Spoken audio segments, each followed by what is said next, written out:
full is 0, you would say that would be, a left. So, or a leaf, or whatever you call it, a left or a leaf. Mm-hmm. So the corresponding herb to that letter, the 22 the 22 Hebrew alphabet. So Okay. What supposedly they have an herb correspondence. okay, I didn't see it in the Magician's Tablet, but I got the complete book of correspondence. Okay, I got basil here. Zodiac, Aries, Scorpio, solar system, Mars, Pluto, Venus, energy, Yang, gods, Krishna, day, Tuesday, element, fire, goddess, Lakshmi. I don't see a heap.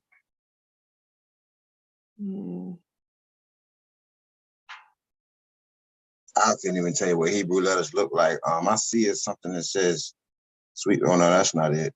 I don't see any letters on here. Everything else is on here, but any kind of letters. I mean, corresponding to. Maybe you can the letters. Yeah. Do you got something with Hebrew correspondent Hebrew letters? Or Yeah. Hold on. Does it have like you said? Does it have like the tarot cards, or does it have the elements? Yeah, I can show you right now. Hold on 1 second. Let me see I don't if you can see see anything this or on not. it. You see this?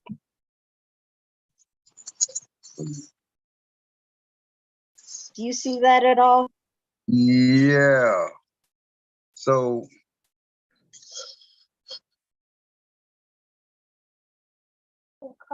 that's the Hebrew letters, the 22. Yeah. I don't know where it's at. I'm pretty sure I got 2 or 3 of these sheets somewhere. I don't know exactly where they are right now. Let me let me see if I can find my okay. It's not here. My dictionary is not here. I just thought about that. Okay, and does anybody have Judica Ill's book about magical herbs? No, I do not. Judica Ill.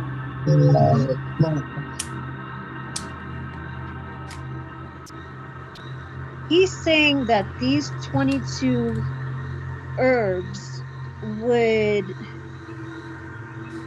they could be combined all together to make like let me see how I would say it. He said something like this, like he said he was working under a witch years and years and years ago, and he said, okay, in her kitchen she had every herb you can possibly think of, and he says these 22 herbs, they can be combined to make the essence of anything that you're trying to find with a certain spirit or a certain working or anything. They can all be combined to these 22 herbs.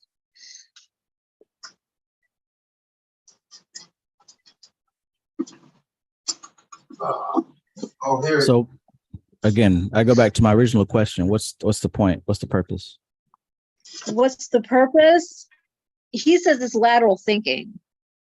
So all this stuff, it is true, and it may be true. I'm not saying anything about the validity of it. What I'm saying is, what are you going to do with that information? That's what I'm saying. Like, okay, he's saying that you can combine it down so you don't have to use so many herbs to do things with. I guess tons and tons of herbs. He didn't really say like what was the purpose. I mean, he's kind of half-assed with it. Man, if I could just remember exactly what he would say. Maybe I can send you like a sheet when he sends the email and everything and the video. Maybe you can make sense of it. But he says it will make everything like easier, instead of having to have every herb and the universe to fucking to call a spirit, or I'm not sure if I'm saying it right. Like, how you would call up a spirit, and supposedly their name corresponds to a certain Hebrew letter or certain Hebrew letters, and those letters correspond to certain herbs, and then you can make the combination of those herbs, and that would be the calling of the spirit. Does that make any sense? It does. It does. But at the root of all the information that we have, Yeah. What are you going to do with it? That's what I'm thinking. What am I doing with it? Because like if I don't have anything to practically apply that information towards, why am I stuffing my head with this random data? Yeah. I'm not saying that this person is wrong. I'm not saying that like the teachings are useless. What I'm saying is that as far as me, when I'm studying, I need to know how I'm applying this to my everyday life. Right. That's I wake what I'm up, thinking too. I do my thing, you know what I'm saying? I do my work, I talk to the people I talk to, et cetera, et cetera. And like there's all kinds of information, but like if what I'm learning doesn't really apply to my life, I can categorize it as knowledge, but the knowledge that sticks is the knowledge that is used. Right or wrong? Right. You're correct. I mean, I had the same feelings. So like I said, I'm not saying he's wrong or nothing like that. What I'm saying is like, how does this relate to you and what you're practically doing? Yeah, like how is this relating to me? So I think I will, when I do get that, I'm going to send that to you and let you listen to it and let you read it and see what you come up about it. Because I'm thinking I'm not really sure about this, if you know what I mean. But the objective is to correspond the herb and the Hebrew letters to each herb. Yeah, so you wouldn't have to have so many herbs to, but that doesn't make any sense. It's like, how could you combine an herb to make it? Just doesn't make any sense. I'd have to send you the video and everything. It should be coming in a couple of days, but I'll send it to Travis and let him look at it. I mean, if I'm not, like Travis said, I'm not saying it's not important, but if that was somehow relevant, it would be in one of these books of correspondence. It seemed like it would be. He said it's on the tarot cards. He's saying that you can find it. It's just that he says he wants you to go through the back door, a way of finding it.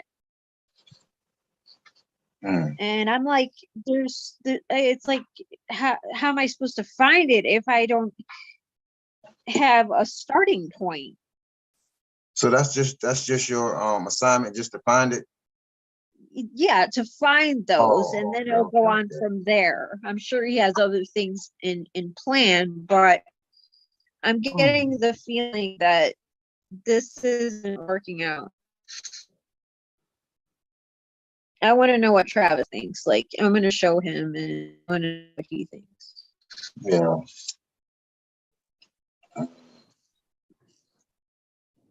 You want to put the iron chef back on? Good. Greetings and welcome to everybody. I just want to let y'all know this is not an official mastermind meeting. This is more just like an occult discussion. So it's more general. It's not so much focused on the course. If you do have questions, comments, or experiences with the course, you can certainly ask. But this session tonight is mostly just a general occult discussion if you guys want to engage in something like that, just for a few hours. Okay. Before we start, because I'm just going to be doing some listening. I want to get this one out of the way. Y'all familiar with induction, right? Induction, when you get in the relaxed state, they might call it what is it, beta state? Yeah. So do y'all feel like the same thing as like relaxing, getting in a relaxed state? Do you feel like the longer you go through the ritual to get in a relaxed state, do you feel like it's more efficient, it's more effective? Because I can get myself in a relaxed state for like 5 minutes, 10 minutes tops.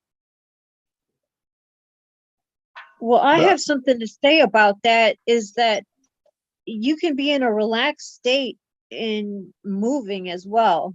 I mean, are you just talking well, about no, being what in a I'm doing, relaxed state? Is like, I'm going into the I'm going into my subconscious. yeah, but are you moving or No, are you sitting no, still? I'm lying still. Try to like when you do this, like if you're doing ritual magic, you're gonna have to be in that state moving as well. Okay. You can't just sit all the time. So one thing I did learn is that when you like walk around, you can put yourself into these states by concentrating and picturing maybe a certain sigil in your head, whatever you want to connect to, and walk outside, walk around your house. Just don't always sit still because that's just not practical. I mean, once you get up and start doing a ritual, you're going to lose it. You ain't even see the first So, one, So right? what I'm doing is I'm not getting up, moving around or It's anything. I'm episode just 2. Let me go I'm back to the going in, first one. I'm reprogramming. okay. So I'm just laying there. I'm just laying there Yeah. and I'm going On the through first something. one? I'm listening and I'm putting input. I'm pulling in, taking out in my subconscious. Okay, so you're just doing basic meditation. Yeah. Shellfish is the secret ingredient. Okay, yeah. Because you can get into those states, lying, walking, doing anything. No, but what I'm You saying is like we talking about the etheric plane, right? So what I'm saying is, like, say you can get in that state, like you can sit down, you can just relax and listen to some music, and then you'll be in a state. What I'm saying is like these levels, like let's say I'm listening to some jazz or something, and then I get into a deeper state, and then let's just say I close my eyes and I do an induction, which is, start from the head and go all the way down to the feet, relax, relax, relax, relax. That's what I'm asking. Like, I don't think it makes a difference, but I would just want to know somebody's opinion. Do you think it makes a difference? Like, say I sit there for like 20 minutes in a relaxed state. I mean, as long as like you're getting the job done, I don't think That's what I thought. yeah. That's what I thought. But there's also where you want to bring it up from your feet as well. When you're bringing it down, you want to bring it up too. You don't Okay. always want to bring it down. You also want to bring it. I don't know. I'll tell you how Travis I can do it. probably explain it better than I can. So, a lot of the smaller aspects we overlook because they seem so trivial. We want to focus mainly on like the big stuff, like what spirit and the physical tools that are used. But hypnotic induction is one of the most important parts of the ritual, because think about it. As I teach in this course, if you're not in the etheric state, then it's going to be quite difficult to experience the spirit that you're working with. So when we talk about hypnotic induction, that's you getting out of your 5 sense dense reality, right, and into your subtle aspect. It may be a crude example. Let's think about sex, though. Some people want to just get to it, but we all know that when you kind of lead into it over the course of a day, couple hours, it's much better when you reach the release, because you've been anticipating, you've been building up for it, you've been going and going and going, and then you finally get there. It's so much better. The same thing is with these rituals. When you take your time with the hypnotic induction, you're going to have a deeper trance. And the deeper the trance, the deeper the connection. Makes sense, because you get to the point where you don't even feel your body, right? Right. I know we got to that point. Right. Okay, that's what I was. Okay, so it is important then. The more time, because I was instructed 20 minutes, and I'm like, 20 minutes is a long time. I can do it in 10, but I was just, that makes sense to do it the whole 20. Yeah, or at least 15. But yeah, I'm pretty, like you said, it'd be better results that way. I was just wondering, did it seemed like it did, but I wasn't sure. But I wouldn't focus so much on. I wouldn't focus so much on the time frame. I would just focus on like, okay, so in this course, there's going to be at least 7 guided meditations 5 of them are elemental meditations. 2 of them are lesser banishing ritual and a different one. But me and Apollo Soul, we spend a lot of time with the relaxation aspect of it. Right. Because if your body's not relaxed, then your mind is going to be focused on body Right. annoyances. So Right. whatever you're doing, focus on relaxation. Okay. Okay, that makes sense. That makes sense. Because I was like, how am I going to be able to know when 20 minutes is up? That's why I just say, you know what, I'll do it until I feel like, okay, I'm there. You know, instead of trying to, because the only way you're going to know is you set a timer. Once you close your eyes, there's no time, you know, basically, you know, so, Right. okay, yeah, thanks, guys. That helped a lot. That helped me a lot. That helped a lot right there. You know, thank you. Thank everybody. Yeah, this is good. This is good. So apparently I got this new camera, and every 60 seconds it turns off. It turns off. Yeah, I'm trying to figure out how to make this thing Is work. there like a safety battery or Well, something? what kind of camera is it, Travis? It's a Sony? It's a Canon A Canon, EOS. It's a T7. and you're using it live stream. Damn, it's a feature you got to do. Hold up. Mhm. You're live streaming with that camera, right? Yeah, and it's probably going to turn off any second now. I know I had to go through something with my last. There it goes. There's something I had to go through with my last camera, but I forgot. Let me see. I just got it today, so I didn't have too much time to play around with it. But if anybody in the chat has any information, please let me know.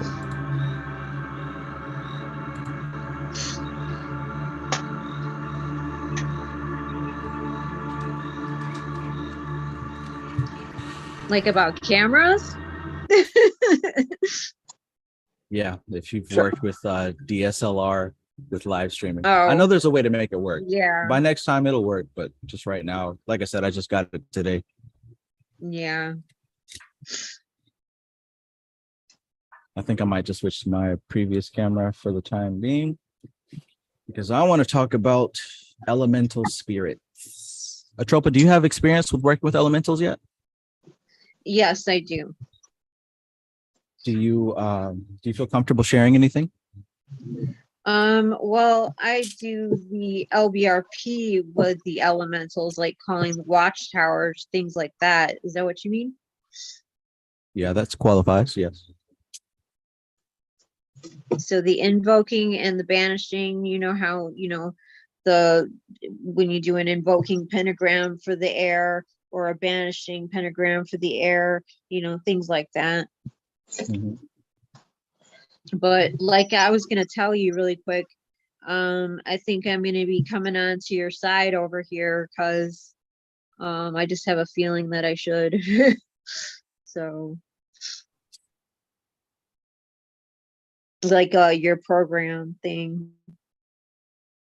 Yeah, I don't give people filler work. I try to get straight to the point, because the way that I see it, there's a lot more work to do. There's no point making people run around in circles. Yeah. Like there's a lot of work to do. And that causes me anxiety when somebody makes me run around like that. And then that's not good. So from what I've seen, like, nature is always moving and the cosmos is always evolving, but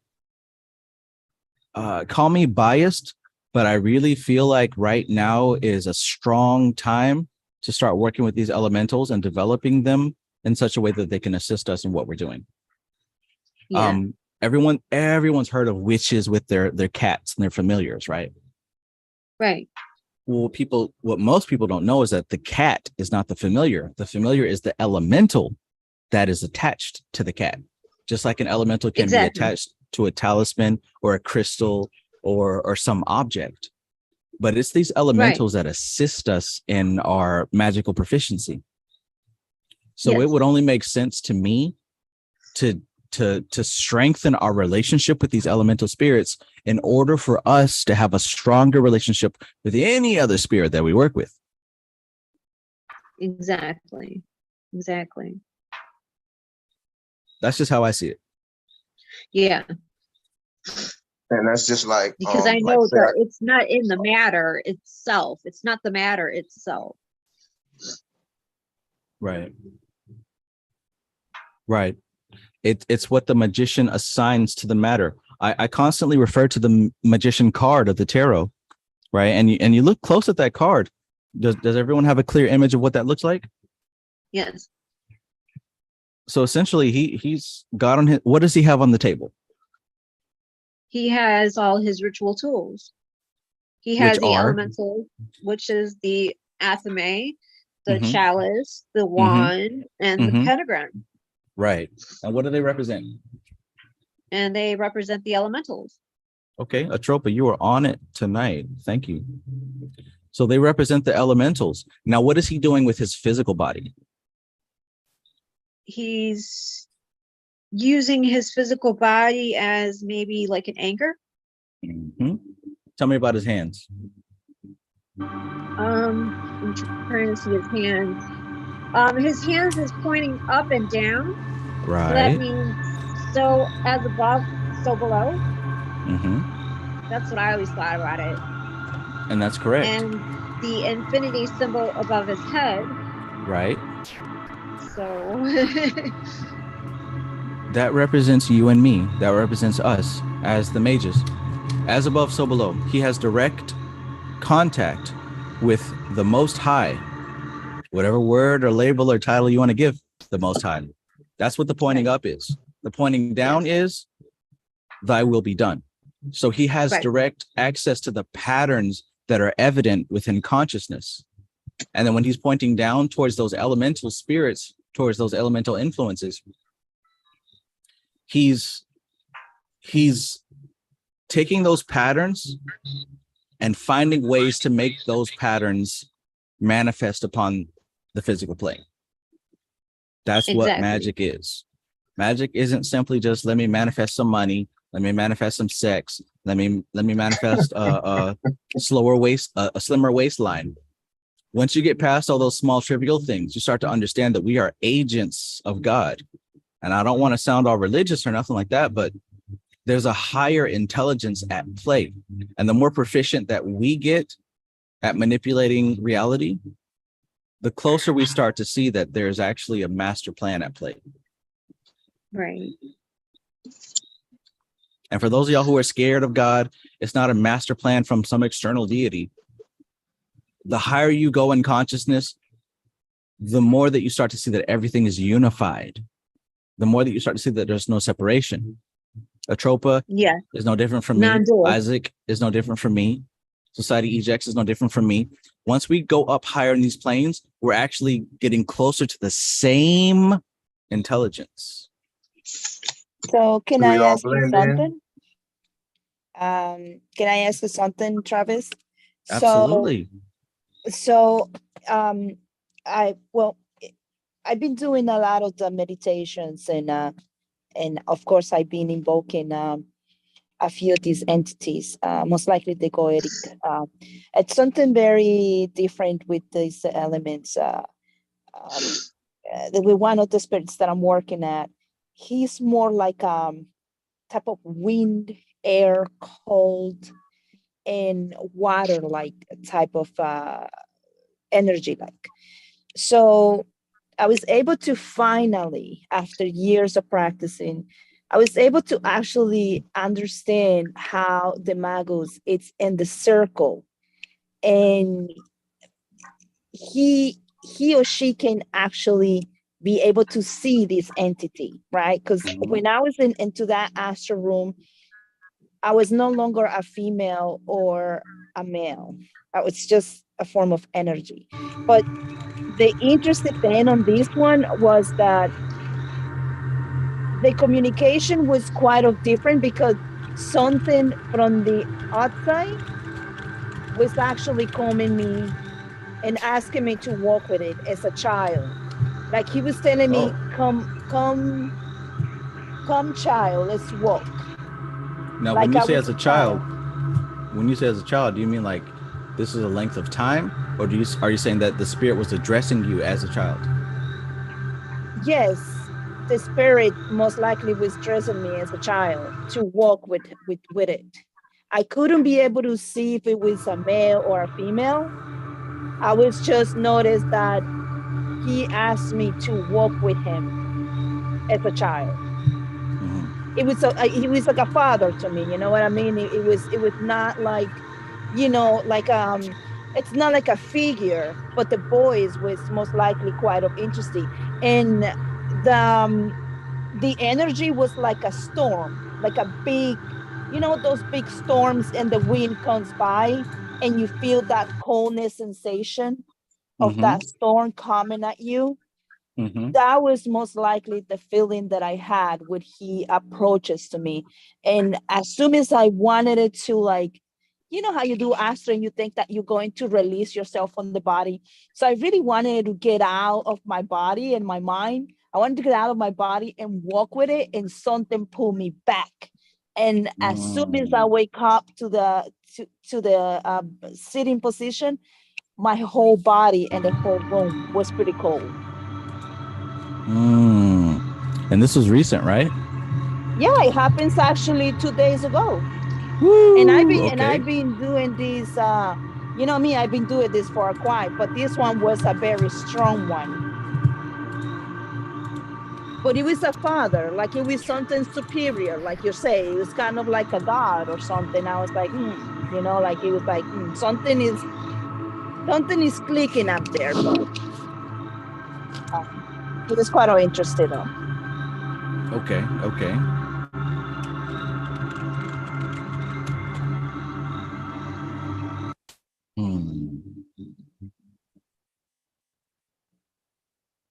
So when you receive these type of communications, how do you translate it according to your practical day-to-day activity? And that's the question I ask everybody. Well, to be honest with you, I guess I noticed that I evolve in magic. Like I feel like I'm evolving more into how to communicate with the spirits. Um, it's more personal, like more closer to them, and understanding that when I'm reading these books, now I can see exactly what the magicians are talking about when they're writing their books. It's not just like you just sitting at the table in there and you just looking at your tools, like you looking at your incense, your candles, like you were just saying, you just don't sit in there and expecting to see these entities. It is actually in the astral room, you're sitting in there in that astral room, and whether you have the ability to either the desire to look at these entities or the desire to sense these entities. And in my case, it was like I wanted to see these entities. And of course, I was able to see one of the goetic most likely a couple of times, because I've been doing this for quite a bit with this entity. And the other thing that I noticed too is that when you say certain entities, they like, I don't know, the cinnamons, some entities, they like the oranges, and like how people say you give them some of this stuff.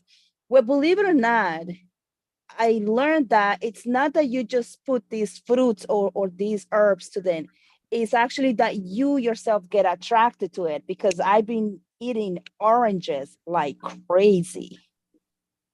Like I eat the oranges, and it's not because I'm just like, well, because they say this spirit likes the oranges. No, it is actually your energy wants to like keep eating those. It's like a pregnant woman, like when she wants to eat like strawberries or bananas or soups or whatever. Or pickles and peanut butter.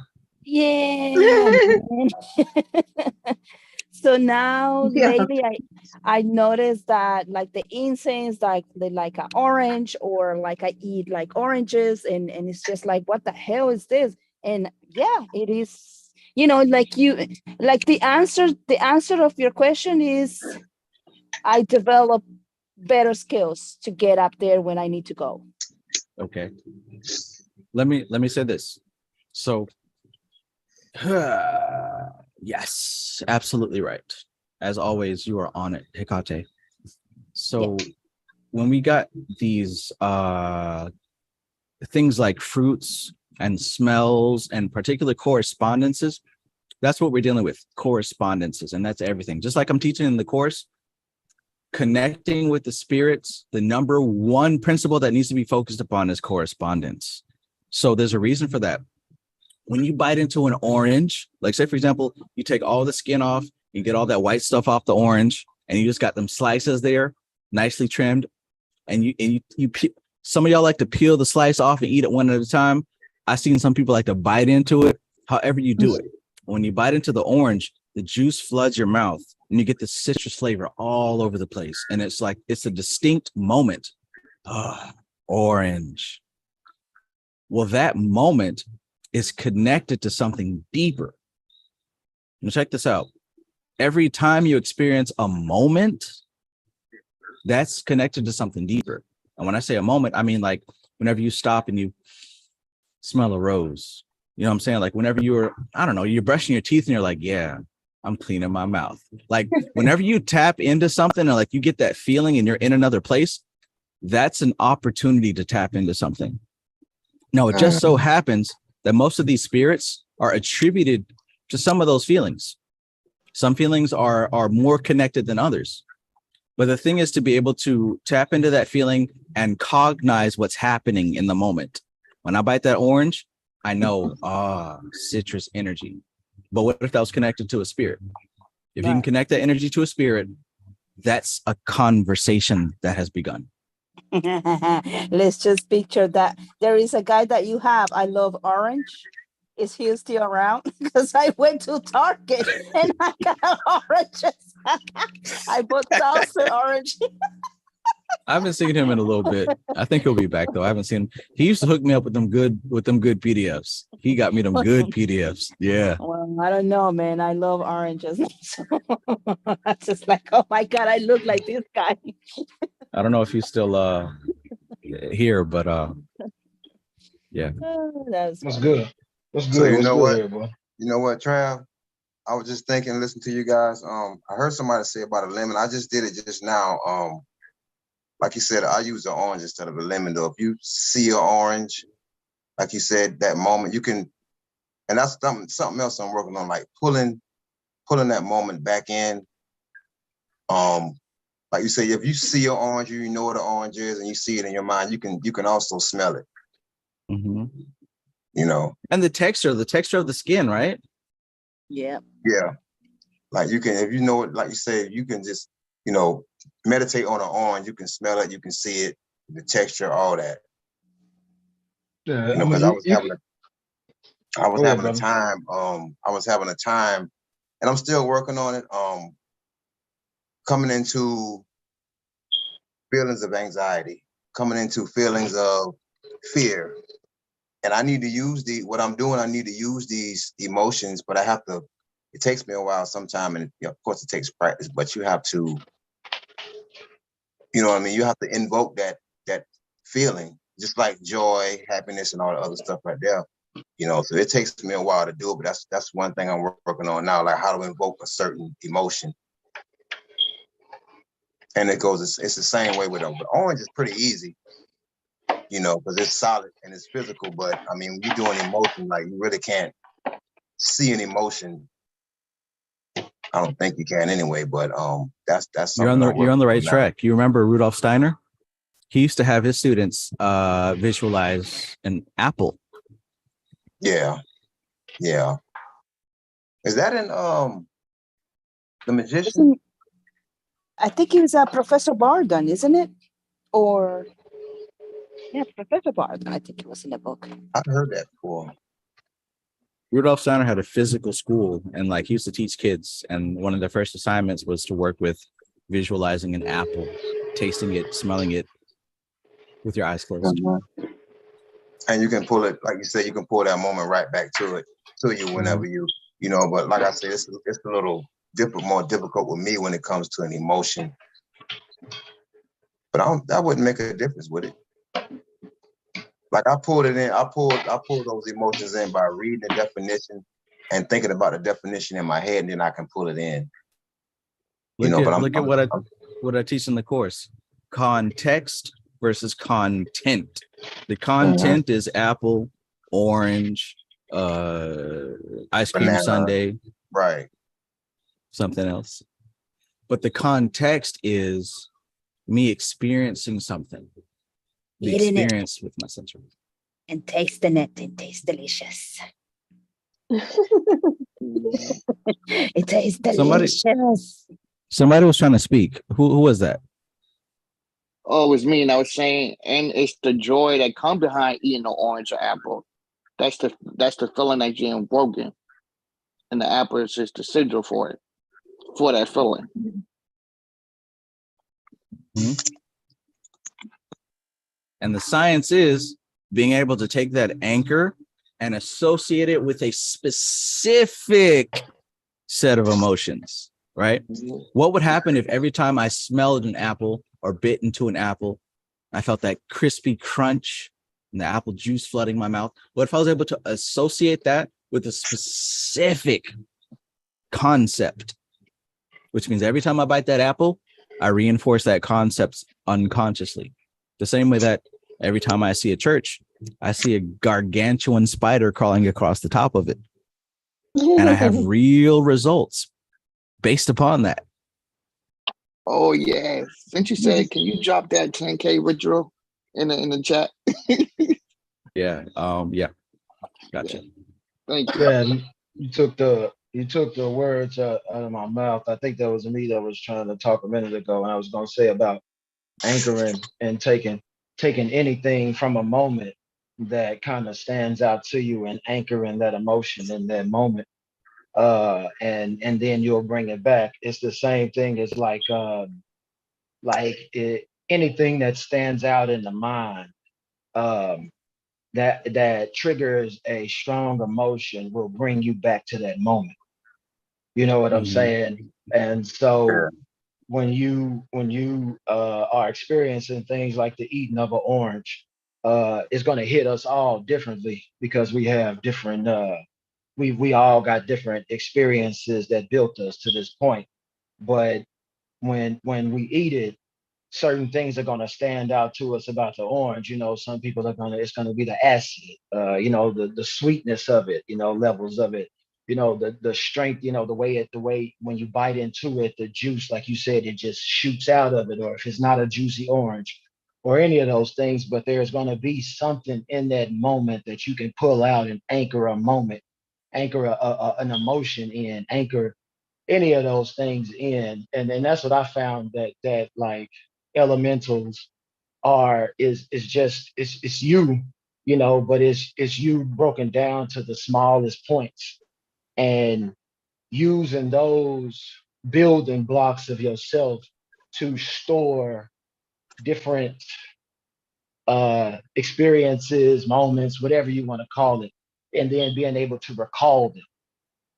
You know what I'm saying? And when you recall, the recollection is, whatever you use to anchor that. You know what I'm saying? Because like me, if I smell something, it takes me back to a moment. It's kind of like time travel. You know what I'm saying? And I can't really help it. It's not something that I try to do. It's just like, if it was an emotion, that if it was a moment in time that triggered a strong emotion, and and smell is a big thing for me. If there was something that Bay Rum. I mean, if you're a brother and you got haircuts, you know what I'm saying? You know what Bay Rum is and the smell of Bay Rum. You know what Yeah. I'm saying? And that triggers something, like takes me back to when my grandfather was taking me to the barber college. And I can recall all of these different moments in that, you know what I'm saying? And it's like, it's crazy because that was like 40, like 35 years ago. But I can go back to right in that moment. You know what I'm saying? And Yes. that's what, in my experience, that's what this all is. You know what I'm saying? Because it's all you and you all lit, but you got to explore every single aspect of it. And you have to label all of that shit. You know what I'm saying? And that's the like the work. I'm sorry, I don't mean to, I don't Yes. want to be long-winded, man. This stuff, dog, by the way. No, I need to I, hear that. I know it. I knew it. I need to hear that. That's absolutely correct. What I'm working, the part I'm working on now is how it feels in my body. So that little conversation that helped me out just now, and that really helped me out. Just go back to how your body feels, and like you said, how something smells and how something feels. Okay, that helped me out because I was kind of having a little problem, a little trouble with that, but I got it now. Yeah, it's funny that you talk about smells. Me, I'm extremely big on smells. I love smells. Smells for me, like my submodalities. If you ever have a chance to NLP me, which you probably won't, my number one is vision. My number two is smells. I love me some smells. So recently, I ordered a fragrance and I just got it today. But it was like a fragrance that I had around 2008 when I was in the Navy. Girl that I was seeing at the time, she used to wear Armani code for her. And like, whenever I smell that fragrance, it literally puts me back into a place. And I have not smelled it since 2008, 2009. But getting it back today, like today, it just arrived. I was transported back to that time frame. I recovered memories that I've forgotten about just based off of the smell. Like you guys have read Taught with Shooty. Those of you who have read Taught with Shooty, you know the image of Prana Shakti, and she's holding in her middle set of arms the bow and arrow and those 5 arrows. Those 5 arrows represent the 5 senses, which means that if you take one of those arrows and you pull that arrow and let it go, it's going to hit its target. What that means is specific sights, smells, sounds, tastes, textures literally store information within your unconscious field. If you play with that, you don't have to just rely upon bare memory. Your memory is stored upon all 5 of those channels. Mm-hmm. I'm a field smell guy. And third is sight. But for some reason, I don't know why, but feel is my thing. I think it's because I'm a Scorpio, you know, and I got that that Scorpio energy, bro. I like to squeeze stuff. I like to squeeze stuff. Oh man. Hey, is this on YouTube? It is. Yeah. But hey, you're under a different name right now, so. Okay. I was just wondering if I could turn my light on tonight. Never mind. Man, I thought we were the king of senses, but I guess not. What do you mean? Oh, you know, Taurus?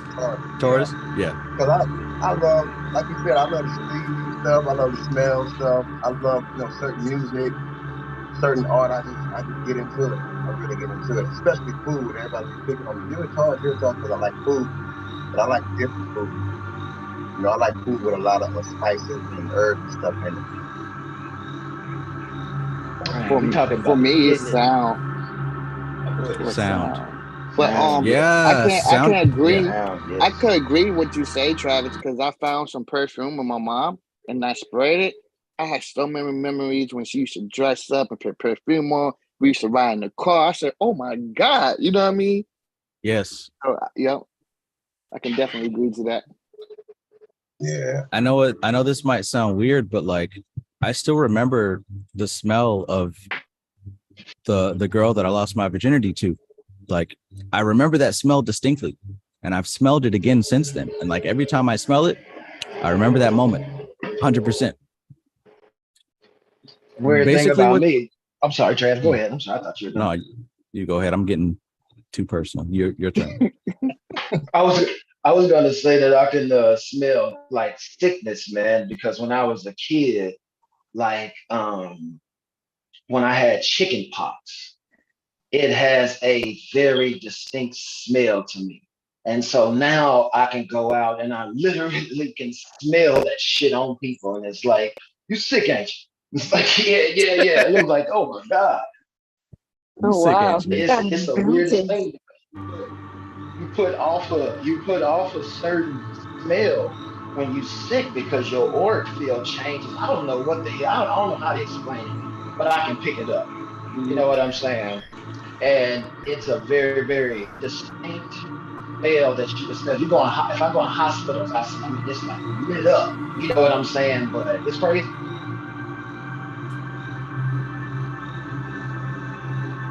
I Yeah. pretty much have a combination of like all of them, but a lot of the times it's sight and smell. And then I'll say the third is sound. Really, like the sound will take me back. It can take me back years and years and years. Just one simple sound. So that's my strongest points. But I got a little bit in everything. Especially with neroli oil.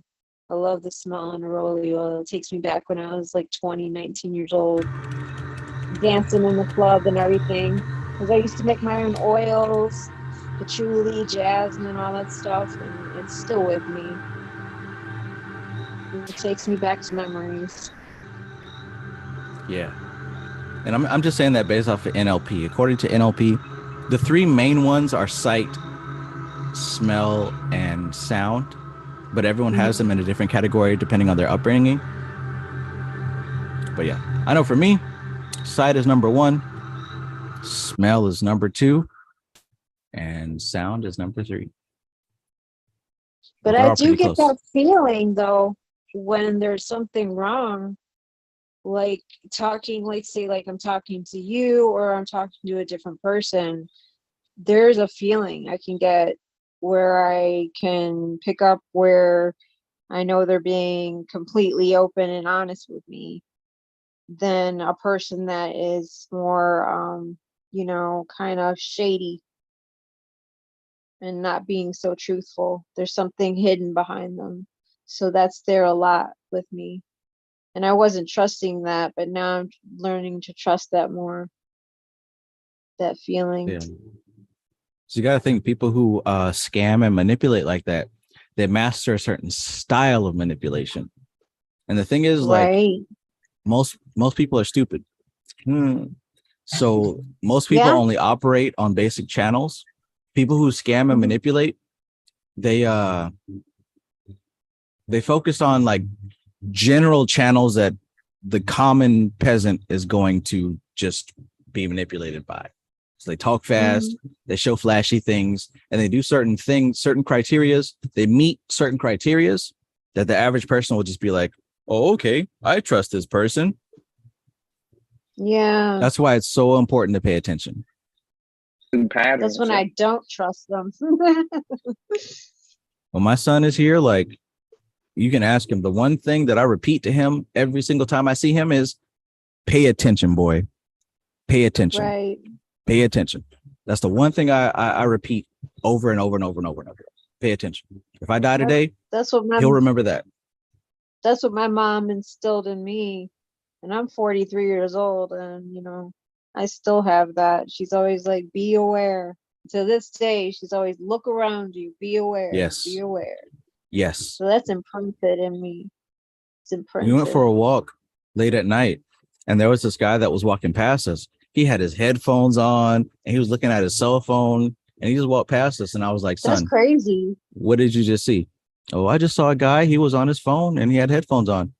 I said, is that right? I don't know. I said, son, let me tell you something. Can you see the sun right now? He said, no, it's nighttime. Don't you ever in your long living life step out of this house with some headphones on, staring at your phone, walking down the street at night. No. Right. Always be aware of your surroundings. As a matter of fact, I don't care what time of the day it is. I don't even take my phone when I go out. I leave it at home. Pay attention. Pay attention. Yeah. Everybody's down at their phone. Everyone. They got a saying, man, where I come from, man, in the profession that I came from, and they say, keep your head on a swivel. Yeah. Yeah. You know what I'm saying? Yeah. Hey, so stop there, yeah. You know that saying, yeah. Keep your head on I the got swivel, eyes in the back man. of my Like, head, my life has been built on awareness, man. I am so aware of reality like being a civilian, like that I gotta go to a therapist to try to calm myself down. And I gotta take pills to calm down because I'm so hyper vigilant, is what they call it. Like they call it hypervigilance. Mhm. And they say it's like I share this with soldiers. You know what I'm saying? Like it's like almost like being in a war because you train to a point. You know what I'm Gotcha. saying? And the slightest movement, you know what I'm saying? You pow, you know, you gone, you know, and that out here in the real world, sometimes, man, I get like crazy anxiety, like just going in Walmart and shit, because people just moving around and motherfuckers ain't looking where they going. And I'm just like, man, I'm just talking. I'm just like, man, motherfuckers gonna get their head knocked off out here, boy. We gotta get the fuck out of here, yo. Yeah, But like it's I'm crazy. in those stores and I'm navigating through them all. You know, I like try to like stay invisible and navigate through them all. And they're just like looking down, not knowing what they're doing, not knowing where they're walking. I'm getting through that store fast because I know how to navigate. In and out. And even on the street, you know, I mean, I'm not like, you know, from the worst part of the, you know, the world or whatever, but still I have street smarts. I know what I'm looking for. I've been Mhm. out there. Man, it is crazy out there, man. Quick story about some elemental shit that just come out and you like, man, what did that mean? I'm in Home Depot yesterday and I'm asking the people at the front desk at the service center, where can I find gloves, like black vinyl gloves? Because they got gloves called Glove Works, and I didn't see any over there in the paint department. So I'm standing there by the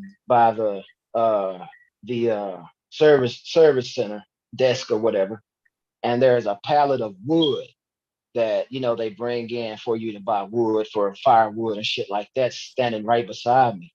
And how about while the lady is telling me, big, I mean, this shit had to be, and I'm not exaggerating, the body was 10 inches long and it was about 20, about 2 feet long, uh, about 20 to 24 inches long rat runs out of this fucking wood pallet and runs across my fucking feet and runs straight. And at Home Depot, they got those boxes that's in the front of the store that's got a lot of products in it. So it couldn't just dart off anyway. So it ran into those boxes and it just started running along.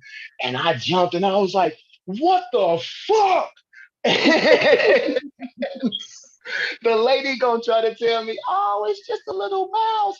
I said, what Oh, it's this what little is mouse. she said it's No, just that's a no. oh, this was a 2 foot long rat, bro. I'm serious and I'm not exaggerating, bro. And I say 2 feet long because I'm sitting here and I'm stuttering, trying to take Damn in what long, this man. lady said about a fucking mouse. It's just a little mousey. And I was like, lady, that's a fucking lion. And she was like, oh no. And then it came out of the little crack that it had ran in between the boxes. And I was like, oh shit, tell me where the gloves are so I can get the fuck out of here. But I'm still trying. Somebody tell me what that means. Like, what the fuck? Got attacked by a giant fucking rat. Tell me what that means, yo, in the elementary shit. Oh, I'm into rats. I love rats. I've had pet rats my whole entire life. Man, you ain't, man, if you had something like this, yeah, you walking with it on a leash. Oh yeah, I've had my rats on leashes. Oh god, this I love this rats. this thing was Chihuahua size. So much Chihuahua for me and the size. snake. Hey, Oh my god,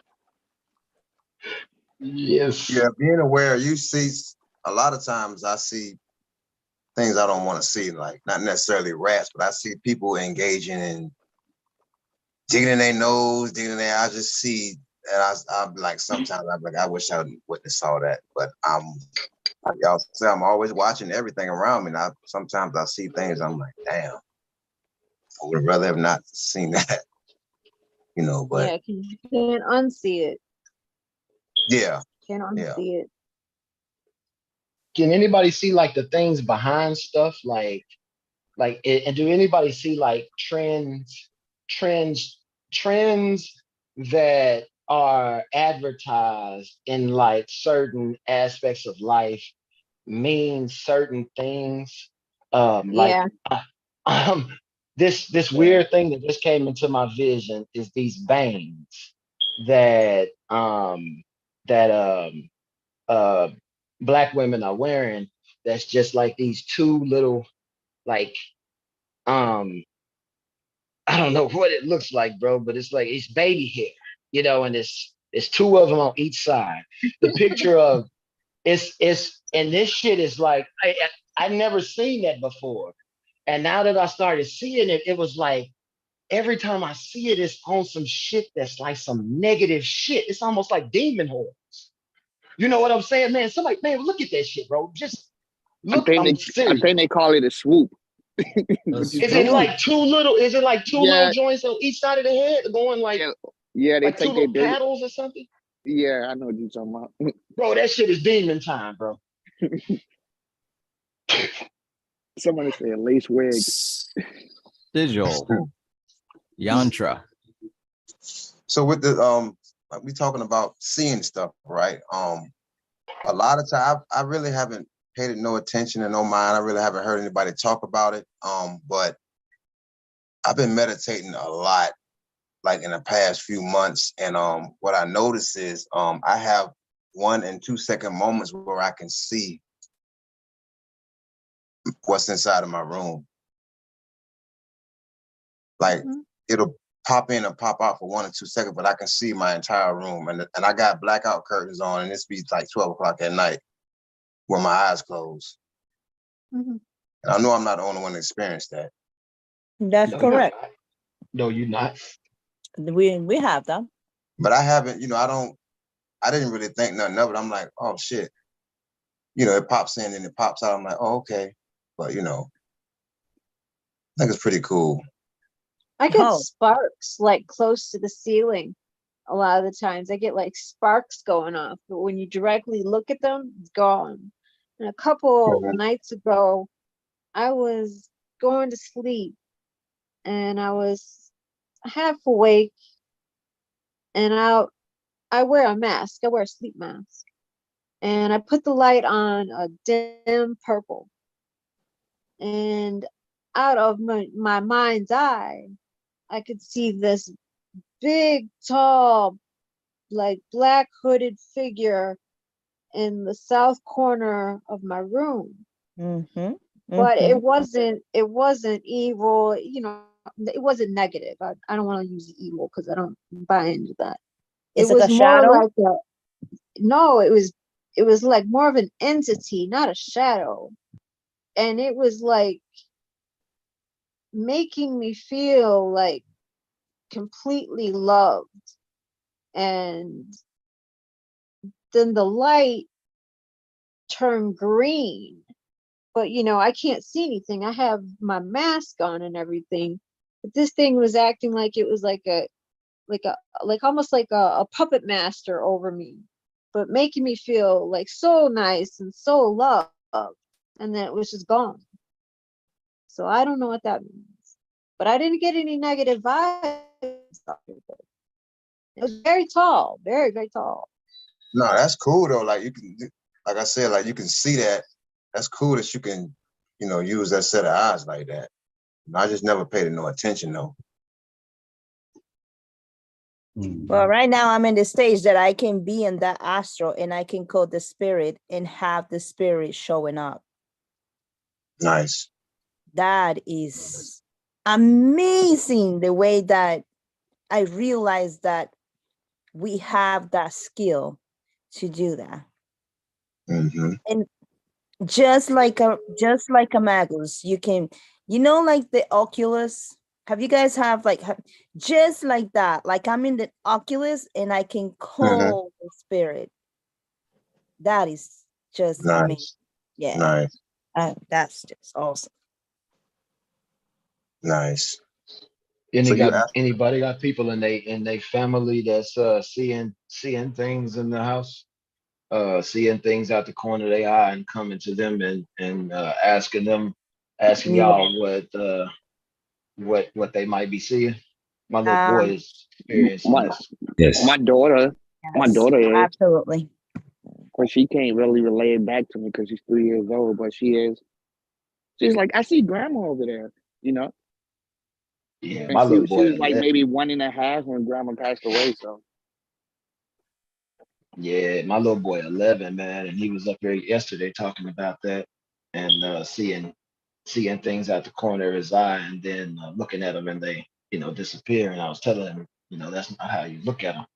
You got if you catch it in the corner of your eye, you got to keep it there, and you never turn your head towards it or it disappears because you're looking at a different frequency out the corner of your eye because of the curvature of it. So you can catch those things if you tune to the frequency. I think he might be natural at it. That's why he sleep with his head under the cover all the time. Well, I want to interject something. You know what I'm saying? Hi, everybody. How y'all doing? Yeah. Based Gator. what's up, y'all? Based on the book about It's That Being Told, Stalking the Wild Uh-oh. Future. Oh, Oh shit. damn. Uh-oh. Spilling the Boy. beans. Go ahead, Gator. Go ahead. Shit. Well, I had wanted to make a point because he said, sometimes we're always traversing in and out of,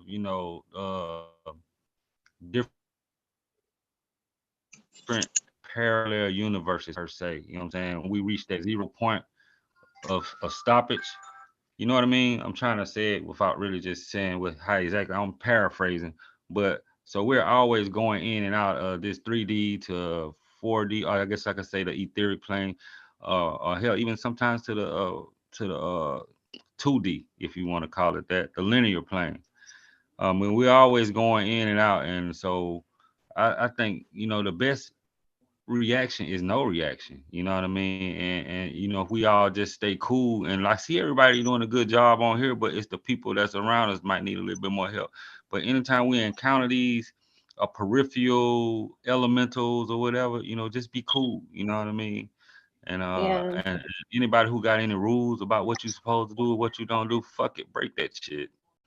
You know what I mean? Do it thou wilt, man. You know what I'm saying? I love that shit though, because I hear people always putting rules on stuff.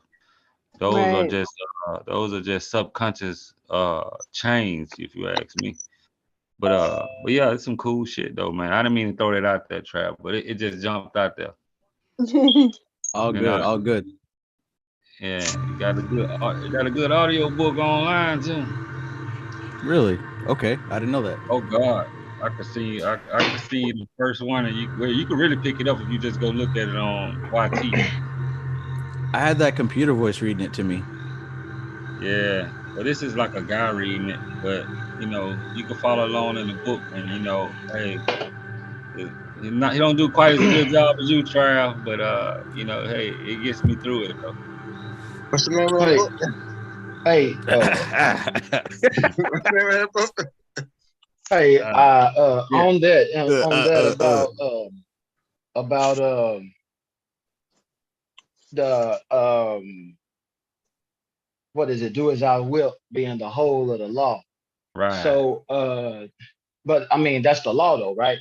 So that's a stipulation, do as I will. Yeah, So it's all a stipulation. You can't get past stipulations. That's what this shit is.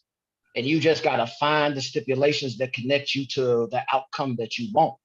But saying that there ain't no rules is ridiculous because the whole point in reading these books is learning the rules, learning the parameters so that you can have instant success and not be out here just floating like we all been before we found each other and we started finding the different modes that we all use, the different things that we use, and we started connecting those dots, and the experiences started to become more vivid. So saying that there aren't any rules, I think, is a little bit disingenuous because do as thou wilt is a law. yeah, on the 3D, but once you traverse past the 3D, I mean, what are rules? Hell, we don't even have time. We don't even You know, know that I so mean, we but are in the world. that's all. Those are all conceptual things, though. You know what I'm saying? shit, And not if that's you in your experience it. experience. You know what I'm saying? But Right, somebody that has a right, different experience right. might But you know, need but though, those rules at first. You know what I'm saying? And right, then but the they are do as thou wilt limiting. might come in. You know, and I'm They not are saying that there's. limiting though. I'm not arguing anything. I'm just saying. I'm just saying that's a little bit disingenuous saying that because we Yeah, it all could are be. learning. You know, we all are It could be. learning different ways to manifest different things. You know what I'm saying? And that's all I'm saying. Yeah, that you know, hey, that's a good insight. You know what I mean? So, but yeah, I still feel like, you know, I was just speaking it from a perspective of don't limit oneself when, you know, you have the whole world at your disposal or the universe, you know. And anytime we put these stipulations in place, uh, you know, it's kind of like you limit your greatness. That's kind of like how I was trying to, you know, come off with it. You know, it could be a little disingenuous the way I expressed it, but you know, we human. You know what I mean? So, you know, it's all love, man. May I say something to add something to that? Yeah. The way I like to see it is that, okay, so we've all played video games, right? From Super Mario to Star Fox to Donkey Kong to Fortnite to Call of Duty. Okay, so how many people here have played Fortnite? Aye. How many people have played Call of Duty? Aye. And how many people have played PUBG? Nope. Okay. All these different games where you jump out of a plane and you land and you collect weapons and then you fight other people. We play games like that, right? Yeah. Yeah, I've seen them Okay. played. Yeah. The context is the same, but the content differs. Fortnite is distinctly different from Call of Duty. I can't stand the new Call of Duty. It feels so heavy and sluggish. It feels stiff. Like, you know, you got to get that little fucking armor plate and the weapons are all clunky and shit. I don't like it. Right. Then there's Fortnite. It's fluid. You know what I'm saying? Same context, but the content is different. Then you got PUBG. It's so old. I don't even want to cut it. And then Battleground and these other games. What I'm saying is like, we all have a general overview of like, let's manifest this. But like the type of game we play, it's going to be slightly different from the next game. Doesn't mean one's wrong. Doesn't mean that one's right. It's wrong or right according to you. Do what thou wilt. Right. Same thing you were saying about us having our own experiences with these spirits, right? Yes. Got I can it. only give my examples because like that's what I can give. That's what I went through. And I know that most people going through these same experiences, they're going to reach something similar. But I know for an absolute fact, most of y'all are going to feel something differently, but you're going to be able to resonate with what I've talked about. Because I'm not speaking from like, here's the thing. You got a line here. Down here is ego and up here is universal. Most of these people out here on the internet are down here in the ego realm. Oh, well, this is what you have to do because I said it. And then people up here, these are people that talk from like a universal point. I mentioned in the classes that I released today, Santos Bonacci, y'all heard of him? No. He speaks about, okay, he speaks about like just how everything connects to everything. He ain't sticking to no principle. It's just everything. That's the type of person that's like up here. It don't matter where you come from. Truth is the truth. And it's not the truth because I say it's the truth. It's the truth because you can go out there and experience it and get a very similar answer. But the people down here that's like, you got to do it my way.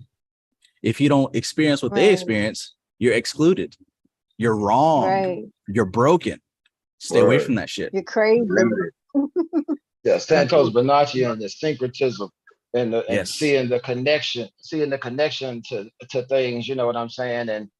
And you know, but even you know, there's a connection even in him, you know what I'm saying? Because there's levels to things.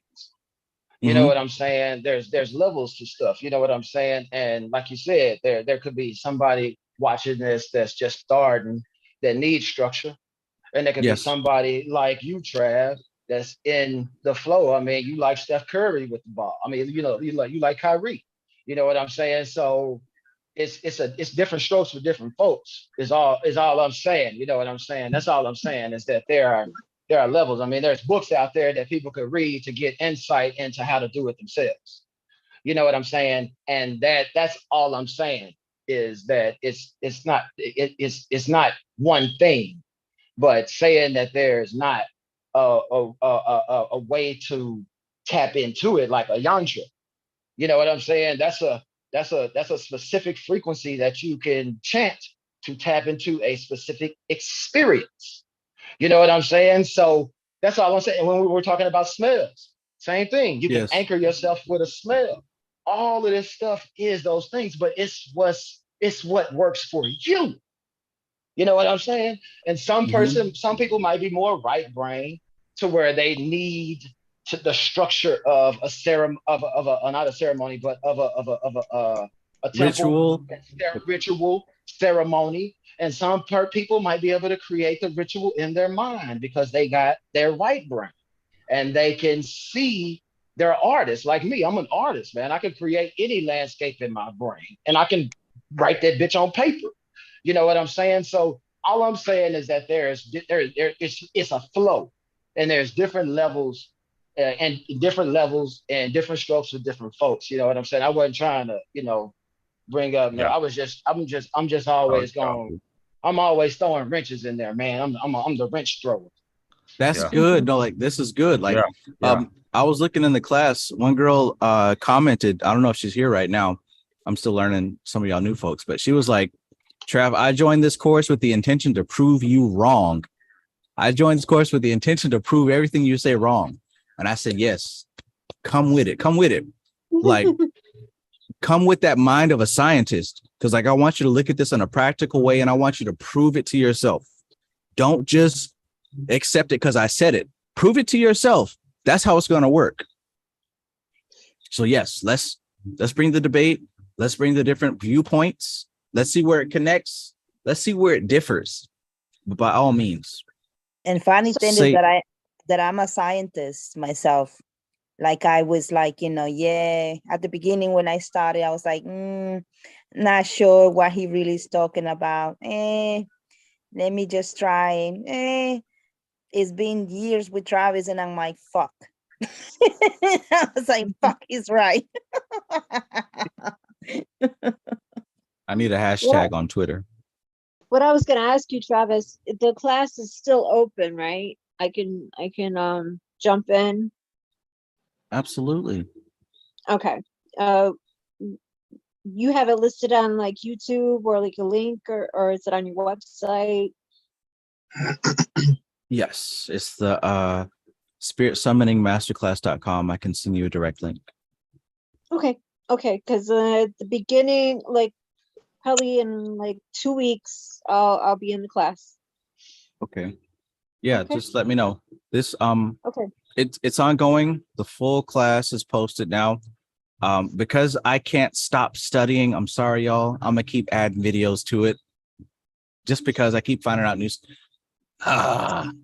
Listen, so Alora has introduced some modules as far as she's not here right now because she's dealing with some stuff. But she's got a module in the course about working with these entities in your dreams. And I've been using her techniques and like, whew, I have not stopped having elemental dreams since working with her. Like I've been having one-on-one calls with her and we're trying to like put something together about like how to like work with the astral plane, because like Alora and Veronica, like they somehow have perfected the system of tapping into each other's dreams. But yeah, we had. I'm gonna save it for like the module that I do with Alora. Wonderland. But like the first time I tried her module and the techniques that she presented, I was having all these dreams of fire elementals, like all these random stuff was happening, but it was like fire everywhere. And just last night I tried her technique and I'm gonna tell the story. It was like 3 dreams. Okay. But how many? I want you to think about this. How many times have you had an awesome dream and you woke up and you're like, "Damn, I want to go back." Mm-hmm. Well, based off of her technique, I was able to go back 3 times. 3 Mhm. times. That has never happened to me before. Okay. Mhm. Uh-oh. But anyways, so the first part of the dream, it was like this, and I'm telling this because I think it relates to somebody in the chat. And also my cousin had the same dream as me. So like we were both like, we connected on that plane. Anyways, in the beginning of the Nice. dream, it was like 2 groups met together. Old school magicians and new school magicians. Nice. So it was like a line was cut in the sand. I think the line was technology. So people from the old world, like all them old school magicians from the past couple thousand years, and then the new school magicians, everybody past like 1900 and beyond. And we was on both sides. You remember how like the X-Men cartoon? Da-na-na-na-na-na, da-na-na-na-na-na. You remember at the end of that theme song where both like teams were like running together, and then Mhm. it was like that. We were like on both sides, new school and old school, and we didn't Wow. like each other. But they were like, we've got a mission to do. We got a severe mission to do tomorrow night. So everybody put your differences aside and let's get ready. So I was looking like on my side, I was on the new school side, and I saw other people from like the modern era. And we learned that our objective was due tomorrow night. And after the meeting, I went out with one of the magicians from the 90s. He was in like 1990 something, and he was taking us out to this club. He was bald. You guys remember like Martin from Martin Lawrence, like that show Martin with Gina and all them. Yeah. Anyways, Yeah. he looked like Tommy. He was tall and bald, and like he was wanting to go to the club and like throw some money at the strippers and shit like that. We went to the club, but me, I was like meditating, preparing. Anyways, I woke up and I was like, I really wanted to see what was happening. Like, what were we getting ready for? Da, da, da, da, da. Couldn't go back to the dream. I tried Laura's technique. Then I went back to the dream. And what happened was like in this instant, this is the second part. In this instance, we were facing off against these creatures.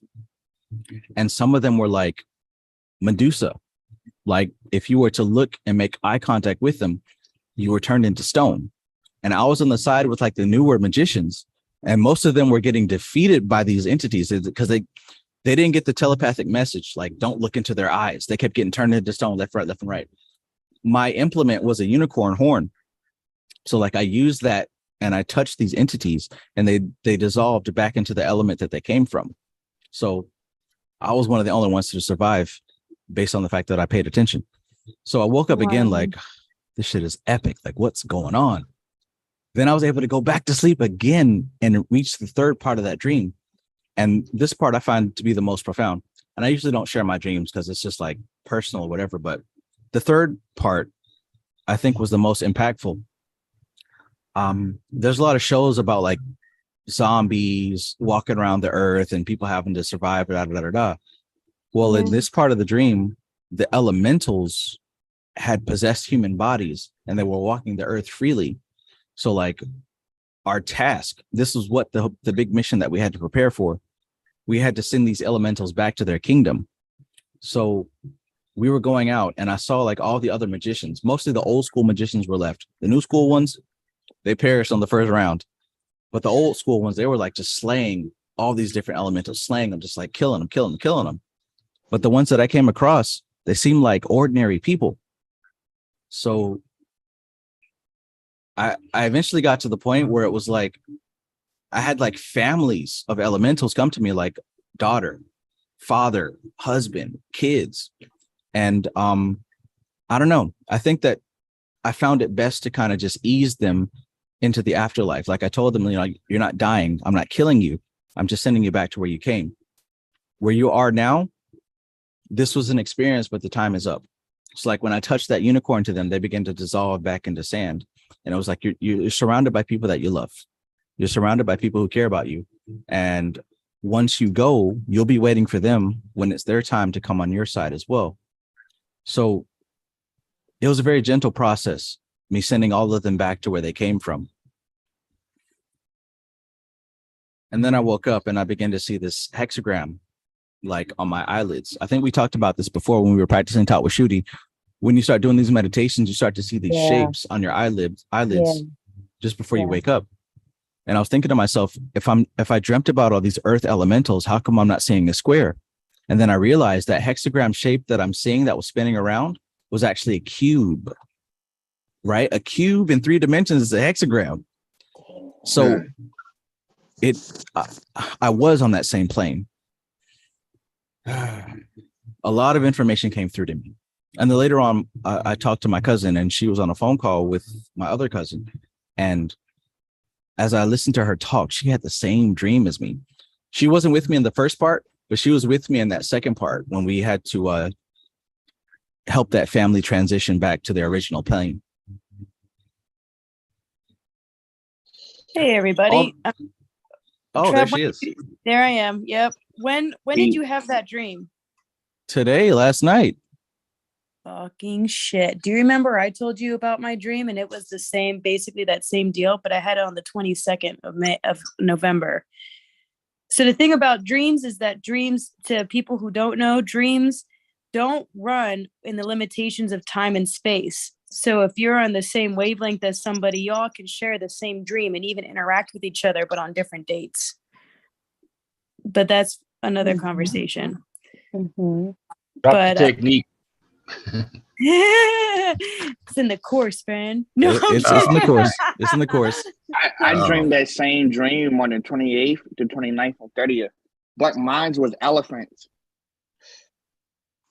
Yep. The Maybe 28th, that was 3 maybe days ago. Look, and I've been going to sleep with the Ganesha mantra. wait a second, guys. Maybe Yeah. we have meet each other, all the group of magus that Travis is talking about.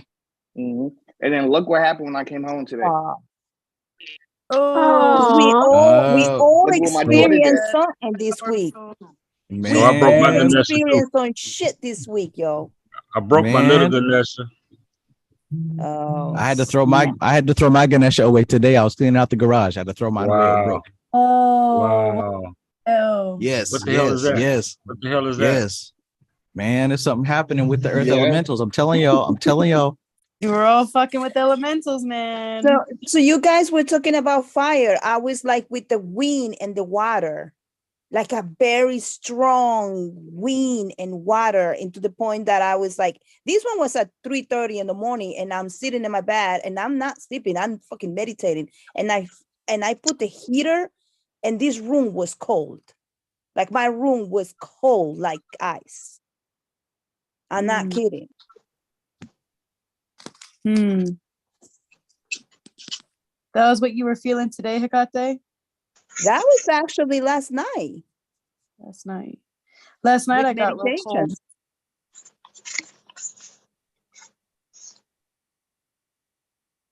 cold. I think it's a new elemental coming through called Uh-oh. AI. There we go. Water and air drain. That's it, girlfriend. Oh yeah, that's it.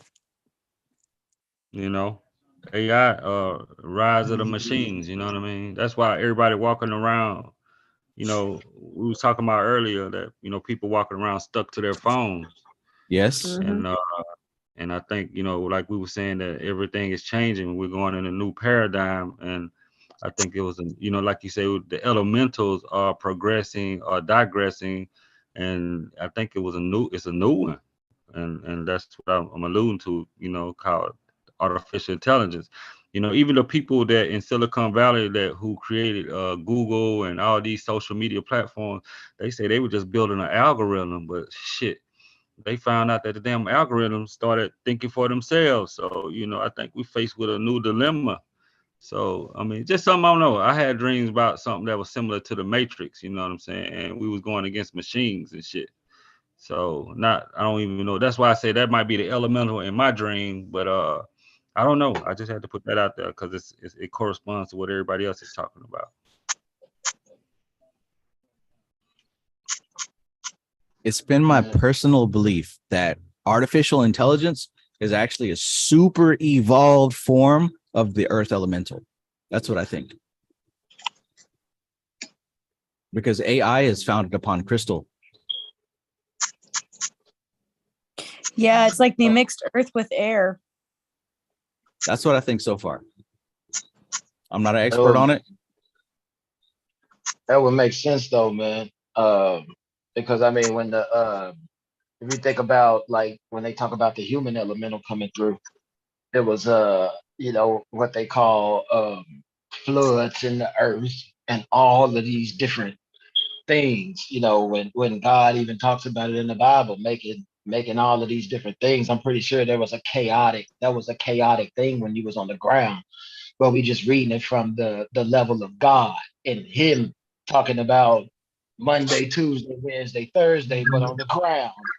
I'm pretty sure, the terraforming the earth was some terrible shit. You know what I'm saying? So the things that we experiencing now, man, I'm with y'all 100% on something new being born in or being formed, and it needs fuel. You know what I'm saying? For it to come through, just like anything that's being birthed needs to gestate, and it needs nourishment. You know what I'm saying? And so, the thing that the earth can generate more than anything is chaos. You know what I'm saying? So I agree 100% with Gator and Trav, man, on a new thing being born into this motherfucker, yo.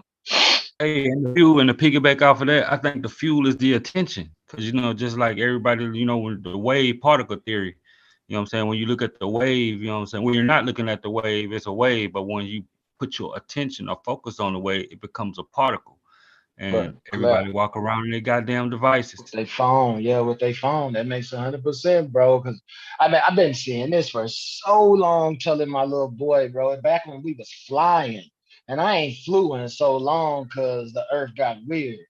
But man, back when we was flying, man, and this was like 5, 6 years ago.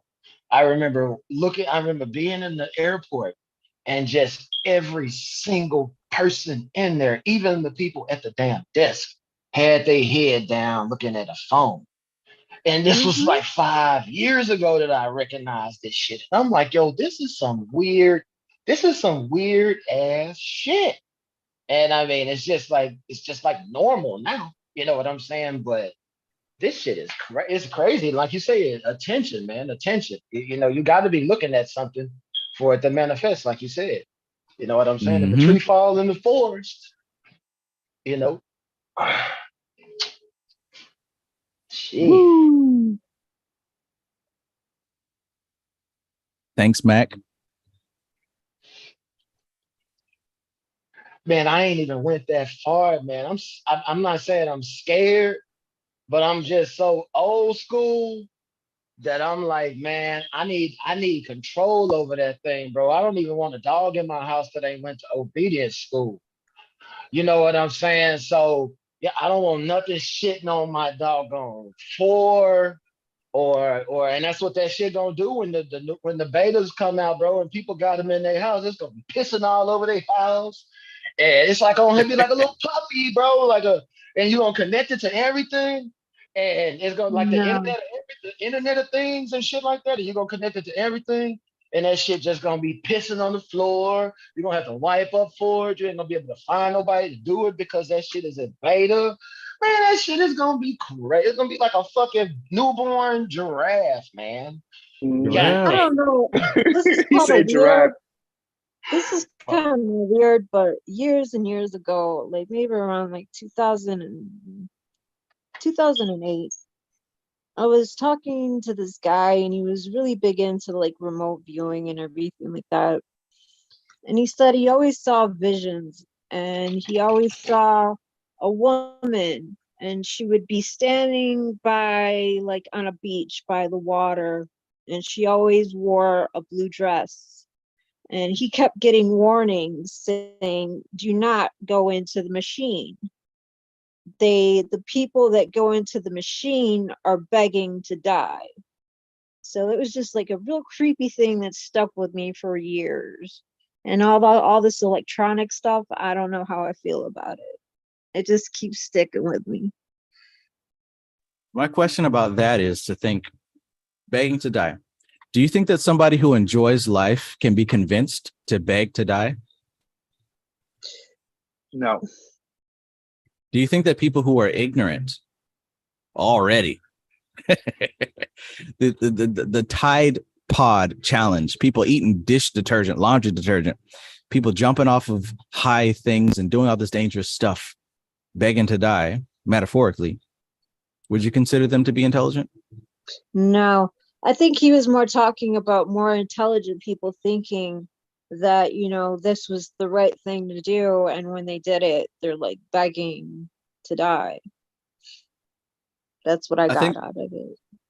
I think the point that I'm making here is that if you were to glance into this, you would see that the majority is begging to die, but that's because they already don't see a point to life. They already don't see a meaning in life. Oh, okay.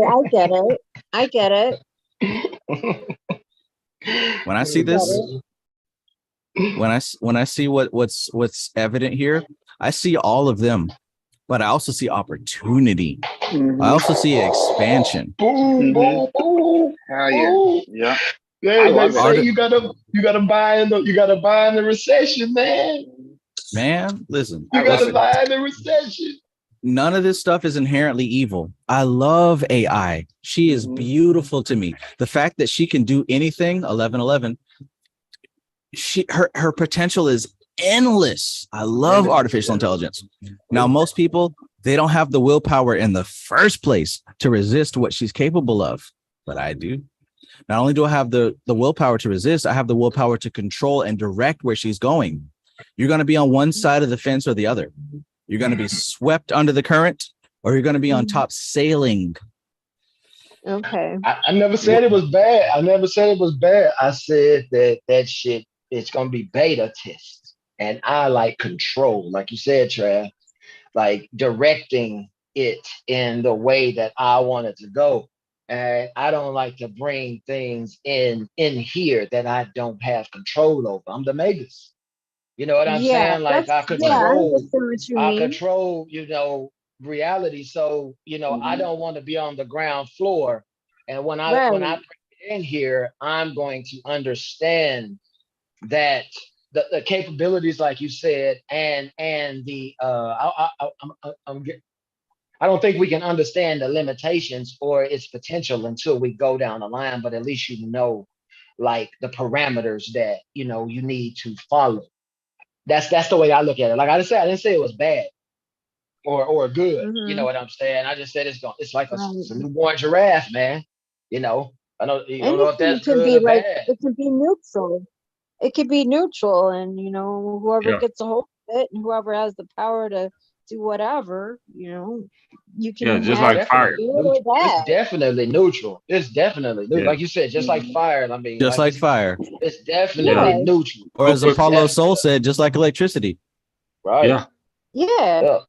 Or like I'm not political, but like an AK-47. I'm sorry. It can be good and bad. But it can be good. I mean, it's a tool. It's a tool. Yeah. I mean, tools are meant, the tool in the hand of a sculptor is an amazing thing. A tool in the hand of a baby is a death trap. Yeah. Right. That's what it kind of like I'm going towards, like what I mean, in the wrong hands, that shit can get out of control. What you say, Travis? Either you're gonna be the child or the husband. Thank you. That's where I was going to go with it. Thank you for saying that. That's what I was going to go with it. Because look, when we're talking about artificial intelligence, we're not talking about something brand new. Like, get it out of your head. Nothing new under the sun. Artificial intelligence is a new rendition of Prakriti. This is what life is, AI. So the rules still apply. The rules still apply. You're either her child or you're her lover. If you're her child, you must die. If you're her lover, you tell her what to do because she's looking for direction. One of the two roles, period. Okay. Lads, I got to jump in. Hi, everybody. Good morning, good evening, all that. Peace. Love you all. Fire. My God. you've been setting my bed on fire, you all, you know what I mean? In my dreams, fire everywhere, right? I've been trying to put the fire out, right? When I say put the fire out, so an example would be, I'm in like a classroom teaching the kids, you know what I mean? And then I'll see a fire in the corner and I'm going over to the corner trying to put the fire out with like a towel or something random, you know what I mean? It's just a small fire. But then as soon as I put the fire out, I'm looking around and there's another little pocket of fire and another little pocket of fire. And then there's people saying to me, but I know it's this group, even though it's students, you know, when you have them dreams and, you know, the voice belongs to somebody else, you know, but it's got a different face. It's like that. So it's like Trav and Alora and Hecate and Maestro and Society Ejects, giving voice to all these different students in my class saying, no, you can't put it out. Here's another one. And the next fire is bigger than the other one. And it's almost like, you know, we're dealing with elementals and stuff like that. And now you're talking about, well, hang on, the AI has always been there. It's like, I don't know, there's like a purification going on of me mindset a little bit in my dreams. I mean, I've got to say, I'm a lazy magician. Always have been. I think I always might be. More of the Orphic path, if you will. And if anything comes to me, it usually comes to me in either synchronicity or dreams. But man, my dreams are on fire at the moment with the elements of fire, even though I know we're starting with Earth, and I'm glad we are, but I am in the desert. So it makes sense in a way, you know. Thanks for listening. Andrew, you're the shit. The shit and the diamond. Oh man, I know, fire. I tried to like kind of put it to one side, thinking, yeah, you know, it's just a dream, as I shouldn't do, but it's been reoccurring for the last week. And then even, I mean, I posted something the other day, and I know it's like, you could brush it off, but like Trav responded to it with like 3 fire emojis, and I thought, fuck off, no, you're not saying that, but then as soon as I tuned in now and just heard this firebrand, I just thought, fuck, I gotta jump online. Anyway, good to see you all.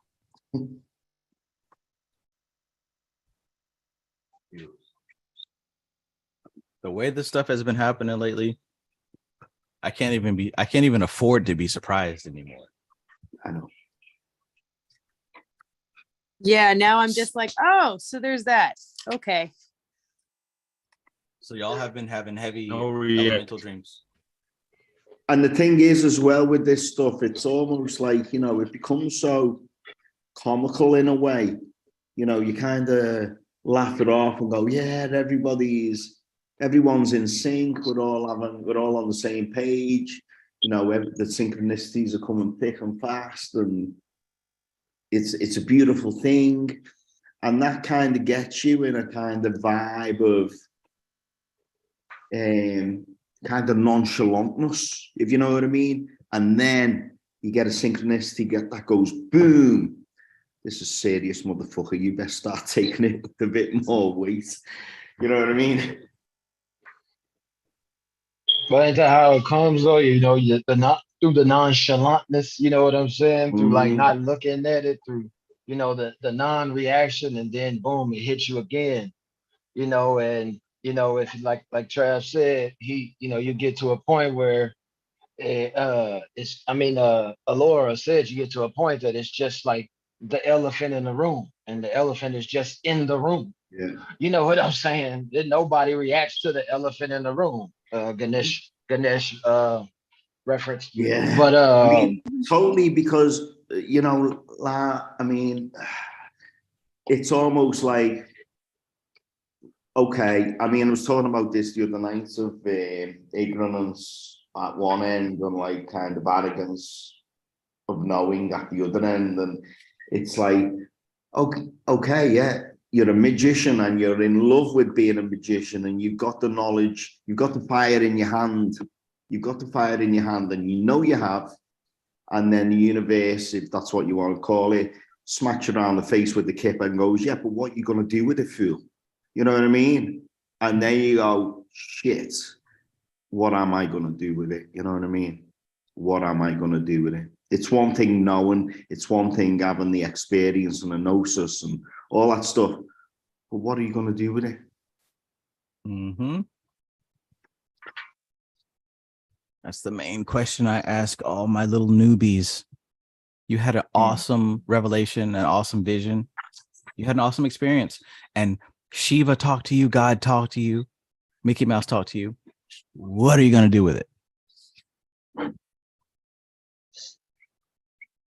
You know, and I think a lot of people with that, when they're starting out too, a lot of people will be like, because I know this was how I approach things as well. I would have these great experience with the deity, and then it'd be like, oh, okay, what do I do with it? Okay, ask for something. I want a whole lot of money, thanks. You know, or like, or you can, and you kind of fuck up the connection, right? Because you think, okay, these deities or this experience that I'm having is a contact with something beyond this world. Cool. Now I can implement putting my desires in there and getting them in the material realm. And when you become more experienced, when like, I'm gonna spill a juice a bit, but like, you know, when Trav says, what are you doing with these experiences? Most of the time, an experienced practitioner is not going to ask for anything. They're actually just going to they're going to understand that this experience is now going to affect their perspective going into the waking conscious world. So there is now an experienced practitioner is now going to have clearer signals that come to them that direct them to the way that they need to be going or towards the path that they need to be walking on. It's going to make, they know that it's going to make things a lot more clearer as they allow this to unfold in their life. So Totally. Is Can I jump in there? Yeah. I mean, it's thank you, Laura. It's been said before on here, but it's worth saying again just to underline it, that, you know, when your cup is filled, you gotta pass that juice out, because if it overflows, it's just a waste, and you become, you know, you drown in it, and that's when you start thinking, I'm the shit, blah blah blah, and that's when you fuck up. You know, that's when it burns your fingers. You gotta, as soon as your cup is full, you know, take a sip and pass it on. And I think, you know, that's, you know, as an example, that's what Trav's doing. That he's getting the downloads, he's getting the gnosis, he's getting the wisdom, and he's passing it out. And you've got to pass it out. You've got, that's what you do with it, whether it's through an online course, or whether it's through artwork you make, or whether it's playing guitar, or whether it's building cars. You've got to have like a creative outlet for it that benefits other people, in order for the cycle to be complete and for it to come back like a fountain of energy. You know what I mean? I agree with you on the that's Yes. the best thing to do with it. I'm sorry, go ahead, Trey. No, I was just agreeing. Oh, okay. Yeah, that's the best thing to do with it, you know, a creative outlet, like you said, to benefit some cause. You know what I'm saying? I hadn't called on the spirit as far as like a goetic spirit for I say, how long has it been? It's been about a year since I had my surgery on my gallbladder, and I think I talked about that on here when I got to a point where I just couldn't like I didn't have anything else to do in the physical reality. And like that's the way I use these things, you know, because I don't necessarily see a everyday use for them, because I think that I did a lot of these things in the past, and now my life is just like it is. So I'm more along the path of Allura. You know, I just do it to because I know it's going to affect something in my experience. I don't know what it is, you know, but I know everything does. You know what I'm saying? I mean, I walk up the stairs and I trip up the stairs and fall on my elbow, and I'm like, oh, pay for something. You know what I'm saying? Because I understand the transfers of energy, and don't nothing just happen for no reason. You know what I'm saying? So, um, yeah, I don't want to keep going, but yeah, that's I agree, is what I'm Oh, Hey, trying to but oh, say. you know what? Go ahead. It sorry, sounds all the like way. Go ahead, go Gator. ahead. Go Go no, ahead. no. No, I go just ahead. want to No, go ahead, Gator. I don't hear enough of your voice, lad. no. I just want to say something real quick. Seems like I'm witnessing the transition that most of us are making from low magic to high magic. And Yeah. you know, where most people coming into this thing probably with a low magical perspective, trying to get some shit. Whereas once you get to a certain level, you know what I mean, you like shit, I know I can evoke this, I can evoke that, but I don't even really want that. You know what I'm saying? Shit, I'd rather have knowledge of the universe or knowledge how this machinery called spirit evocation works. You know what I mean? So I feel y'all on that.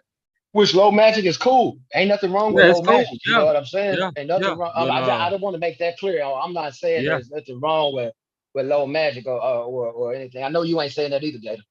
No, No, no. it's all the same thing. It's just the other end of the spectrum. You know what I mean? It's the same spectrum, just one end and the other. It's the Right. same energy. And Yep. the thing Yep. is, you know I get on me soapbox about, oh, you've got to do it to benefit the community and all that, but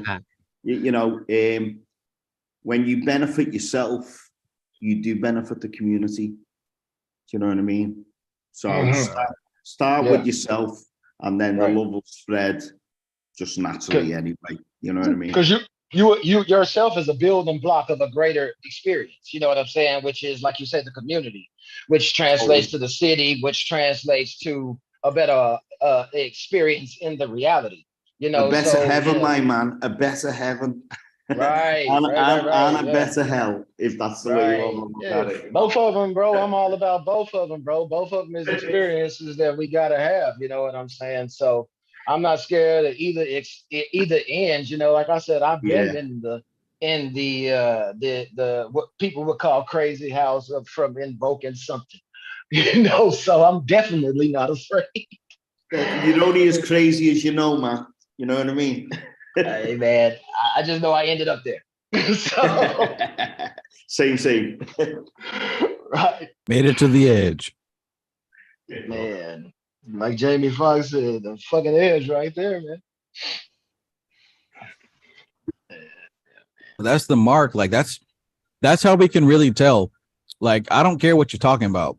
You can say what you want to say. Like, words are cheap. You can tell when somebody's been there and made it back. It's not even like the specific things that they say. It's like it's the flavor of the dialogue. You know what I'm talking about? Hell yeah. If somebody has been through something, it's the flavor of that dialogue. Marked You don't by have it, to man. say, Marked by it. yeah. You don't have to say clip off. You don't have to say demiurge. You don't have to say specific words. Like, you can just tell. Like that Santos guy. Yes. Shit. Right. Yeah. He Shit, got that. bro. Sanchez. I mean, that fool been to the edge. You can tell. I mean, when you can bring in information and it just makes sense to people. You know what I'm saying? It ain't got to make sense to everybody. You know what I'm saying? But it makes sense to somebody that can receive the message.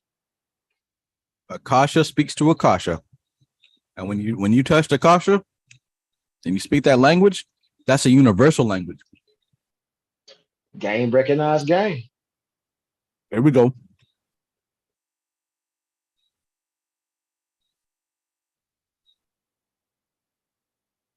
That's why I told Trav. I said, told you, man, you need me as a like a hood interpreter, man. Like, you could touch a whole nother audience, bro. Like with me as a hood interpreter, man, I'd be like on the side, like, like when the president's speaking and they got that person over there doing the sign language. Cheap. Oh, Travis on the side throwing some mudras out. Straight up. Throwing out mudras. You're the hood interpreter, man. That's one thing I can do is put this in layman's terms, bro.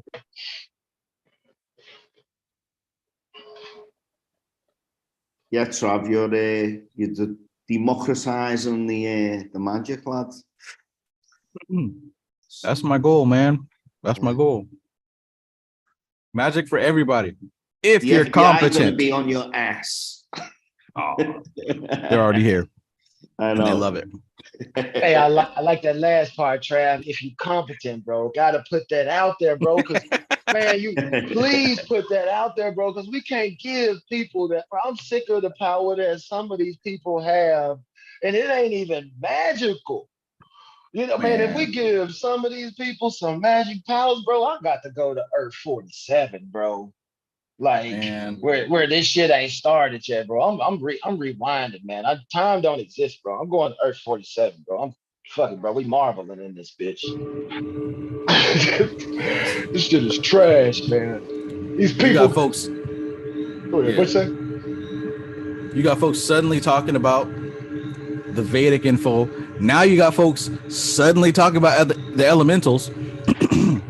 I didn't say much about elementals yet, but all of a sudden, certain channels are gravitating towards elemental information. Look, just give credit where it's due. That's all. Just give credit where it's due. I know you're watching. I know you're learning. It ain't gonna hurt you to say where you got it from. Right. But that just shows like it's gonna hurt. It's gonna hurt their feelings to say it. Yeah, that's exactly right. It's gonna hurt their feelings. All right. It's gonna hurt their feelings to say it, man, because they used to people coming to them for that information, bro, and they like to come and grab a little bit here, grab a little bit there, and shoot it like dice. You don't gotta do that. Look, I tell you every book that I get my stuff from. I'm happy to tell you what book I got it from. And even if I don't, even if I tell you that it's a color book, I still leave clues. So if you're studious enough, you can find it yourself. But these folks out here make it like as if they come up with it themselves, knowing damn well. Well, see, the thing is, I like about you, Travis, is that you don't make me feel stupid for not understanding it in a way that they're trying to explain it. That's what I like about you. It's like I mesh with you. I mean, I can ask you anything and you talk to me like I'm a decent person, I'm not an idiot. Of a content. Context of a content, man. Anybody who's attracted to my channel is a decent person, period. I have not met anybody on my channel who was not a decent. Even the people who come here with some bullshit, they're all decent people. Right. Most of the time, once we get on the same point of view. People, No, there's no point. You don't got time for that. Right. I'm here to get to the bottom of this stuff. What's the truth? What can we figure out? What can we learn? Like our differences as individual humans, that doesn't matter. That doesn't matter. Yeah. And if I don't get it, like in one way you say it, I can ask you, can you tell me in a slightly different way? And I'll get it. And I have no problem, Yeah, Trav, that's the Trav. I'm gonna say that the what she's experiencing and what I'm sure we all experiencing in this experience with you is the fact that you understand, like you say, context over content. You know what I'm saying? And the fact that people are coming in and getting your stuff and just putting it out, they're just trying to have content. You know what I'm saying? you know, and that's all they want. That's why they're not gonna go to the books. You can give them all of the books. You don't even gotta say the color code. We just say the color code to try to keep the price down on Amazon because we got all that power. You know what I'm Right, right, saying? right. But you know, it's not a secret. You know what I'm saying? But you gotta be able to, you know, open up the book and pull out those gems. I mean, you ain't never tried to hide this shit from nobody. And hell, I mean, shit, I proved that. It's just this motherfucker right here. You know what I'm saying? Like, you ain't never tried to hide that motherfucker. I mean, look at this bitch. Woo! I ain't gonna lie, but you know, so you know the course, and you've been dropping a shitload of videos and content between yourself and Apollo, and there's a lot of juice there to process. And then I think yesterday you dropped the new thing about, okay, so here it is. Hope you've done enough study. Fuck, I'm scared to open that fucking new thing. You know what I mean? It's like the Ark of the Covenant. I'm like, I gotta go back. I ain't opening that new video until I've gone back over my tracks. You know what I mean? Man, I feel so behind. I feel so bad. I'm so behind. I'm still in the first module. Like You're fine. I'm so You're busy, fine. man. You're fine. Like, You go. This is go at your own pace. Your own pace. cool, man. I mean, like Andrew said, man, about creative outlets, man. I got so many of them, and I channel so much shit. You know what I'm saying? So, man, go ahead, Trey. I'm sorry. But yeah, that is what I wanted. Like, I do want y'all to take y'all's time. Like, yeah, you can blaze through all the videos in a couple days, sure. But like, Blaze, there you go again. Blaze. There we go. You could do that for certain. But if your goal is to actually learn this stuff and apply it to your practical life, take it one step at a time. Answer, like me and Apollo, we both did the questions. It's not just because we want filler work. Like, we want you to watch the video, stop and think about what you watched. Take what we taught you and compare it to what you already know. Mesh those two together and see what comes out. By the time you get to the ritual videos, it's not going to be like, am I doing it right? What candle do I use? What demon do I summon? Like, it's all going to be, it's going to be second nature by that point. So like, even the fact that like in the first evocation, I give you an option of what 3 entities to choose from.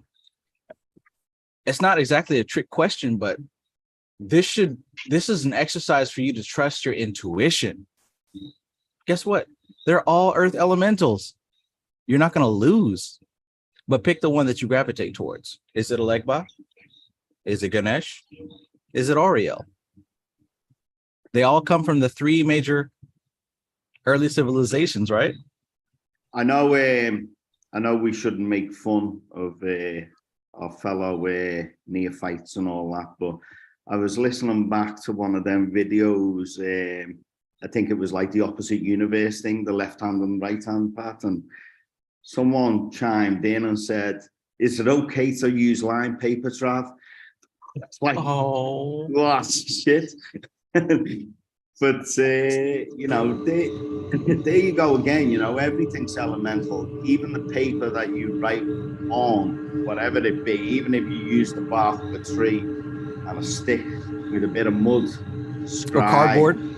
Yeah, man. It don't matter. Just get into the energy of the materials you use, and it's all earth. It's all earth, and recognize that energy in all the things that you're using. If you need props, if you need the basic, whatever, you know, if you need the paper, if you need the pen or the pencil,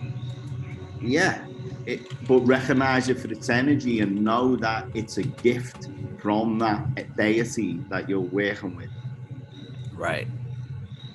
The connection, the handshake, the rapport. Where does paper come from? Where does cardboard come? Where does lined paper or copy paper, tracing paper? Where does paper come from? Trees. Paper comes from trees. Look, see, this is Trees why come I from love the you, earth. because you're a genius. Yes. Yes. Okay, I got trees are just a bigger neophyte version of question. your lungs, yeah. Okay, I got a neophyte question about the process of watching the videos and answering the questions. I noticed that in some of them, the questions the questions refer back to specific points in the video, right? So is the process of answering the question supposed to be like, I don't know, like Andrew just said about paper? Am I supposed to like write them down beforehand and then watch the video, or do I like read the questions, watch the video, then come back, get to the questions and then go back into the video? I mean, I don't know. I'm wondering like the process of like how you designed it to be to go together.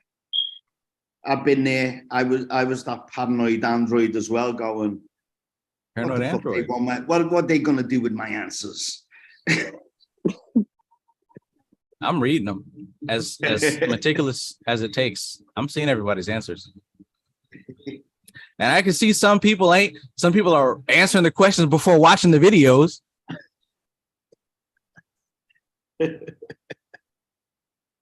Hey Trav, I want to Okay. commend y'all on the visuals, man. Those fucking videos are awesome, man. I mean, that shit is like watching fucking Netflix.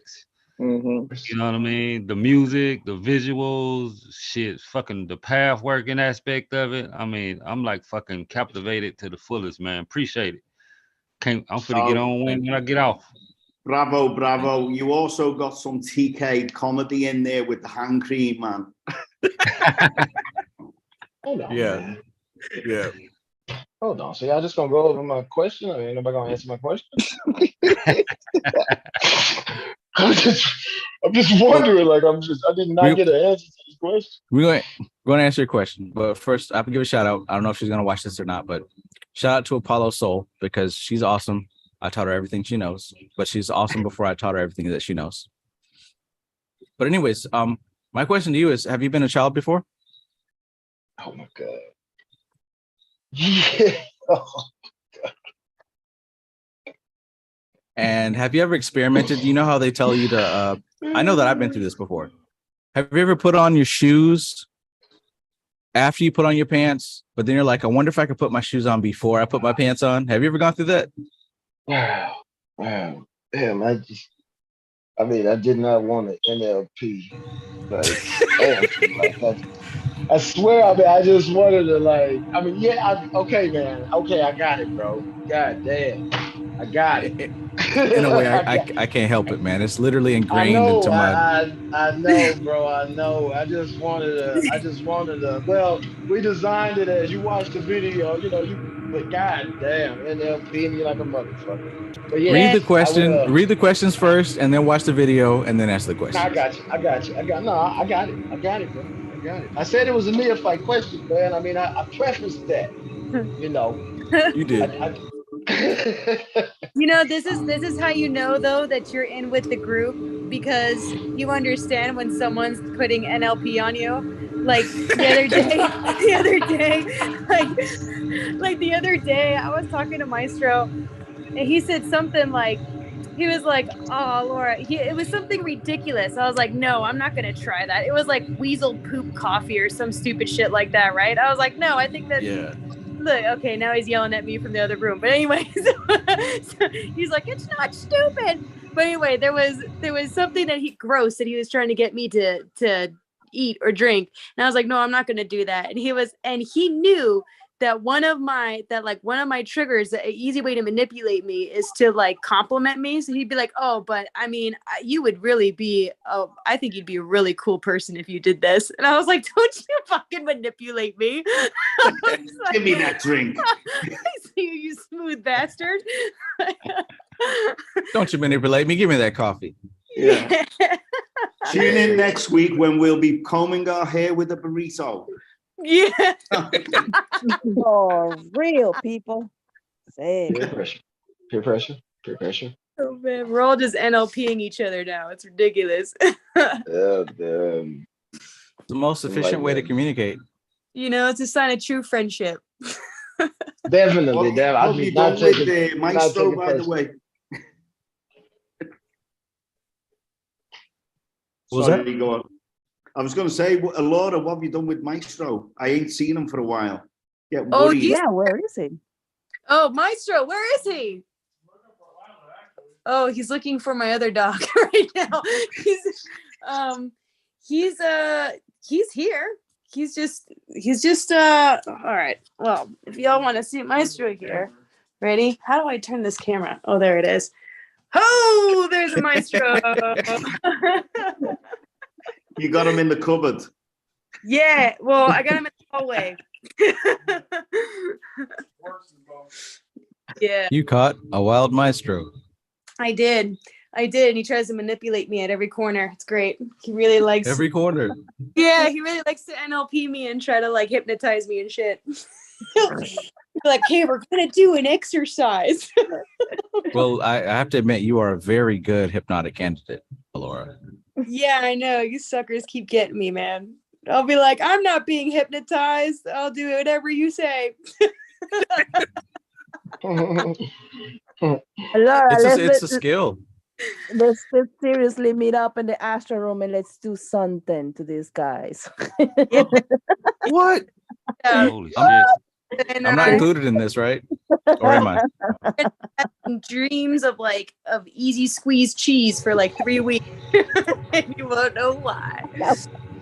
I know Hecate and the Laura, you know, it's happening quite frequently. And don't mean this to sound creepy, but you know, I'm going to sleep and these two will come into my mind, go, they're gonna try and invade my dreams tonight. Get out of here. And then next minute, boom, you know, everything's going on fire. Chill, man. We can't control it yet. It's happening. We just can't really control it. And I'm trying to get y'all to work on it and systemize it and package it up so that everyone else can learn it. Hey, man, you know what? It's getting there. It is I'm going to sleep under the fire blanket. Yeah. I've been having non-stop elemental dreams. Last night was epic. I had a full-on Avengers movie. Jesus. Does anybody have a voice to text type of machine that they use when they wake up so they can record their dreams? Because this shit is overwhelming my hand because it's hard to write my dreams down. You know, like you say, Trial, you had 3. Shit, I had 5, man. I was just like, fuck it. And I just took the last one and, you know, because I'm writing my dreams down in my dream journal. So I'm trying to come up with this voice to text type machine. Anybody got any recommendations or app or anything? Yes. They got one of those. Yeah, go ahead, Chad. Google. It's free. Yeah, they try to charge me with one. So what do you type in? Like what documentation do you type in? What app? Shit, just I mean, I type and it depends on the situation. But I talk, and I know when I talk through this voice machine, I'm gonna have to talk a little bit more do all that, or you know, get something like you say that's voice activated. But what you said you're doing there, I think, because you know they're slippery, they're like fish. You know what I mean? As soon as you go, I'll write it down later. I'll never forget that. It was so profound or impactful. But as sure as you know, it just disintegrates, and you go, "What was it? What was it?" And it's like, damn. But if you speak it, at least if you've got no material to write it down or voice record yourself, just talk it out loud. And then what I've found, it comes back to you in a form of deja vu anyway. And you go, that was the dream. Something triggers it in waking life, and you go, that was the dream. So speak it out. What you can remember as soon as you wake up, even though you're not speaking to your partner or whoever, you know, just speak it to yourself. But I don't mean speaking in your head, actually vocalize it. Like, I done this happened, this happened, this happened. And what you'll find, it will return to you if it's worth holding on to. Because don't forget, there's a lot of shit that needs filtering out as well in your dreams. Not everything's a gem in there, you know, like For pan of those that's gold. not for those that's not as amazing as Andrew and getting up and talking it out and recording it on your etheric mind, they got voice recorders that you could just press the button and it records everything you say. And my wife bought me one, and they digital now. So, you know, you don't have to change no tapes or nothing. And all you got to do is hit the red button and it's like right there. And then you could write it down from there. But that's what I do. What's the And it's the name of it? same concept as Andrew. It's a digital recorder on Amazon. It costs like Okay. I think they were like $30 or some stuff like that. Oh, just a digital recorder. Okay. Yeah, it's just a digital recorder. It's got a USB. You could download them to the computer in different files and shit like that. And then you could erase it off there, and you could always keep it on like a hard drive. But Andrew's awesome though, by the way. And thank you. And by the way, you know, I mean, I feel like I'm preaching now, but you know, we're all getting into the symbols here, yeah. We're all getting into the iconography of and correspondences. So even if a dream comes to you, you know, and it means you draw a circle with a dot in it, give it the significance of what that dream meant in that point in time, because when you come out of them states, you're in that hypnagogic state where you're between dream and waking life. You are at your, you know, there's real juice there. There's real energy there. You know what I mean? You're still in a deep trance. So whatever you put down on paper or commit vocally, yeah, man. You know, if say for instance, Gator, you had a dream last night and you can't remember all the details, but you can make a little doodle on a piece of paper. Man, that's a sigil back to where it came from. Put that in front of the candle and get into trance with it and see where it takes you.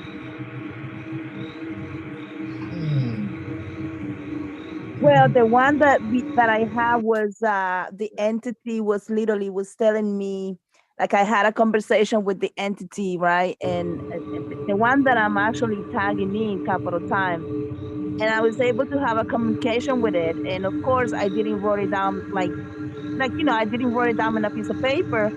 But the major thing that he was actually asking me was like, feed the birds, and I'm like, feed the birds. And I wake up and I was like, feed the birds. And I was like, okay, so I guess I will feed the birds. And this morning I went to the supermarket and I got like food for birds and I went to feed the birds. Guys, the birds were all over my car. Like, yo, what happened here? Feed the birds. I was like, feed the birds. Oh, like, Hecate. yo, like there were so many birds around my car. Were they I pigeons? was like, I feed the birds. I don't know. It was just suddenly feed the birds. I feed the birds. But then I figure feed the birds. I'm like, what does that mean? Meanwhile, I'm feeding the birds, and I was like, oh, I guess it means that I guess like it means like I'm supposed to like help people or like or feed something. And I'm trying to today. I'm trying to figure out. It's like I need to feed people, not precisely birds, but I'm still feeding the birds. But while I'm feeding the birds, I'm getting answers. You know, my brain is like giving me those answers. Like, you gotta feed something, and I'm like, you gotta feed something. I was like, all right, fine. I'm going to continue to feed the birds until I find the actually answer. What am I supposed to be feeding on? You know, like what am I supposed to be giving food to? So, but like he was saying, is like just repeated it, and most likely when we have those dreams, and sometimes we are like seriously, sometimes we don't even want to write those dreams, but we always remember like the major part of that dream. And the major part of that dream is what, like Travis would say, it's the actually message. So now I had to put that message in practice. And obviously, Hecate. You just reminded me of something here, and this is the room for crazy ideas, so I don't mind. spilling it out. But I think it's like a common thing that when you do start dealing with spirits and whatnot, and believe me, I'm no expert, but this is the vibe I get, that often they might ask for something in return. They might ask for whether it be an offering or a little task or something like that. And you've just mentioned there about feeding the birds, and what does it mean? What does it mean? And all that stuff. But that stuff, that action, is echoing across the four worlds and beyond time and space. And I think when you are given a message to do a little task, maybe you're fulfilling the intentions of other practitioners from the past or from the future, type of thing. You know what I mean? So by your own asking, by your own desires, these forces are actually saying, okay, Mr. A or Mrs. B, they're after this. I'll give them this. And by me giving you this clue to go and do this little mission, I'll return the favor. But by you doing me that favor, you're actually fulfilling the intention of someone else across time and space. And it comes back to the law of correspondences. Yeah, Can good I point. can I speak on that? Uh, like you were saying, like the spirits want you to do something.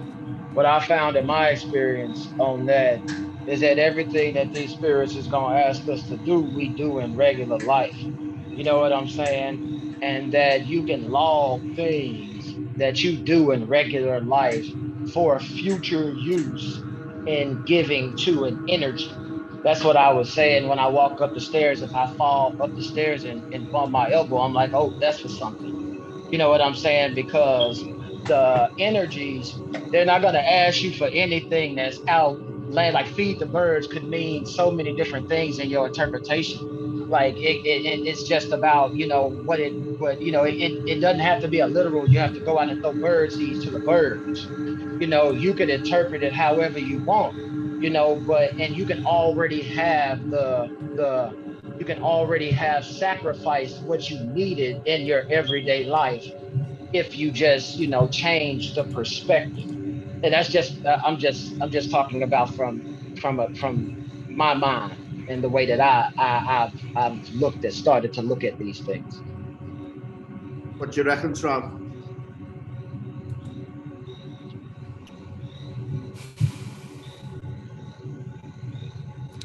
At the end of the day, how are you able to apply it to your practical everyday life?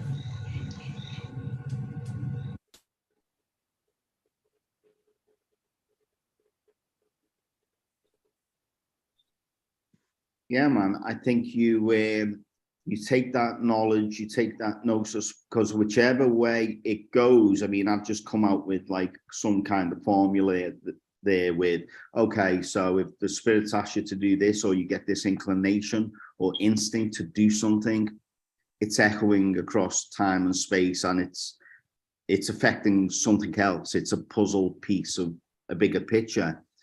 Now, that might be totally incorrect, but thinking about it that way empowers me and my practice and my work, because it's a holographic principle. Yes, I am part of that. I am the puzzle piece that makes the whole, but I'm the whole creating the puzzle as well. I was agreeing with you actually, Andrew, and that I was just talking about a different perspective, because in the concept in the spirit of Gator and his favorite quote, "Do as thou wilt." You know Yeah. what I'm saying? That just Oh, no, rings no. out. Huh? I'm Be sorry. the Go ahead. no. I sorry. I didn't see any conflict in or what yeah, we're on the same page, my man. We're on the same page, and I think what Trav said there was, well, whatever you're saying, whatever you feel, and whatever you're doing, how does that benefit or how does that affect your everyday? And whatever you do, whatever happens to you or whatever gets put in your path, I think the mixture of NLP and tradition, magical tradition, there's potential there to constantly be reframing every moment.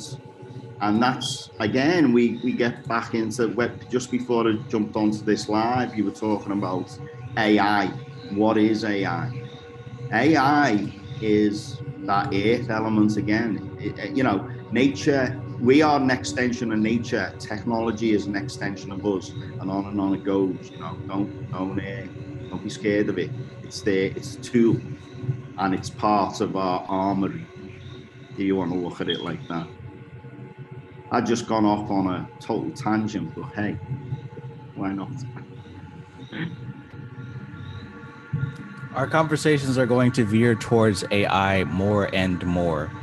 I'll go ahead and let you know the egregore is tuned in heavy, but I think that it was supposed to be that way. So I'll spill the secret since it's public. I need more people who are fluent with how to work with spirits to help me figure out something that I've been stumped on for quite a while. Oh, How we sign up? you suelta la sopa, Uh, mijo. I cannot do this shit by myself. How we sign And up?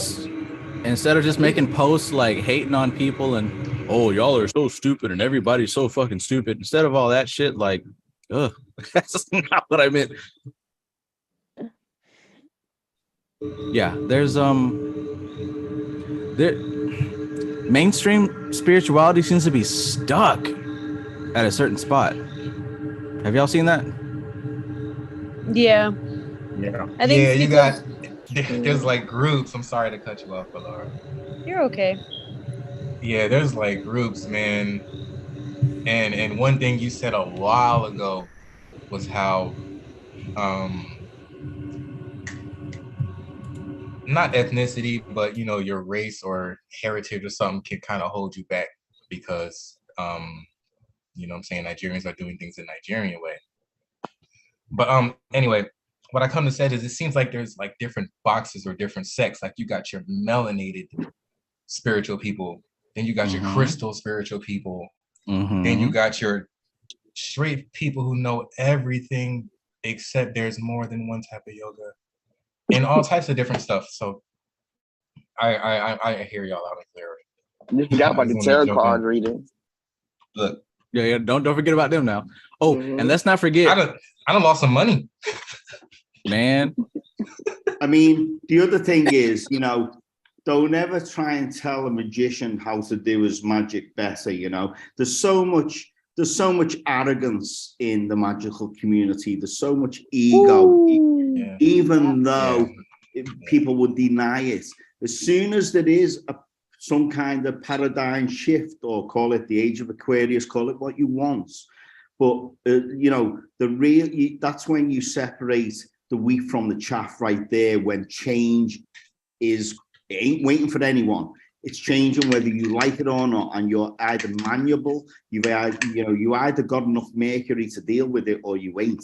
You know what I mean? And that's the old guard dies, and I have direct experience of that. I mean, I've spoke to Travis a little bit about this in the past, but I work with a group, and God bless their souls, but they're very much older than me, and they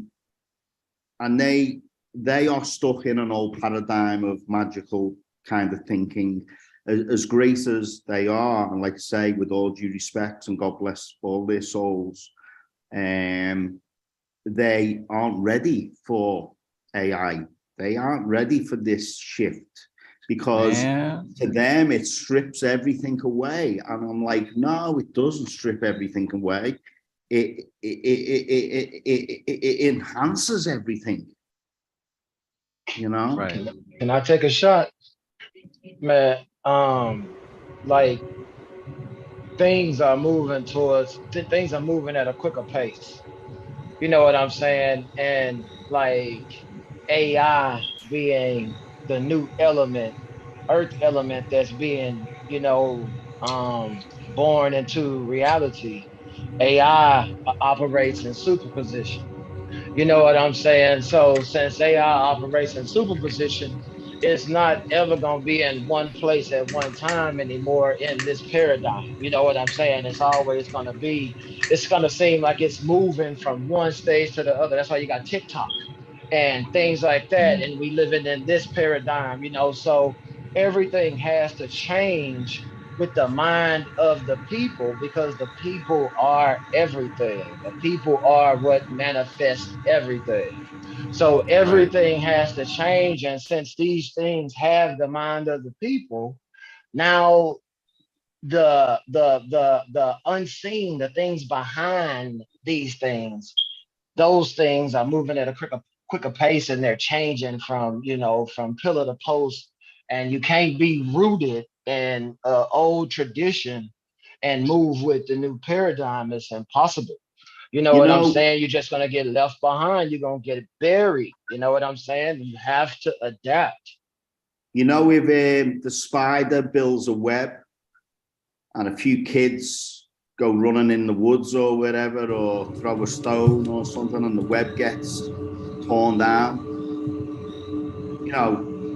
the spider don't curl up and die, throw everything away. The spider just gets back up, dusts itself off, and builds that web again and again and again and again.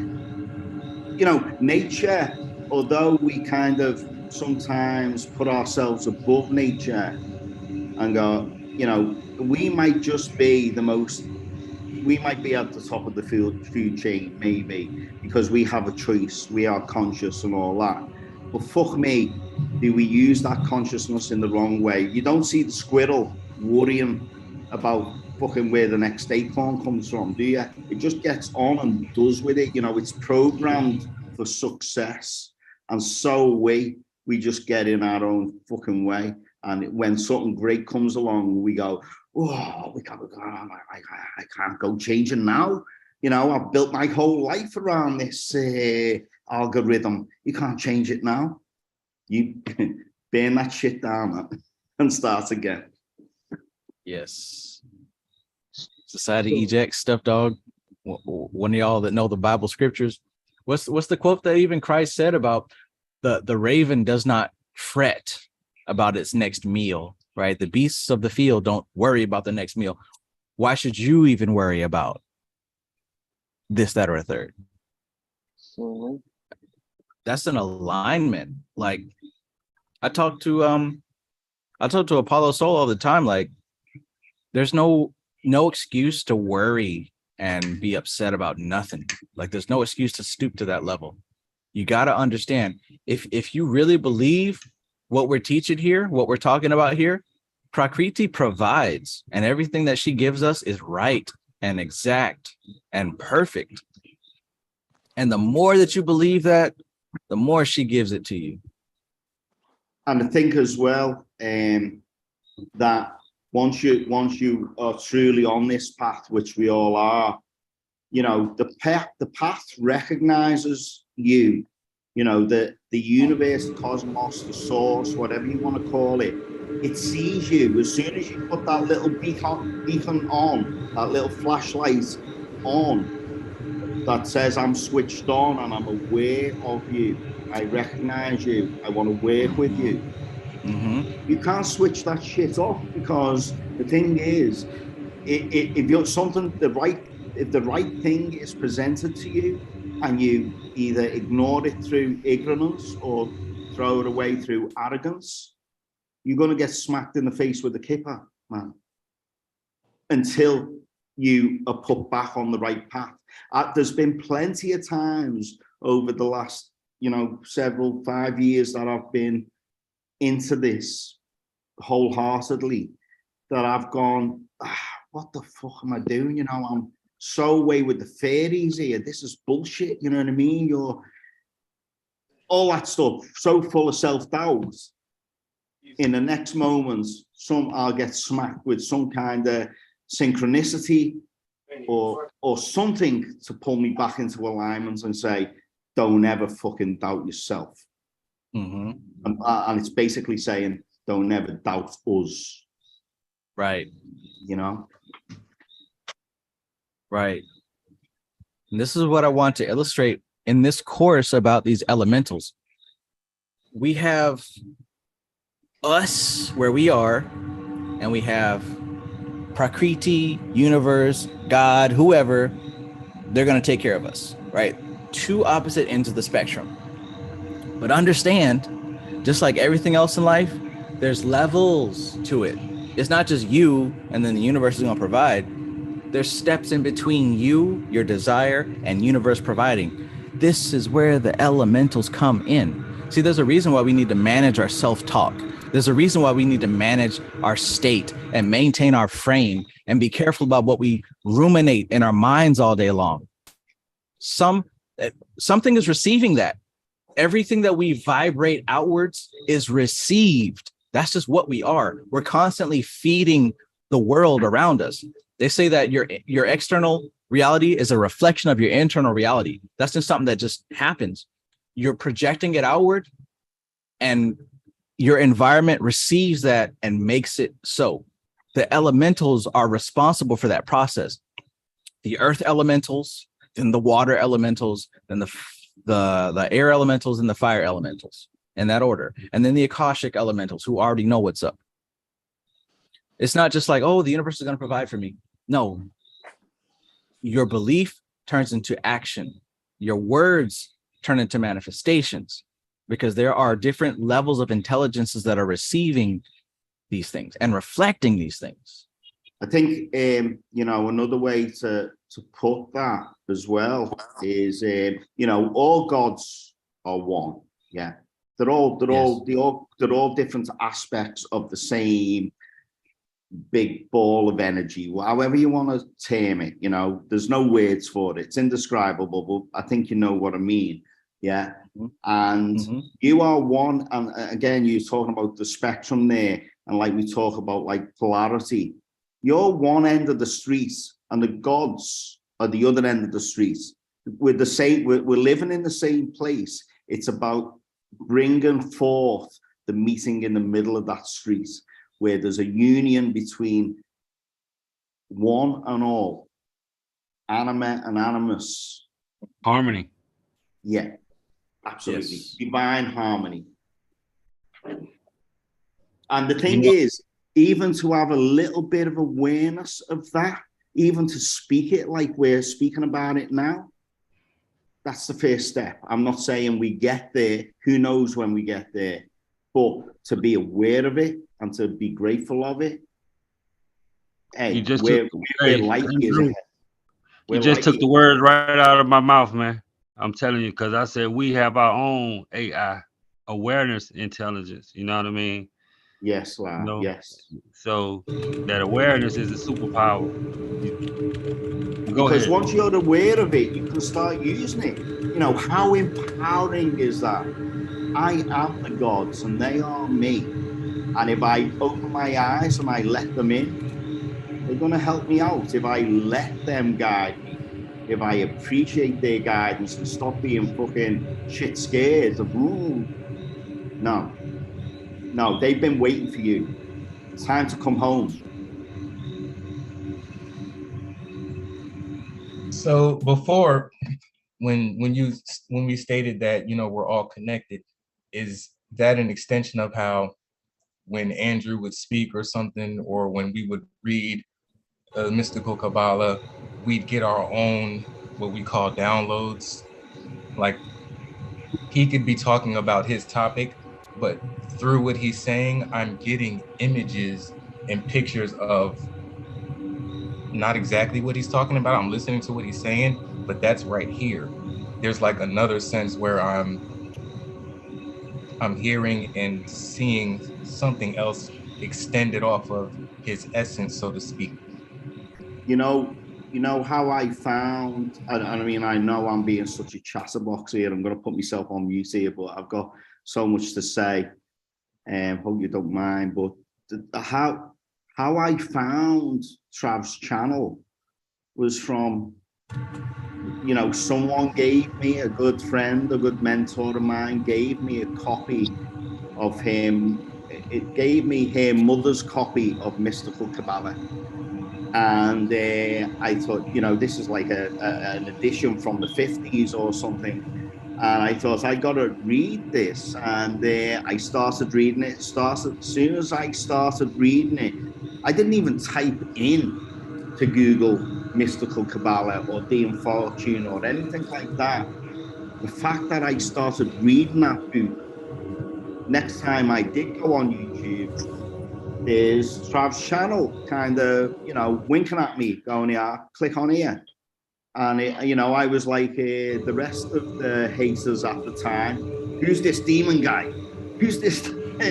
But Yeah. sure enough, that demon guy, a few weeks later, announced that he was going to do a live reading of Mystical Kabbalah. And I went, I'm in the right place. I mean, so there's a spiritual algorithm, I think, to speak to what you were saying there.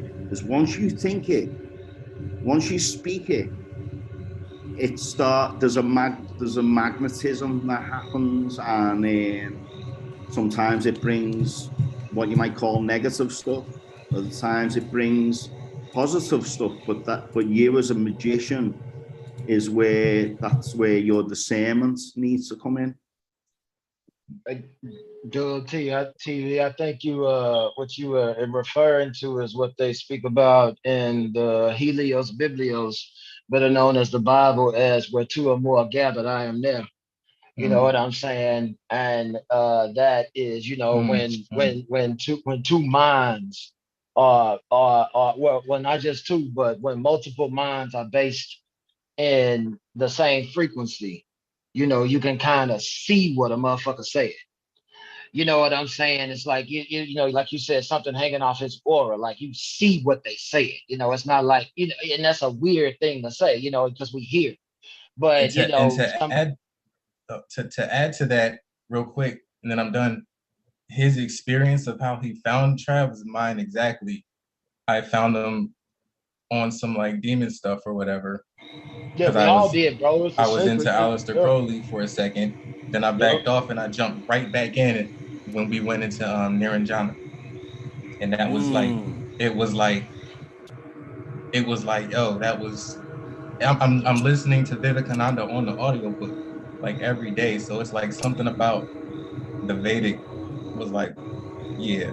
So for me to have jump in and then go right into that, it's the same experience. You know, we shouldn't take it for granted either. And that, you know, the internet, man, is a big, big, big, big library, you know.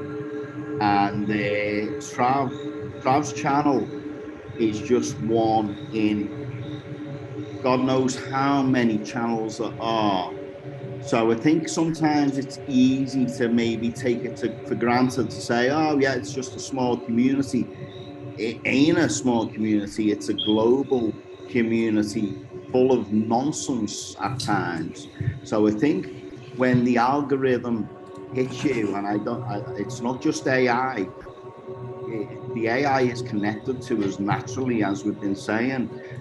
I think to find Trav, and likewise Trav to find us, that's a meeting in the middle.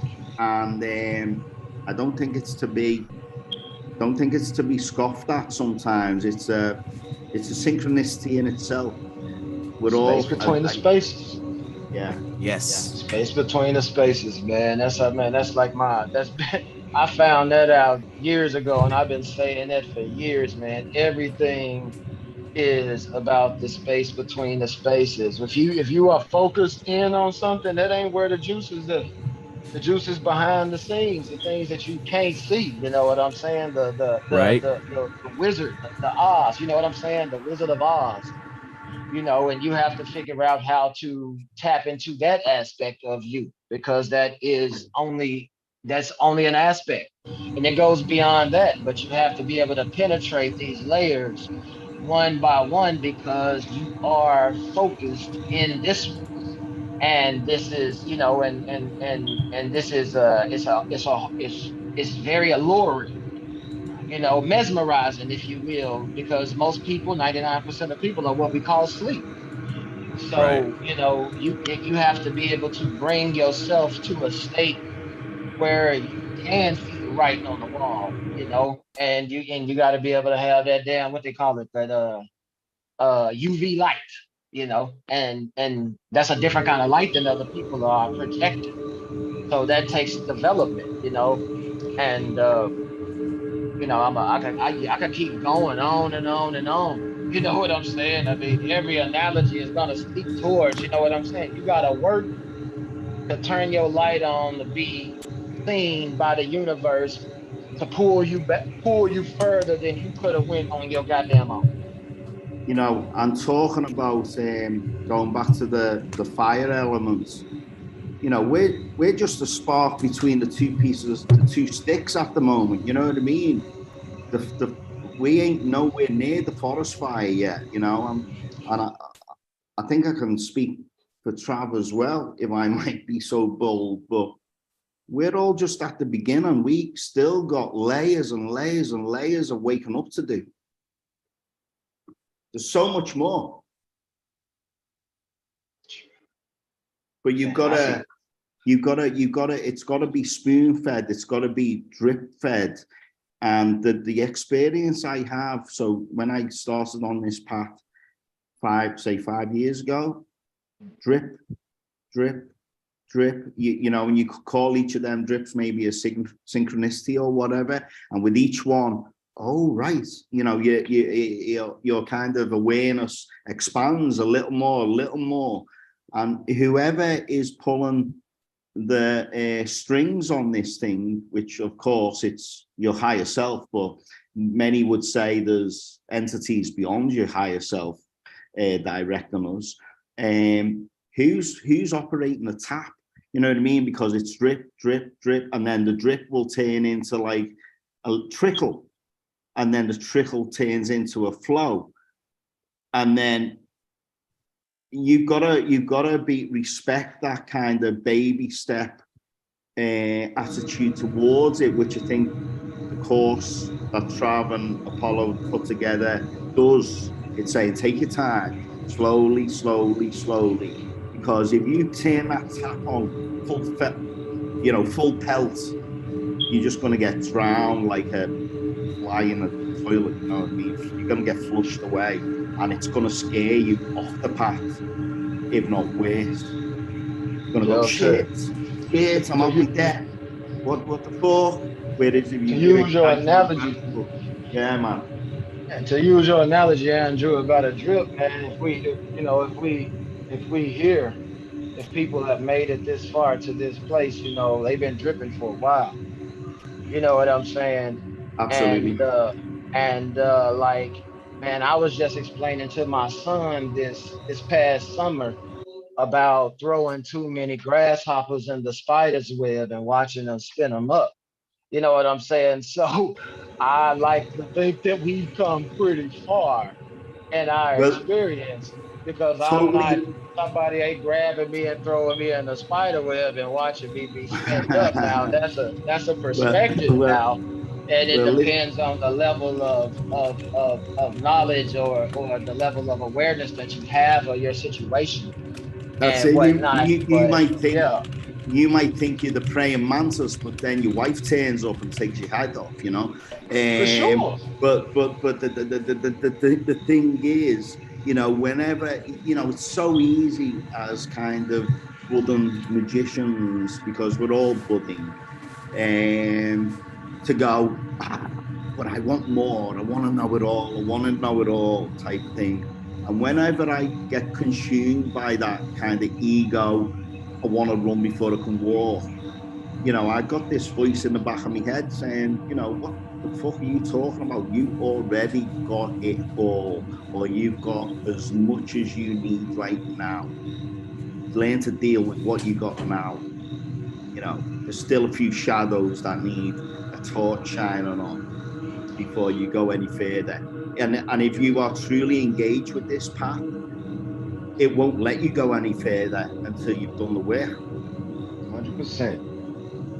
100%. I've definitely hit my head on the ceiling several times. You know, I even talked about experiencing the entity for the first time and them turning me around and telling me I wasn't ready to cross that door. You know what I'm saying? So yeah, bro, it's definitely a personal path. You know what I'm saying? But I just like to, you know, like you said, like praise the drips. You know Yeah. what I'm saying? Like praise the drips. You know what I'm saying? And like be, you know, be happy that I'm dripping. Shit, I see people out there dry as a motherfucker. Yeah.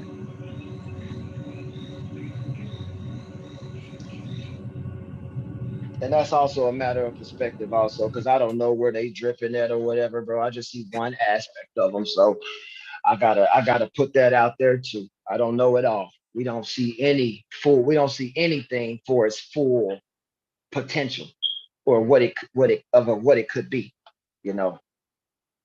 And it's all about balance. I feel that way too. Sometimes I get close and I see that even though my assumptions may have been a bit rash, they were also correct. Dry as hell. Eternally Like, dry. like stereotypes, they exist for a reason. Nobody Like, wants to know. Nobody wants to be truthful about it. Go ahead. and some people.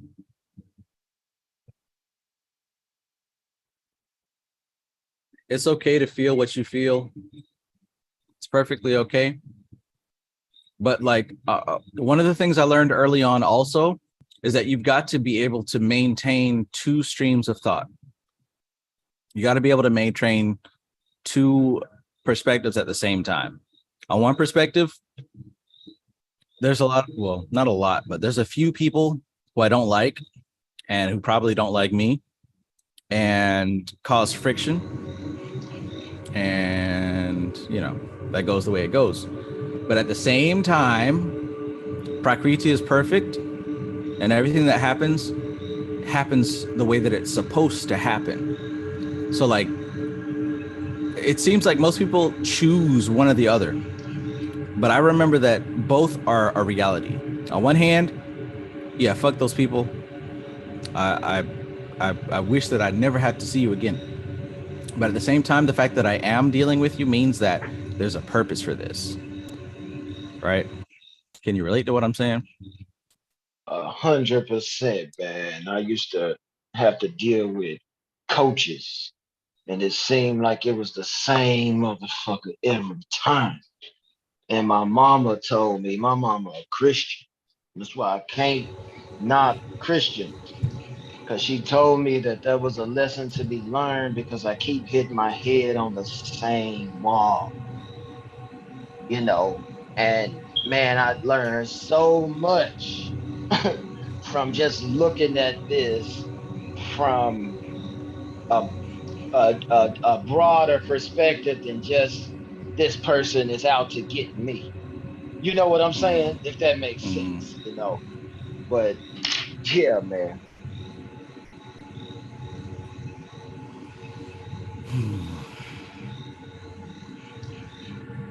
This is Looking going to at, be. Oh, go ahead. no, you go ahead. See, I was waiting for you. Nope, go ahead. I forgot it. Come on, Laura, we're waiting. We're waiting. No, I really did forget it. I'm going to have to pick back up again. You Another you point. you was gonna, you was gonna tell us how to do the dream recall.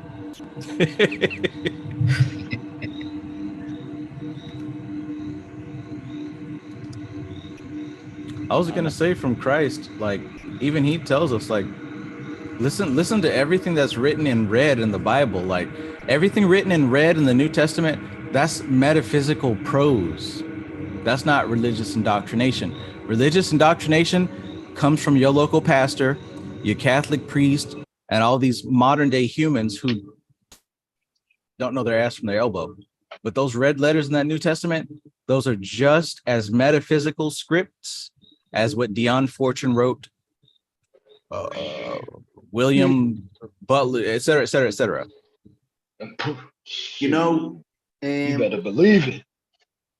you know, I was thinking about obviously shadow work, and I was kind of started correlating that in my mind with the kind of the practice of confession within the Catholic Church or whatever. You know, you go in a little dark box and you talk through a little grill at some shadowy father or pastor or priest or whoever's there, kind of sitting there silently nodding and giving you, you know, the odd little bit of reassurance or whatever, or, you know, whatever he's doing or she's doing. But the fact of speaking out your kind of faults, that's a kind of, and you are in the shadows, that's a form of shadow work. Do you know what I mean? But it's shadow work maybe for the entertainment of someone else. You know what I mean? Yeah. It's different levels, man. Like you're saying, it's different levels, and people are on different levels. So that level exists for a reason, and it's very popular. You know what I'm saying? So it's obviously people are getting something out of it, you know. So yeah, and there's just, you know, like different, like we on a different level in here, and we're speaking, and from the perspective that we're speaking from is higher than needing to go in that box and talk to that little man or whatnot. You know what I'm saying? So, you know, there's different strokes for different folks, man. And, I mean, the space. Totally. I mean, the group I work with, like the lodge that I've been working with for a little while now. They've said to me, you know, you wanna see a good ritual in action, go down your nearest Catholic church. Watch what they're doing. They are deep in ritual there with the altar, the host, body of Christ, all that shit. You know what I mean? That is deep, deep, deep ritual, even though it's been augmented and how do you say, bastardized and taken from other places. That's pure ritual that you're seeing there. You know. By the way, I'm not some kind of Bible basher trying to convert anyone here, but that's pure ritual like you see in a Catholic church. What they're doing there, the robes, the incense, the candles, the chalice, the whole 9 yards they've got going on there.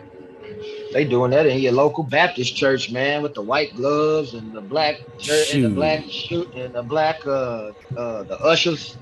And then you got your pastor pork chop down there screaming, and y'all, you know, he's singing those hymns from the Bible, bro, that's been sung for thousands of years, bro. Man, Yeah. come on. And then you got people that can singing that shit. Come on, bro. Come on, man. I might go back to church just to program myself. I'm gonna go I'm in there with telling my you. own goddamn yeah, bro. I'm serious because I'm telling I you. get the spirit when I'm getting chills right now thinking about it, man. Like if I go in there with my own script, with my own, like if I put my headphones on and I record my own stuff and I just listen to the praise, and when the pastor started preaching, I just put my headphones on with my program. You know what I'm saying? And I just go, man, goddamn, let me shut up. Let me shut up, man. Let me shut up. Oh man, let me die. Hey, truth be told, one of the baddest examples of a magician in the world is following the story of Jesus, not from a religious perspective. If you just sit and just follow the story from the taking the spirits and putting them in the pig, healing the fucking sick, raising a motherfucker from the dead. Shit, come on, man. If that ain't fucking magic. Yeah. All magic, You bro. Read the Gospel of know, Thomas and that shit, bro. Like, yeah. well, he was going in, bro. He Like, was going in, man. he Then he was walked on going fucking in. water. He fucking Moses levitated, was walked going on water. in. Moses, man. Moses was the mother. Moses went Yeah. in, bro. Like this fool parted the goddamn sea, bro. Like these motherfuckers was going in, bro. And like you could throw the baby out with the bathwater if you want. I think that's ignorant. Nah. because that shit is powerful, bro, and it's already in me, and I recognize that. You know what? Because I was Yeah. programmed with it from a kid at the end of a switch and a belt. You know what I'm saying? So this shit is in there, bro. You know what I'm saying? So I mean, maybe I ran for long enough, bro. Maybe I need to just, like I say, change the format because it's in there, bro. Like I could quote scriptures all day. But I mean, what's he doing there? You know, parting the Red Sea, sea and red. You know, there's a couple of elements going on there. You know, you've got Yeah. water and 100%. fire. He's Yeah. separating the elements to perform under his will. That's what the fuck, man. You know what I mean? Bro, you go, man, go farther than that, bro. Pardon the Red Sea, bro. I don't want to get vulgar, but there's a level, there's a lesson in the joint and far down that I looked at the syllabus, and it says sex magic. So talking about pardon the Red Sea, I mean, I ain't gonna give away too much on the YouTube video. The knife in the chalice right there. You know, What did Aleister Crowley call that ritual? What was that ritual according to OTO? The red elixir, white elixir. Maybe? Oh yeah, the menstrual and the sperm mixture, right there. Oh God. Uh-oh. Oh God. Hey man, like I say, I didn't want to go too. We've all tried it. We've all tried it, right? I didn't go that We far. haven't all tried it. We haven't all tried it. Yeah.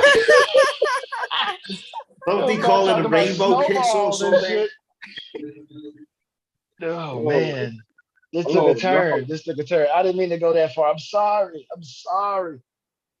I'm a Scorpio. I'm sorry. It's okay. I'm a Scorpio too. We get deep. You're a Scorpio? Yeah, Scorpio rising.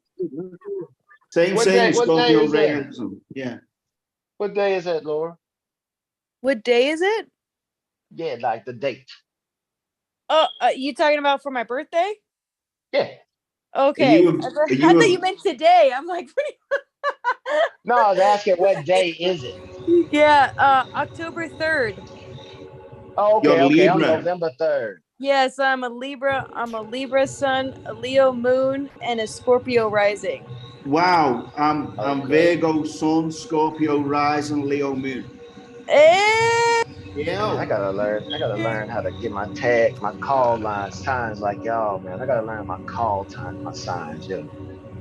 I know I'm Andy, a Scorpio. I can see the Leo. I can see the Leo moon. Oh yeah.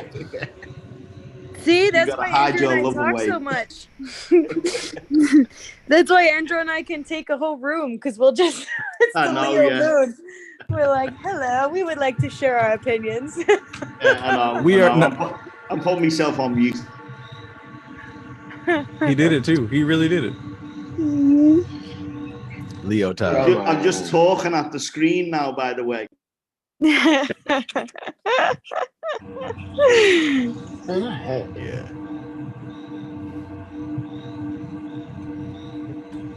Am I louder in my silence?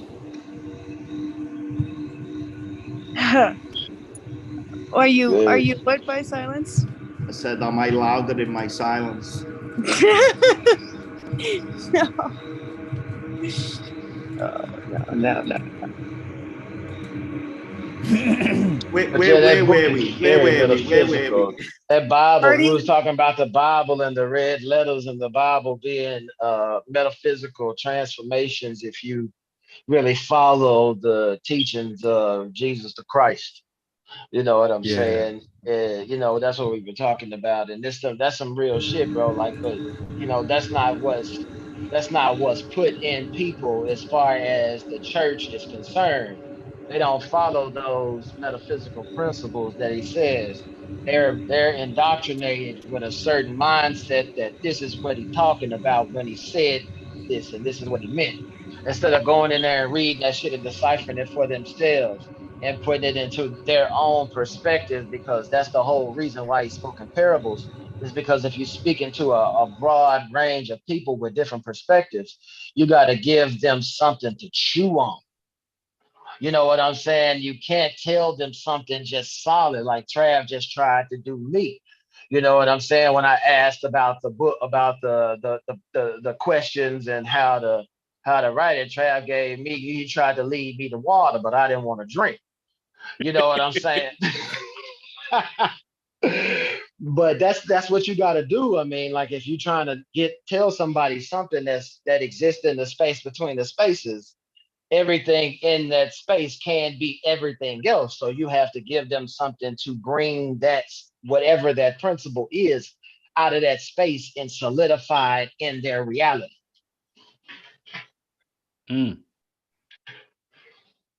I want to point out here also that so a good friend of mine was recently overseas visiting a bunch of museums, and she was sending me pictures about these statues that they have over there in various European countries. One particular was a collection of 4 men standing with scriptures in their hand. One of them had an eagle next to him. One of them had a little baby next to him. One of them had a bull next to him. One had a lion next to them. And I was immediately like, oh, look, the 4 gospels, Matthew, Mark, Luke, and John. And then it clicked. Ain't no book of Jesus. Nope. There's no book of Jesus. No. Right? Right. Stuff mentioned a gospel of Thomas. Okay, cool. You know, we got these other hidden gospels, but there's no book of Jesus. No. Because those 4 apostles, right? And what was Christ? It was 13. Akash, Center. the 5th. Yes, center. Yeah, the 5th element. Yeah. He was the 5th element. Yeah. So let's look at the elements here. Akash is not present, just like God the Father is not present. The 4 elements exist, but they exist on behalf of the 5th element. All those 4 gospels were talking about Jesus, secondhand information. Christ is meant to be experienced firsthand. So those 4 gospels give you an illustration, but ultimately to be an actual Christian is to have a firsthand experience with what Christ is. Yep. Not to repeat what Pastor Porkchop said. Boom. And you can go even further, Trav, and talk about the 12 apostles, because Jesus was the center of those and made 13, and he had double threes on both sides. You know what I'm saying? And that's why he died at 33. He came back at 33, but it's always Jesus, and he's always talking about him, and God and the apostles is always looking at him and marveling at him and what he's doing. It's because they are him. They're him too. Right. The 4. If you're talking about the four elements that you just said, you can go to Ezekiel's wheel, and it's talking about, you know what I'm saying, the angels came down with the 4 faces, and it's the same thing as that picture, Metatron. You know, and like you said, the 5th manifests the 4, and that's how you have an experience in the physical reality, and that's what the fucking Bible is telling you. Look. This is what they won't get. Let's get creepy with it. You know, the kingdom of heaven is within. You know what I mean? You got all them. You got the 4 elements all around you. So where is the 5th? Oh, it's got to be out there somewhere. No, it ain't. It's in there. You know, right? What you been say, Trav? Let's get creepy with it. Like, if you want to think about the Holy Ghost, there was 12 apostles, and the magical shit that they did between each other was what they called Christ. What no damn dude walking around in Jesus sandals. Oh man, boom. The Shekinah, all of these things was what they meant. Power Rangers and Power Rangers coming together to make that Megatron, Megazord. Where 2 or more gathered, I am there. The kingdom of God is not in man, it's in Luke. Here I am, Luke chapter 17, verse 20. And when he was demanded of the Pharisees, when the kingdom of God should come, those people are on the line right now, by the way. He answered them and said, the kingdom of God cometh not with observation, neither shall they say, lo here or lo there. For behold, the kingdom of God is within you. Come on, man. He's saying this is in red, man. Red print. Come on. This is in red, man. Go ahead, Trav. You go ahead. Your turn. No, my shit real quick. I remember what Bobby Hemmett said one time, and he said, everywhere they got Jesus' name in the Bible, put your name. Put your name. Put your name. The shit Remember- makes sense, and I've been walking that path ever fucking since silently. Put I've been your lighting man, their I ass don't. up. I'm not silent about it. I'm not Well, silent about it. you got to Ooh, understand. shit! I get the shit beat out of me because I am not silent about that Well, shit. well, You the know, reason why one of the greatest magical tools is a mirror, man. is a what? A mirror. A mirror. Oh, Go yeah, buy yeah, a mirror. You find God right there when you look in it. yeah. That's Man. right. Yep, That was the first ritual I ever did. it's the best one right here. Look at that joint. A giant daggone obsidian sphere. That bitch huge. You got the Love big it. Somebody one. say daggone. Big one. That motherfucker big as shit, bro.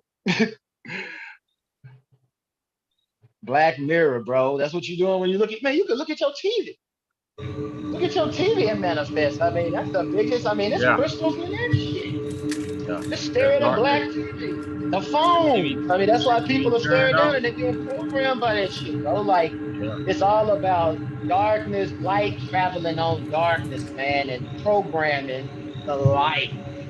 You know what I'm saying? Because that's what's twinkling in the eyes of the attention. Like you said, Gator, everything is about attention, bro. Like about being in reality is to be disturbed. Is to be disturbed. You know what I'm saying? So everything demands your attention. Even you can't even sleep and not move. Your motherfucking heart beats, your lungs fucking taking in air and pumping it out. Motherfucking all kind of bodily functions is happening because you're in reality and you will never be at peace. Even Jesus told you you can't be at peace in this motherfucker. Uh-oh.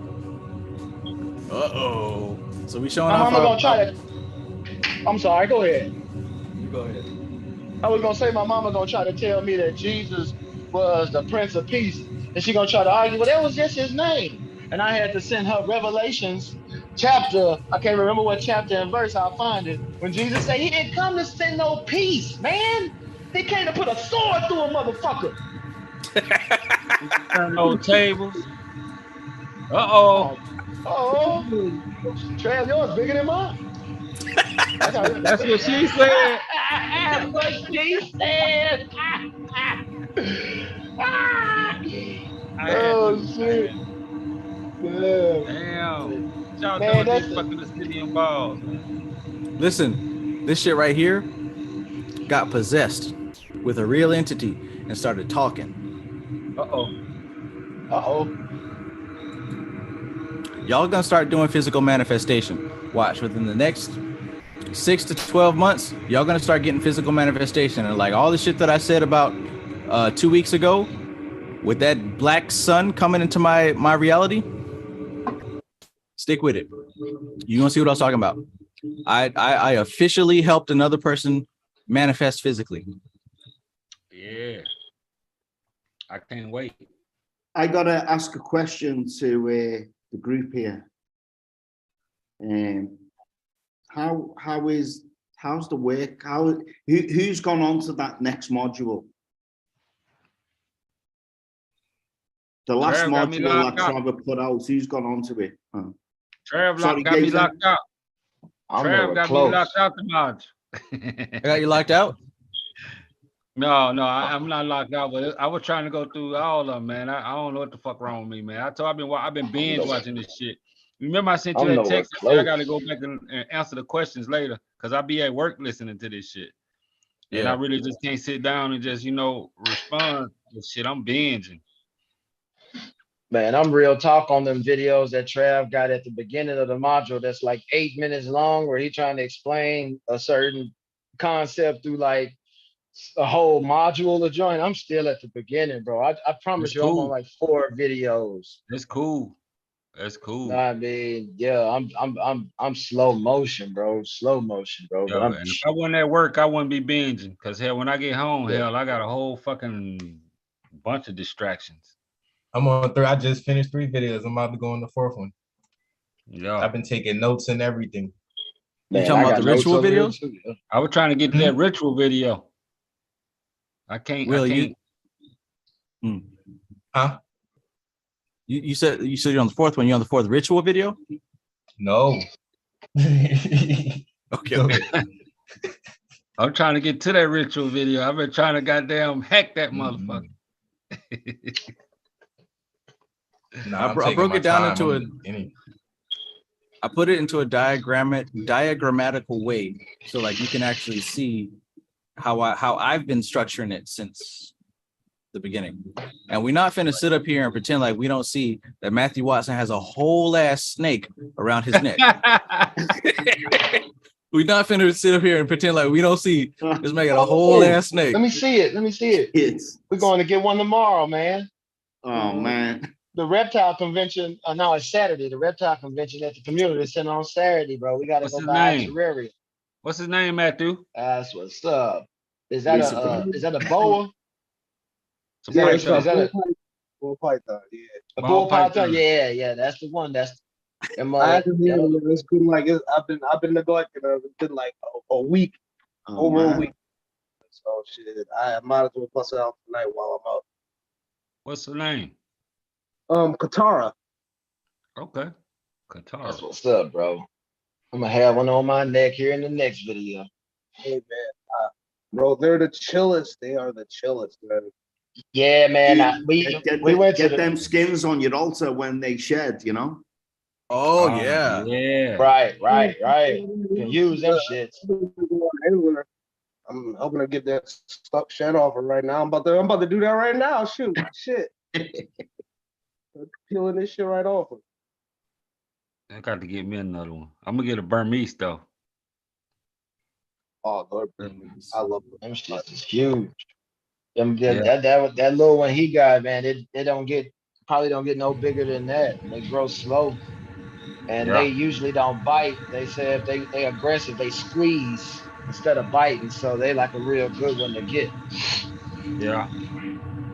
I done got hit by it before. It don't really hurt that bad. But I was fucking with it though. I got an albino python, a ball python, and a Burmese.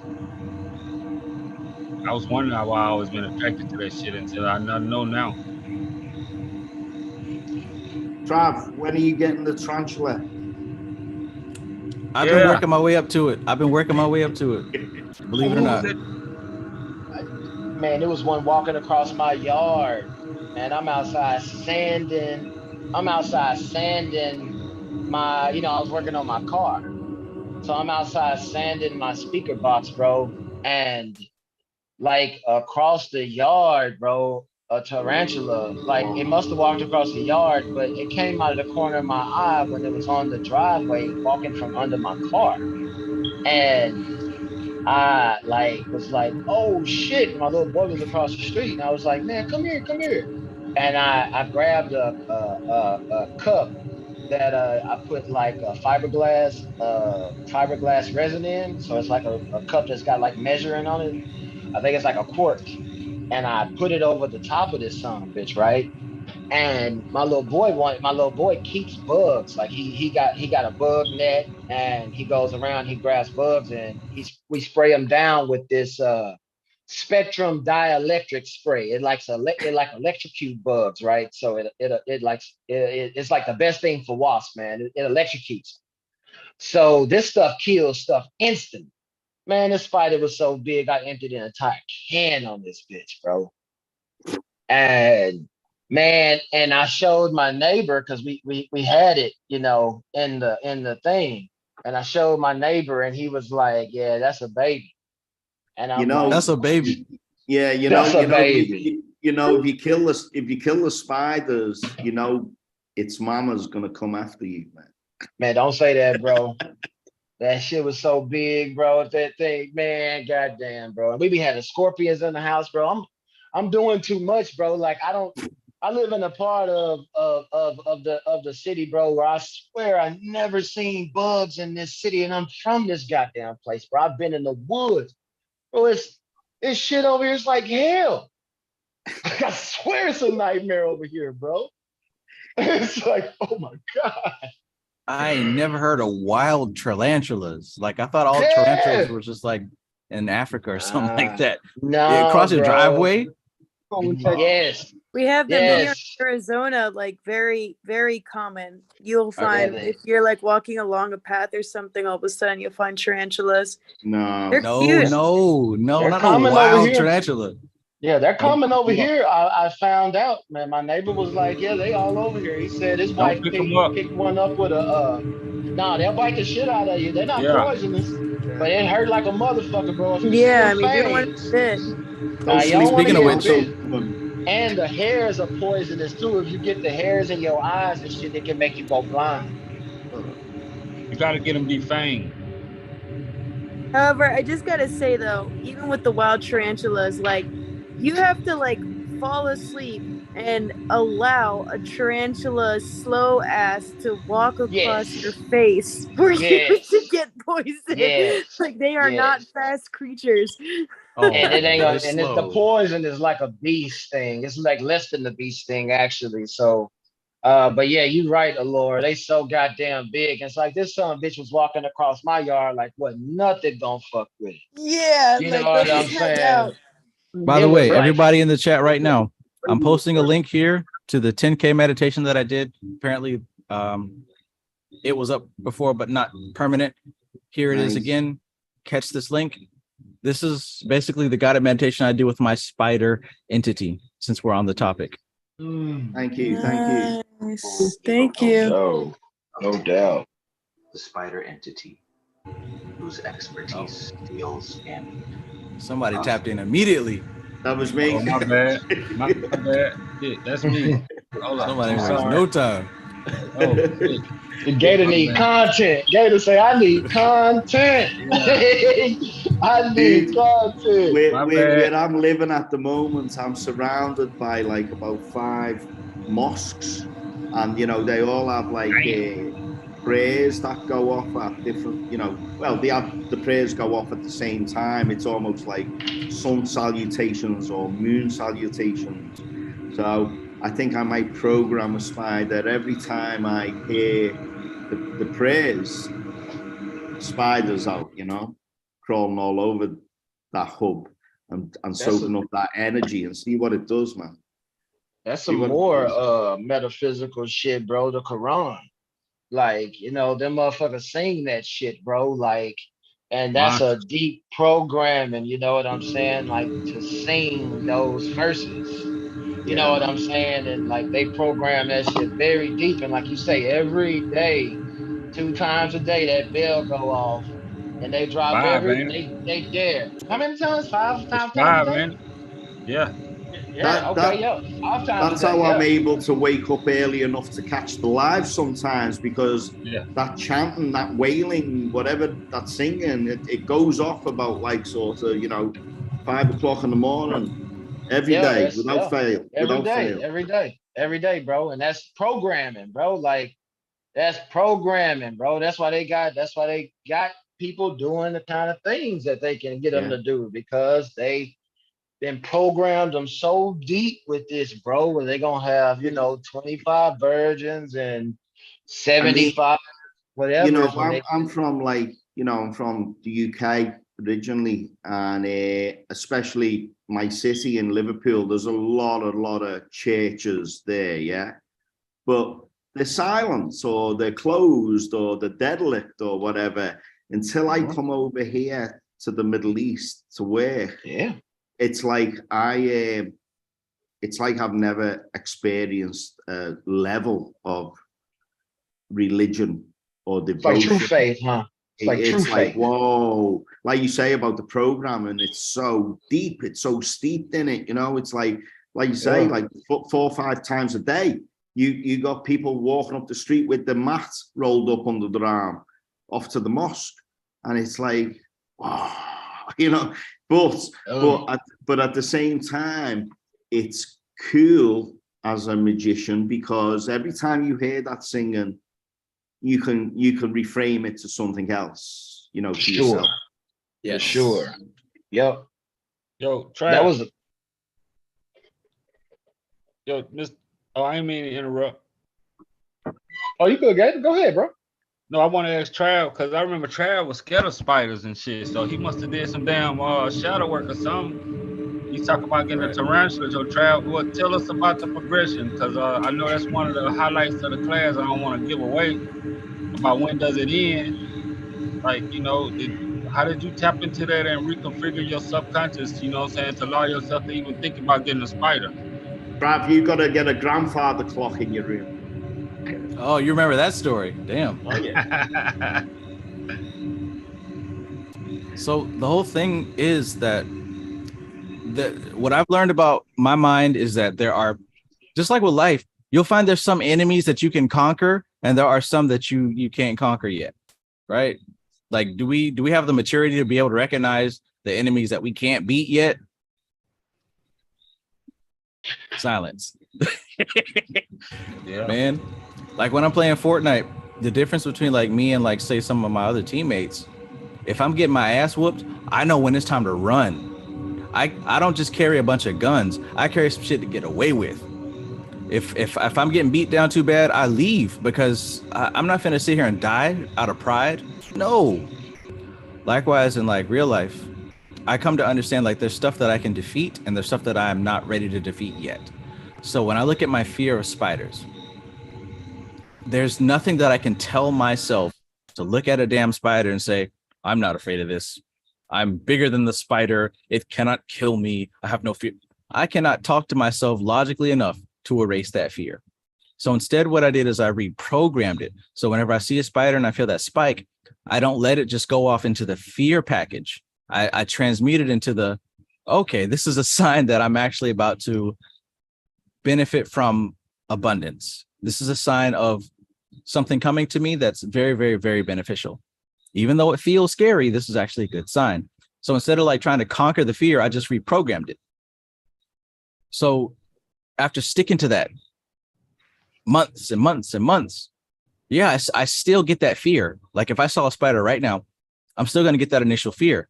But my instinct is not, oh, I got to kill it. Oh, I got to kill it. It's going to hurt me. Oh, I don't want to go to sleep in here because it's going to crawl on my face. Like, no, like I reprogrammed the definition of it. Holy shit. Awesome. That's the main thing. That's the main thing. So for me to actually purchase a spider, that to me would be a symbol of me deliberately inviting that energy into my day-to-day life. Wow. I'm like that with heights. I'm So- too damn so tall Trav- to be afraid of heights. So, Trav, can I ask a question about the class? Or you don't want to give it away? When does it end? Oh, well, Because the that's answer to that, Exactly. it could be brief. when does shadow work end? Shadow work ends when you can look at your shadow and not see shadow no more. God damn. Let me write that shit down. I mean, you put that question on the. I mean, that's a tough question, man. That you posted. I know it whooped me. Yeah, I couldn't. I thought about it. I thought I'll do it. You know, Yeah. I thought about I'll put something clever. You know, and then I thought no, Yeah. because you're just illustrating that you still got shadows Yeah. wrapped all around you. You know, Yeah. and I mean, I'm not sure it will ever end. You know, because sometimes I think I've done the work.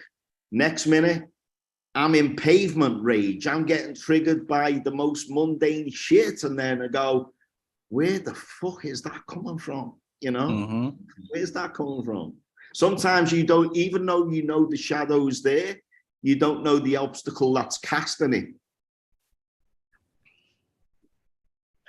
Man, it's reality.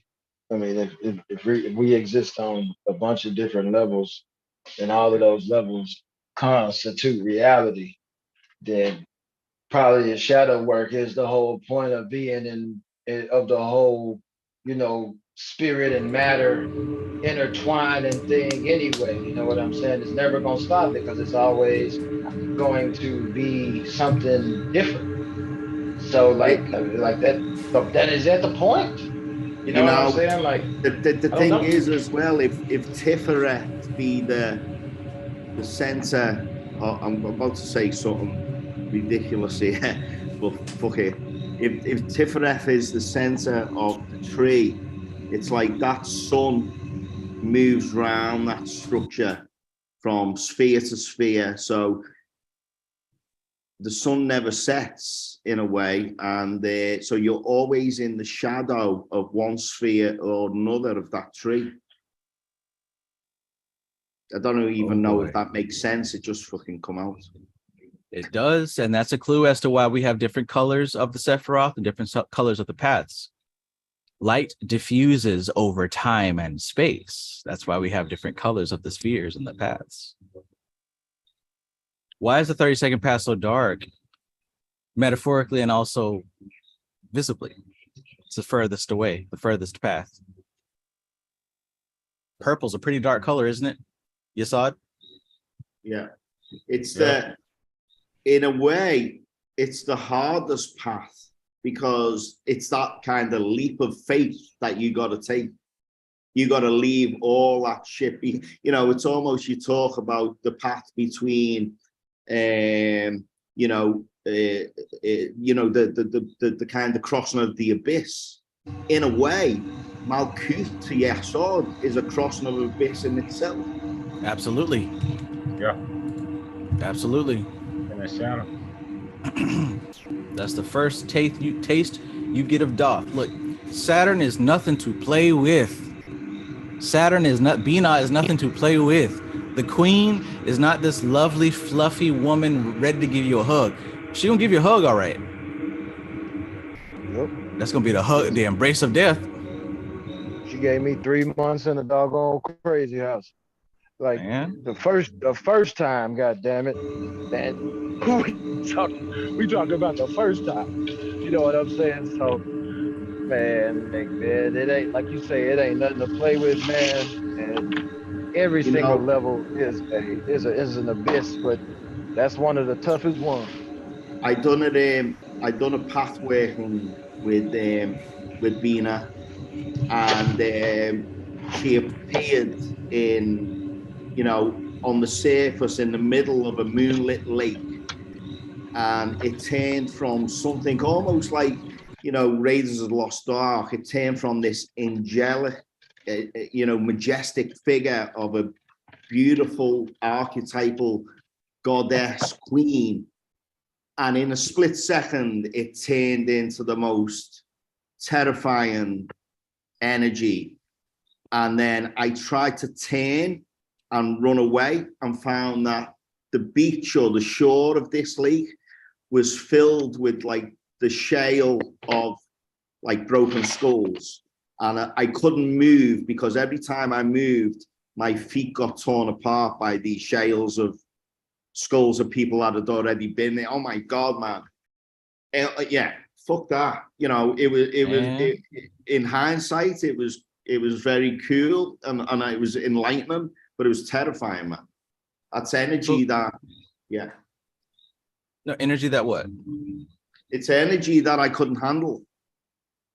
Look at how we've got the similar context. Like those of us who have gotten that close to Bina, we keep recalling the same type of stories. Remember my story of being lost in an asteroid belt? Yeah. And I'm looking for a diamond. And then when I find the diamond, I realize these aren't asteroids. These are other seekers who gave up.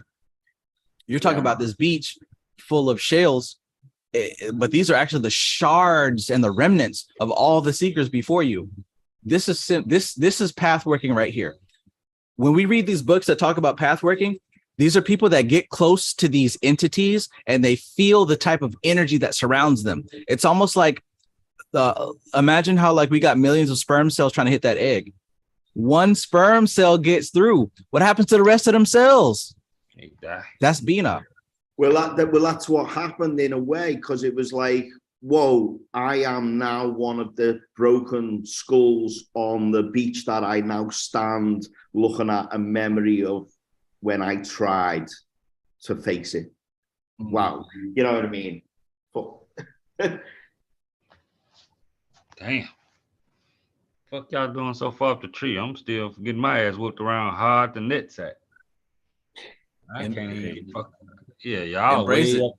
Y'all way up Embrace there, it. goddamn fucking with Bina and Dolph, man. Shit, I can't fucking get past this. Embrace it. Embrace it. Oh, I'm embracing it. That's why I say shit. Let me focus on this class, man. Leave this shit alone for a minute.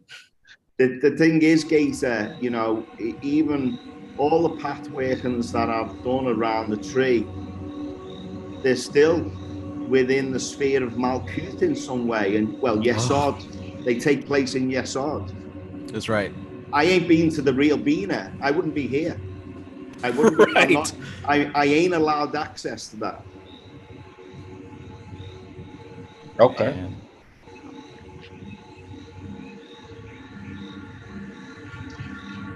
Yesod is, just like I said in Shadowwork Mastery System, Inner Light Activation System, Yesod is the computer screen that we play these programs on. All these experiences take place in Yesod. But like what's happening in Yesod is etheric stuff. So through the etheric games, if we can find the astral, we can play astral games. And through the astral games, if we can find the mental, then we can play mental games. It's almost like the Russian doll effect, right? Yeah, it's all imagination, but how deep is your imagination? Remember what she said in Talk with Shooty, the difference between an artist and a mystic is an artist, he can tap into divinity, but it's filtered through his ego. A mystic is able to tap into divinity and translate it pure. That's why it resonates across all time and space.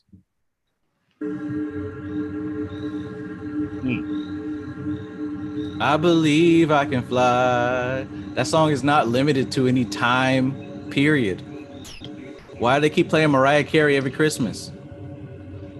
And many other examples of why certain pieces of art extend throughout time and space, because they tapped into something.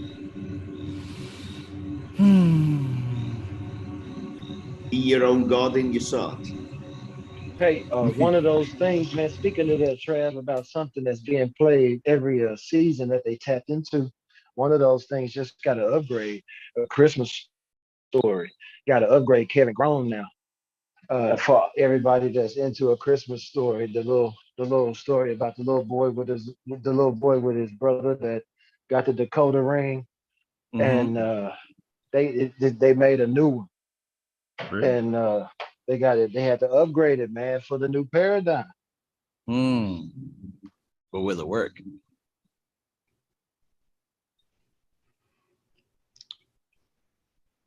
To most, it will. As me and my cousin like to call the smooth brains. It'll work for the smooth brains. Yeah.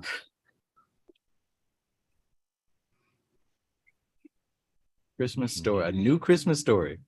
I used to hate when my mom, she tried to play it for us every Christmas. I did not want to sit down and watch that boring ass movie. I didn't want to do it. But these are yantras. These are sigils and symbols. Like a sigil is not just a couple of scribbles on a piece of paper. A whole movie can be a sigil. The new Black Panther. Uh-oh. Yes. So look, I haven't seen any of the Black Panther movies, but I know the vibe, I know the feels.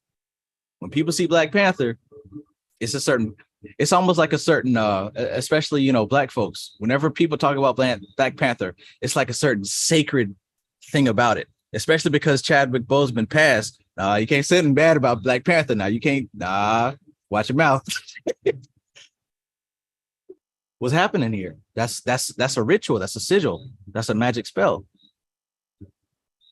Absolutely. Man, they got people. They got people with that, man. They got people with that shit, Trav, man. They did the same thing because they built people up, bro, and they put pride. People put pride in this concept. Right. You know what I'm saying? When the first one came out, bro, and people are acting like they didn't, but folks were showing up to that shit in African garb and shit, and they ain't never been to fucking Africa in their goddamn life, bro. But they were showing up in full-on fucking African garb. And then they pumped this up all the way, right? And then this new movie Oh They no. just cut the motherfucking knees out from under all of them goddamn people, bro. And it's like the Twin Towers falling, bro. This shit is crazy, bro. The ritual that they just pulled on everybody with this Black Panther shit, bro. But I mean, it shouldn't be like a big surprise. I mean, like they celebrate all of these things, you know what I'm saying? The rituals that they pulled on the original Black Panther Party. You know what I'm saying? Like they're going to come back with these things. What the fuck people think Turkey Day is? You know what I'm saying? Or any of these things, bro, that they celebrate every single year is they're just marking big deals and doing rituals around these victories. Look at it from both sides. If you were in their shoes, you'd probably do the same thing. Fucking right. Class. Like Andy. Yeah. I mean, look at Obama, right? Yeah, yeah. First black president. What a symbol, what a point of focus and energy, and oh my God, empowerment for so many people across the world. And then replace him with some billionaire tycoon fool. You know what I mean? Man. What is going on with the collective consciousness there? There's something powerful and nefarious, I would say, at work there, because you're building people up and then you cut them down, just like Bearded Wonder said there with the Black Panther films and then Dune. It's like give them that light, give them that hope, and now we're going to stamp all over your candle. Right. Right. Build you up and break you down, but now you're getting conditioned to be built up again and broken down again. Because Black Panther ain't the first time that it happened, and it will not be the last. No. It's a ritual. It's a ritual that they do every year. And they do it every 4 years around election time. You know what I'm saying? And this is something that this is something that they do that is a common thread if you can see behind the scenes. You know what I'm saying? And they pump people up and because they're feeding something, man. Like you don't get to stay up there without feeding what got you to that fucking place, bro. Like America is not founded on religious freedom. It's founded on feeding a fucking egregore. That come on. With We can keep energy. on going. Yeah, Black because Sun. the piggyback off that, they said I haven't seen the Black Panther 2 movie, but I heard that in the beginning they did a tribute to Chadwick Boseman, and everybody was fucking sad. So you got everybody starting out with this sad ass fucking energy. Them motherfucking vampires are feeding like a motherfucker. And I heard that it was sad at the end too. And I'm just listening to people, and this is like from multiple sources. Like they said, the overall energy was sadness. I said, them motherfuckers feeding, and that give you that's indication of a big time ass ritual. Yep. Yep. Let the eye who has an eye see what the Spirit's saying to the churches. Yeah, man. Wow. Shit. And I'm at the point now where I don't blame them. I don't look at them as the enemy. That's short-sighted. Look what they doing to us. We need to get those people in Hollywood, get them out of there. No. This is a cycle that's bigger than them. This is human harvesting. This is a human thing. All humans are harvested because humans allow themselves to be harvested. We pay to go to those movies. We want those movies. We want that president. We do this to ourselves. We vote for our presidents. We choose these things. We demand the bullshit music that we hear. We demand this stuff. And so we get milked. It isn't until we overcome this internal deficiency and this internal illusion of separation. It isn't until we overcome that we become free. But all the people talking about archons and this, that, and the third. No, it's you willingly submitting yourself to your weaknesses. Damn. So until you get over that, You deserve to be milked. Reality feeds on itself anyway, though. So I don't think you can really get away from the milk, and something is gonna be milking your ass if you in a goddamn reality. Because that's the whole point. You are a goddamn battery and you are powering the whole reality. So you will be sacrificed. It's what do Right. you want to be sacrificed to? Right, right. And there's things that you can give yourselves to that gives back to you, right? Boom. There's things that you can Yes. spend your money on that'll spend its energy back on you. And there's Yeah. also stuff that you can waste your energy on. Yeah, man. Money, but like that. Then what's the saying? You got to spend money to make money. You know what I'm Right. saying? Like, don't ain't nothing in these realities, man. Because I'm pretty sure this one mimics the one on top, that mimics the one on top, that mimics the one on top, just in higher, more subtle vibrations. They all are going to require what we consider a sacrifice or feeding on something, man. Exchange. It's just gonna be the element of that domain or that dimension. But you still gonna have to feed because you are in that motherfucker. You know what I'm saying? So you gotta pay the piper.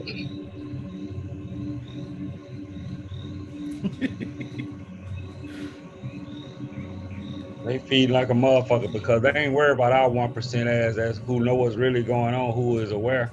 They got plenty motherfuckers to feed off of. Right. So, Right. you know, I look at it every day. You know, we look at it. You know, I mean, it's like, yeah.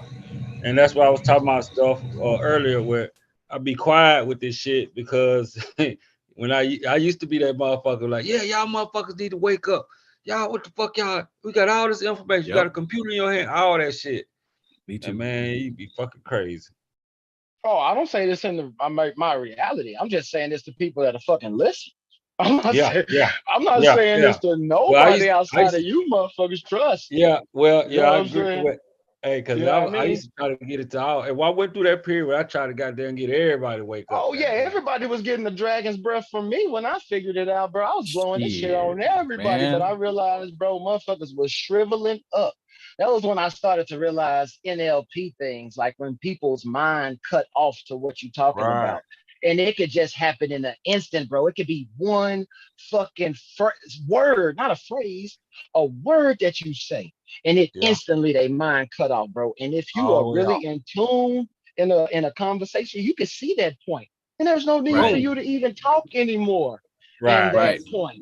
You know, Right. you're just talking to a fucking brick wall. You like talking to a blade of grass right now. It's like so I teach like film studies and stuff to like young kids out here, yeah. And the other day I'm talking about filmmaking, and then suddenly I found myself where I've ended up saying, so we can kind of relate movie making to magic, smoke and mirrors. And then next minute, I'm coming out with all kinds of correspondences, and I had to catch myself and went, whoa, whoa, whoa, whoa. Hang on, you know what I mean? Wind it in. Because I start 1 minute and I'm talking about filmmaking, and next minute I'm slipping into hermetics, and I'm thinking, shit. You know? Yeah. Yeah. They burn you at the steakhouse here for that shit. Oh yeah, you in the Middle East too, so Yeah. tread softly and carry a big stick. All right. I mean, it's hard. It's hard. I mean, we talk about it all the time. It's one of the most difficult things is to keep your feet on the ground and stay grounded, because you know this work kind of engulfs you, and you have to let yourself be engulfed by it to get ahead in it, you know. And sometimes when you're involved in, say, a small talk conversation with people who aren't into this stuff, sometimes you can't help yourself, but you know, you just drift into it, and next minute you notice that everyone's just looking at you as though to say, what the fuck are you on, you know?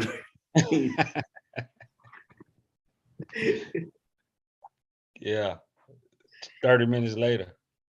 Like, oh Rough feeling. shit. I need to go and apologize to these people. For me, it's the next day. Yeah. That shit is crazy, man. It seeps out, man. You can't help yourself.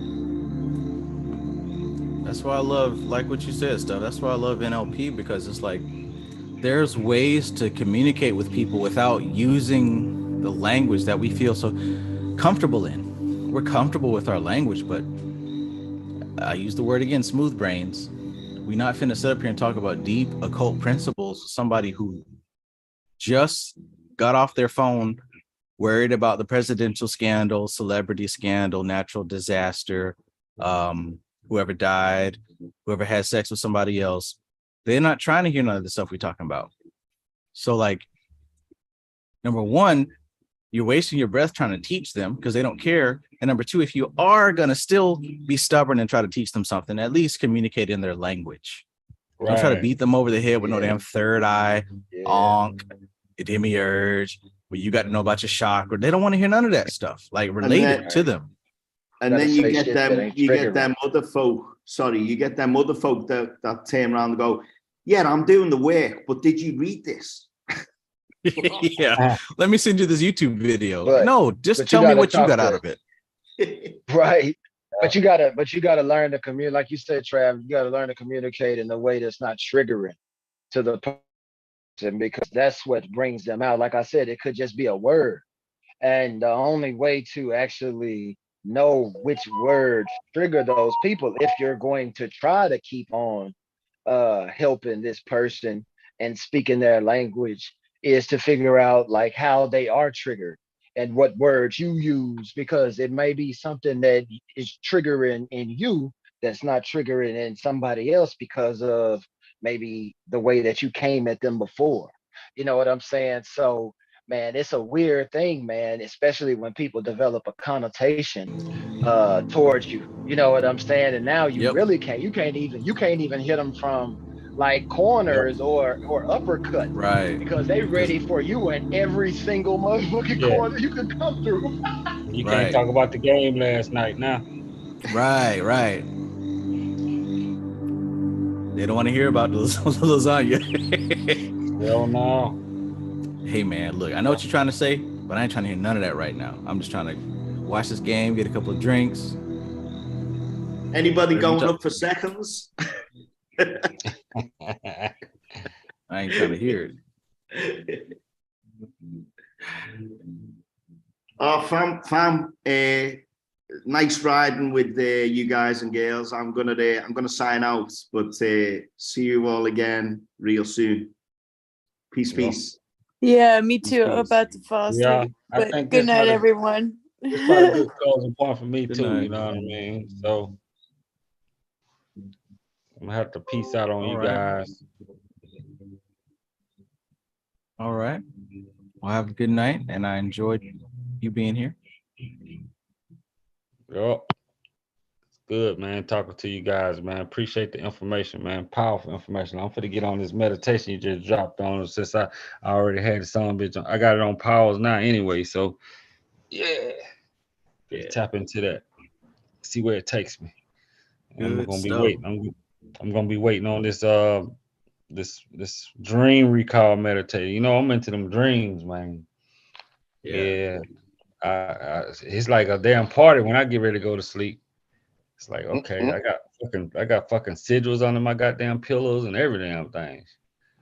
Like that shit my subconscious gonna pick up on. Oh man, don't even get me started. And that's up my alley there, man. I mean, it's like 24 hours a day, man. I'm tapped in, if that, for lack of a better term. So but yeah, I appreciate you guys though, man. Peace. Appreciate you as well. Stuff to check out on us. You see, he got him a sigil over there, huh, Gator? Yeah. No, I'm here, man. I'm here. Yeah, man. Don't be fucking with them tarantulas, man. They say spiders are a sign of money, except for tarantulas. Bro, you ain't gotta worry about me messing with them suckers, bro. Hey, nah, bro. You ain't gotta worry about me, bro. And they ain't gonna Hey, catch me slipping either. yeah, they'll fuck you up, man. They'll hit you. Man, So, I'm telling you. Hey Trav, can you turn when you go off, can you like end this from YouTube and like still be on Zoom? Mm-hmm. All right, I wanted Yeah. to show you what I've been manifesting over here, bro, if I oh could. shit, I cut it off. Stay on Okay. here a while. Well, yeah, we're about to wrap up. Yeah, whenever you cut it off, I'll come through and show you. It'll be quick. I ain't gonna hold you too long. I just want to show you my little empire I'm building over here. Shoot, whenever 2 or 3 people start to say they're signing off, that's a good sign that the energy is fulfilled itself. So Yeah, you can tell. Yeah, I was just gonna say that we victim to that too. Those energies of like the herd. You know what I'm saying? Like, cause it's always like that when one person say they signing off, like Yeah, everybody get off because we always take this shit to the max. You know Right. what I'm yeah. saying? And I just be being generous with everybody else. You know what I'm saying? Like, yeah, okay, I'm gonna sign off too. Well, I don't want to go home though. Shit, I know I'm gonna be up for 3 more hours. Me too. Shit, you and me both. I ain't got to work tomorrow. I'm off tomorrow, so shit. Man, I Listen, sent you a. I'm sorry. Go ahead, Trey. I didn't finish editing the guided meditations I have of the elementals. That's what I'm going to be working on tonight. Me and Apollo Soul been going over those things for the past week. I think they're perfect. I don't care what nobody else say. Them guided meditations are the best guided meditations I ever did. God But dang. we were perfected because I was over processing them on the audio, and she's like, "No, just put it out as it is." So I'm gonna be putting them out tonight Man, as we go. y'all have done such a great job, man. I just want to commend y'all. I don't know what the fuck happened from the last class to this class, but man, y'all have really precipitously catapulted to the fucking top. That's some fucking Discovery Channel, Lifetime, TMC's type shit. All right, So I'm gonna agree, bro. I was looking at the production value on that shit. yeah, On that just the shit. first video, on just that first Apollo Soul cut when she was just talking about like just the first video, and I was looking at the graphics and stuff, and it was really bringing me in to the Right. video because listen, I'm not even gonna lie. I'm gonna be completely honest right now. And I don't know Apollo Soul. You know what I'm saying? So and I don't have no like like no feelings at all about this. But when I heard her voice Oh, it's on captivating. there, It's no, captivating. bro. I had the exact opposite feeling. Like I'm just being honest because I paid for a Trav. No, I'm serious. No, I'm being completely honest. I'm being completely honest. And I'm just telling y'all, I'm just being giving you my honest take. I paid for a Trav video. I mean, course, right? And so when I heard Apollo Soul, because I didn't know that there was other instructors. I didn't go and read any of that. So when I heard Apollo Soul's voice, and I was like, I'm thinking, my ego kicked in, and I was thinking, man, I'm on the same level. What am I learning here? You know what I'm saying? And then I was like, then when I seen the graphics and I heard what she was saying and everything, and then I realized that it's different levels. And then my ego had to slap me. Something had to slap my ego and be like, bro, you can learn from any goddamn body. I was like, but it took me about 15 minutes. I can't even lie. You know what I'm saying? It took me a while, but I'm just being honest at my the feelings and what that invoked. You know what I'm saying? Because of what I thought I was gonna get, and then what I was hit with. But it was a nice surprise. I can't lie. She the bomb. Awesome. Context, not content.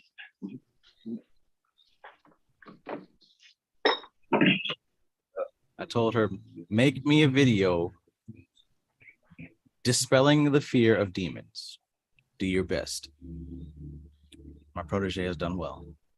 Did an awesome job. Can't even lie, bro. the editing, the graphics, all of that shit was Oh on yeah, them point. graphics, like, oh man. It actually did hypnotize me, bro. I felt like I said, I felt Right. like it brought me in, and I was Yeah. very impressed. I was like, man, this shit is gonna be fire. It's gonna be something new, and that's what I was looking for. So man, hats off to you, brother. Yeah, because when I go back and look at it the second time, because I'm definitely going back, because this ain't no, we watch movies over and over again. This is like watching when I first started watching Scarface back in the days. Watched it 1,000 fucking times on VHS. This is one of those fucking movies, bro. This is a movie. Yeah.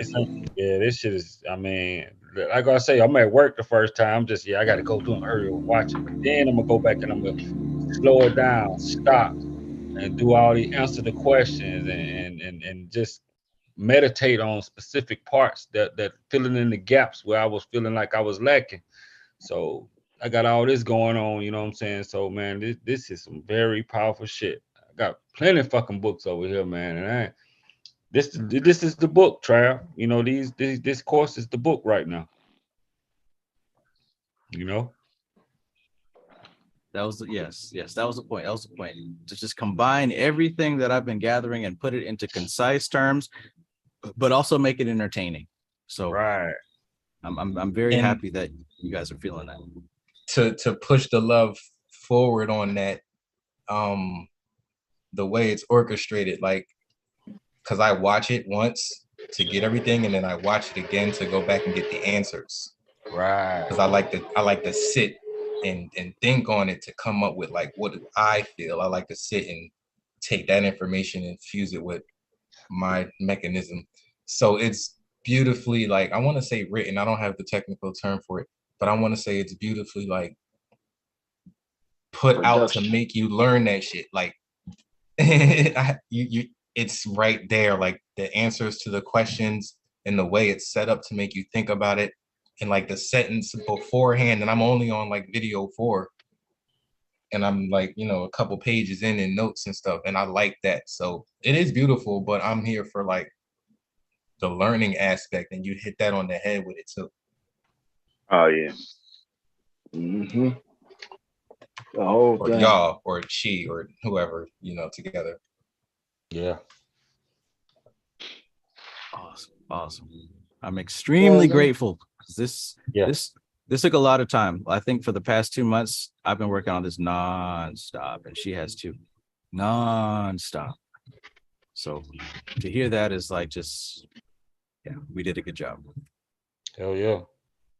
I'm always happy to see people's art like come to fruition. You know what I'm saying? Especially when you put so much work in it, and you can see like the level of dedication that you put to it. You know what I'm saying? And the long hours, bro. And I'm always just amazed, and I always tip my hat because I know what real work looks like. Mm-hmm. You know what I'm saying? I know what real work looks like, bro. And that's anybody that's putting in the work, bro. I'm tipping my hat off to you because that shit is fucking hard. Yeah. And to be able to articulate it in a way that any layman can comprehend. That was the artful part of the visual and the sound, and also the message you giving in the whole thing. That's very profound. I love the way you can break it down with anyone, like you saying this is for the beginner to the majors. I mean, it can you hit it spot on with that. And I think that's why I had that reaction about Apollo Soul delivering that message, is because like I say, my ego was in it, and I've been, I guess I was thinking about the Goetia video, and I was looking for some high shit. You know what I'm saying? And not saying that it's not, but I'm just saying, understanding that y'all made this production for everybody. The beginner and the advanced student and everybody in between, and you can see that, and that message comes across in the production, bro.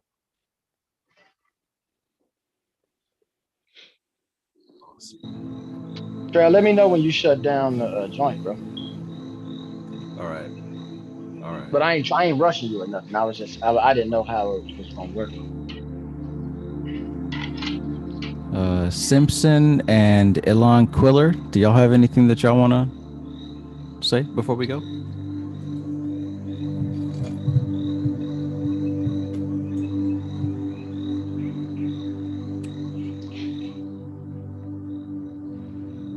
I think they already made it to the astral plane.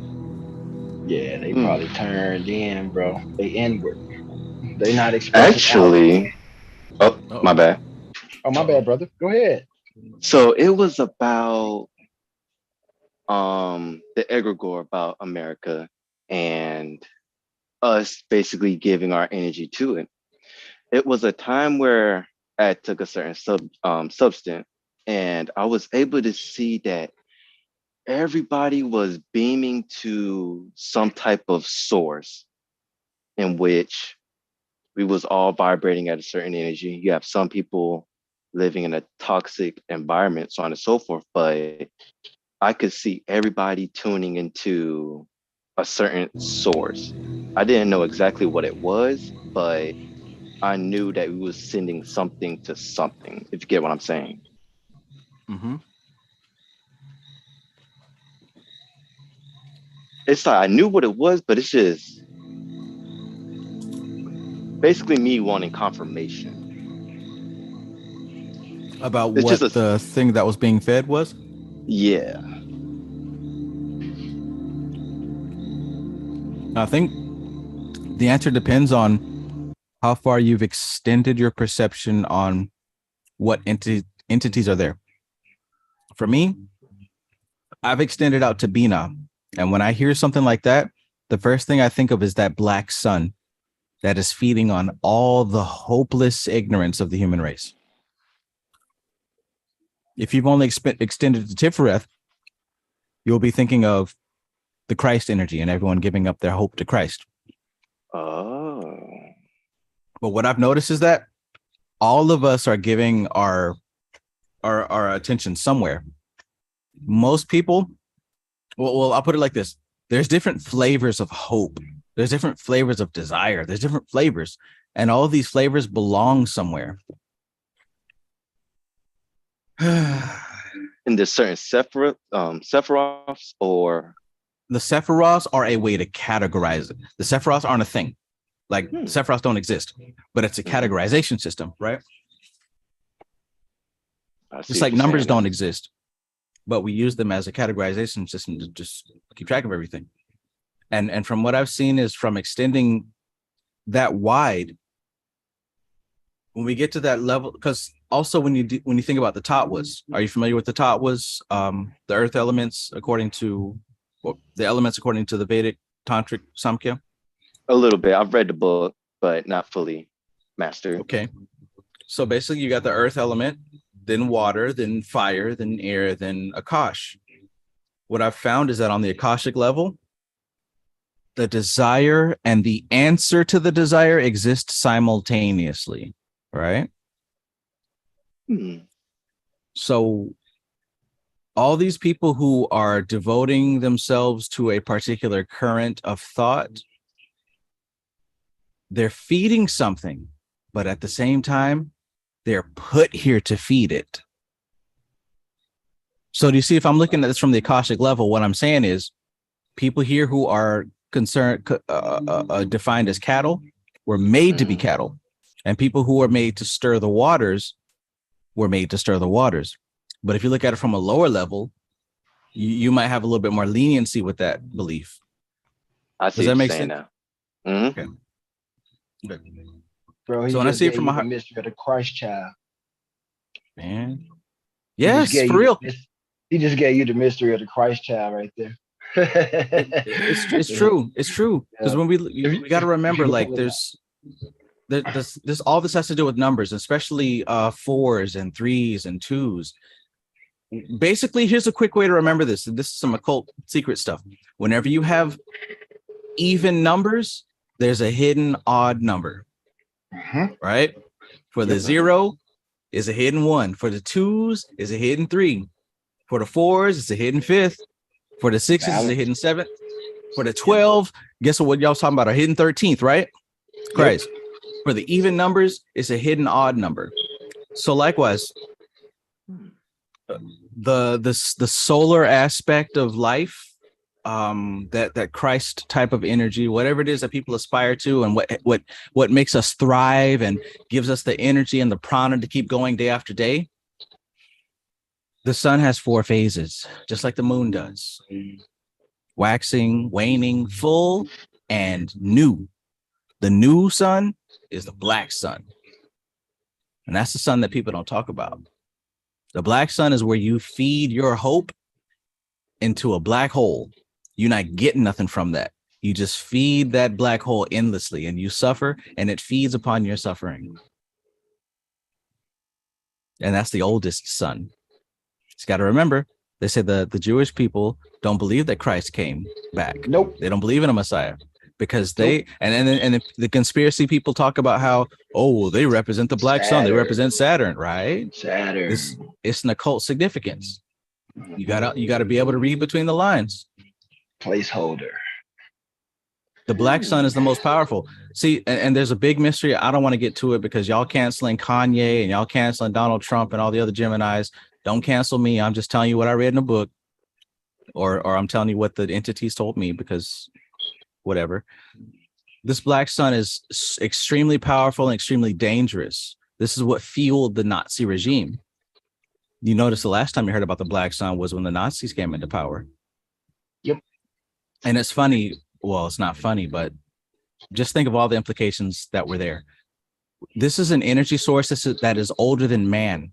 It was the sun what do they say? They say that, oh, Saturn was the sun before the sun. Saturn was the sun before the sun. They're not talking about no physical goddamn planets. They're talking about a metaphysical principle, the black sun, the black hole. But that's way too deep. I literally can't talk about this on YouTube because people are too fucking stupid to understand what I'm talking about. Not y'all, but somebody will take this information and twist it around and try to say this, that, or a third. But understand, like, there's other things that literally can't really be spoken about publicly because people are too sensitive to see past their own personal ego wounds. Man, when you just said the object of desire and the desire exist on the same level, that's the Osirian mystery. That's every single sacrificed baby born from a virgin, and becoming the patriarch or the husband. That's the same thing, bro. That's why I just said he just gave you the mystery of the Christ child right there. And that's the deepest mystery. Like you said, you can't even talk about that shit because you get fucking canceled. Nope. You know, you get canceled when you give people the fucking source, bro. That's the fucking source. Nope. Can't do it. And I won't do it. It's the crux. You can't give them that shit, bro. You can't give them the crux or the cross. Like, you have to meet me in person and talk about that. Yeah, bro. Jesus told you, bro. Jesus said it. You know what I'm saying? He told you, like, listen, I'm in the middle of these two motherfuckers right here, bro. I'm telling you, I'm the center. I am the balancer. Right. You know, that's why 1 + 1 = 3. But we're not gonna get into that shit. You know what I'm saying? Like you said, it's the end of the show. You ain't finna slice out key phrases here and there and put me all over the place. Nah. Man. We gonna need an in-person one-on-one to talk about that.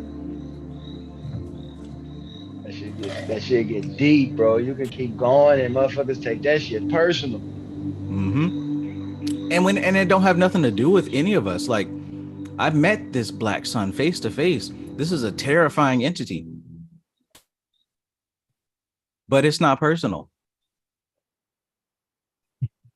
It is a consumer of life. It eats life. It eats your hopes and your dreams. Never-ending story. It is the blackness. A lot of these myths, a lot of these human myths, they extend to if the stories keep going, they reach this blackness. And what you'll find is that some other business or corporation will buy that company and change the path so it avoids the blackness. Star Wars is the biggest example. After the movies, after Palpatine was defeated, they extended into that blackness, and they met this thing called the Yuzon Vong, which was an artificial intelligence, cybernetic, just like Star Trek, extended upon the Borg, right? The Borg. Right. And like I said, with Never Ending Story, there's this blackness that consumes everything, and it's literally unbeatable. Blood. Hell, they had to redo Dragon Ball GT. Man. When you reach that point, you can't defeat this entity. That's why there's the Aurora Boreas. That's why there's that barrier of Doth. This is the layer that consciousness cannot pass. So what has to happen? Disney has to buy Star Wars franchise and create a different path. But I tell you what, if they continue, they're going to reach that barrier again, one way or another. Hey, Marvel some Universe other will hit people, it. other people hit that joint too. And the reality now, and those are the motherfuckers that don't want you talking about nothing. You know what I'm saying? Because they hit that shit, and there's stories about them hitting that shit in Antarctica, a black goddamn pyramid that was a fucking AI that existed before anybody knew anything about a goddamn computer, bro. The stories are there, and they talk about the Vril and all of them motherfuckers, bro. The stories is there, bro. I mean, like you You said, trying to bro, get my channel shut down? Whoa, bro, whoa! You saying listen. Hey, I'm sorry. I apologize. He just You got trying to- excited. He discovered a lot of shit up there, bro. we need to go ahead and cut this camera off because we That's why I getting was wondering, bro, because we can keep going with this shit. Like, goddamn, like we can't talk about no Black Sun, no Nazi, none of that stuff. Not on no YouTube. Can't do it. No, and that shit just came, and that's what got them flat earthers shut down. Because they reached it.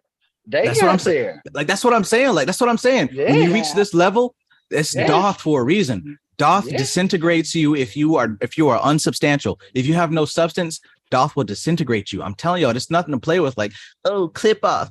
I want to Trav, what is Doth? You don't want that. You don't want that smoke. I'm telling you, you don't want it. You think you want it, you don't want it. Not at your current state. Tell me how to get to the clip off. What is Stop. Figure out my couth first. Man, I'm telling you, I'm telling you, Trav, that's what I'm saying. I'm telling people, man, two times that shit sent me to the bottom, bro. Like, ended out. I mean, it was a beautiful scene, but I was doing some intense psychological work because if you are not ready, you will, and you keep pushing. You have no choice, like Trav said. You have no choice. You will meet the guardian of the threshold. Right. And she will ask you to motherfucking weigh your heart on the scales, yo. Shit, she asked you. She didn't ask me. I had my stuff. She just sent you back? I had my stuff ripped apart. What you got? Man, Annie up. Annie up. Drop that fool. Man. What did you do, Travis? What did you do? You like, shit, have mercy on me, homie. May she grant us happiness. Happiness, my ass. What you got in your pockets, homie? Man, run that shit. Run that shit. John, the Bihar School of Yoga didn't tell me about this. Neil John didn't tell me this is gonna happen. Yeah, man. She checking your pockets, man. She checking your pockets, man. Making sure you selling wolf tickets out here, man. She pulling your car. She had me upside down by the ankles, shaking me. What you got? What you got? I got a total of 5 months, almost a whole half a year in a goddamn psych ward. That's what I got. Trying to figure out what the fuck just happened. Oh, I'm just telling you the truth, man. And I got the doc. I can take you to the goddamn documents right now, the paperwork down there. I mean, I still do it. I mean, I was just at the doctor the day before yesterday at the sleep doctor trying to figure out this shit. You know what I'm saying? I mean, because I put myself through it, bro. Like, I mean, we could talk about this off camera with this group about how I put myself through it and the sacrifices that I didn't put myself through, and how, bro, I don't think anybody out here doing it like I am. Bro, I'm out here doing it like shit. I'm willing to take the risk. Motherfuckers out here playing games with this shit, bro. Like Playing fuck that. games. They playing games with this shit, man. I'm just saying, I'm just being honest, bro. Like I look at this shit and I laugh, and I'm not even I'm not even talking about just being some kind of professional at this stuff. I'm just talking about somebody that's willing to go to go that mile to see what's over that horizon. And that shit ain't always pretty when you get up to the top of that hill, man. Matter of fact, shit. And And hey, they out Kacha, here you seen playing. it? You seen it? I had these yeah, dudes in my inbox talking to Yep. me about some. Yep. Travis, you've never been to the clip off. You're a faking occultist nigger. You're a faker. You don't know what you're talking about. You're a fraud. Man, if you don't get the hell up out of my inbox. Clip off right there. That's the void right there. They try to stop. You know what I'm saying? That's the Boy, I have seen if it. you don't get the hell out of my inbox. Yeah. I have seen the dark side of this guy. That's crazy. That's the I did void, man. I text and I was like, yo, I seen your dark side. They send them bots, man. It's send them bots, bro. It's the Matrix. I mean, it's the Matrix movie. If you really know how to read between the lines, it's the agents. You know what I'm saying? Like they don't want you to breach the ceiling. Right. They don't want you to breach the ceiling. You man. don't know the It's clip crabs in off. a bear. You don't know what you're talking about. You're a faker. Young man. Yo. Listen. Pace yourself. That's all I'm gonna say. Oh my God. Behave yourself. You Exactly. have to scold him in a very nice way. Young man. Sit down. Watch it. Read a What book. the fuck you gonna learn do? something. You ain't gotta do nothing. Nothing. You ain't gotta do nothing. I mean, correct. everybody is you don't gotta do nothing, man. That's what I realized, man. Like you said, that's what I realized. You don't have to do anything to anybody because everybody, and most people ain't even gonna be smart enough to even know that they faced with this. You know what I'm saying? Even when they are faced with it, they're not gonna know what's going on, so they just gonna get recycled. You know what I'm Right. saying? So you don't even gotta say nothing to anybody, bro, because everybody's day of reckoning is coming. And you can be wasting your time arguing with a motherfucker about what you already know, or you can be pushing, trying to figure out from the point that you done made it how to jump further. It's just, man, like shit, man. Like I ain't got time to be trying to argue with a motherfucker about what the fuck I done seen and about the experiences that I had. Like Trav, you said, bro, if you didn't touch this, you know because you Right. marked by it. It ain't Right. something that you gotta explain to somebody, bro. It's like, Right. bro, if I go to Spain and I speak Spanish, there is no motherfucking stop in translation between me and the Spaniards. You know what I'm saying? Like I go and it's a smooth transition. But if I don't, then I'm gonna have some rough patches, man. It's the same with this shit here. Bro, everybody is going to be faced with it, man. Everybody is going to hit the ceiling of the level that they own. And your metal will be tested.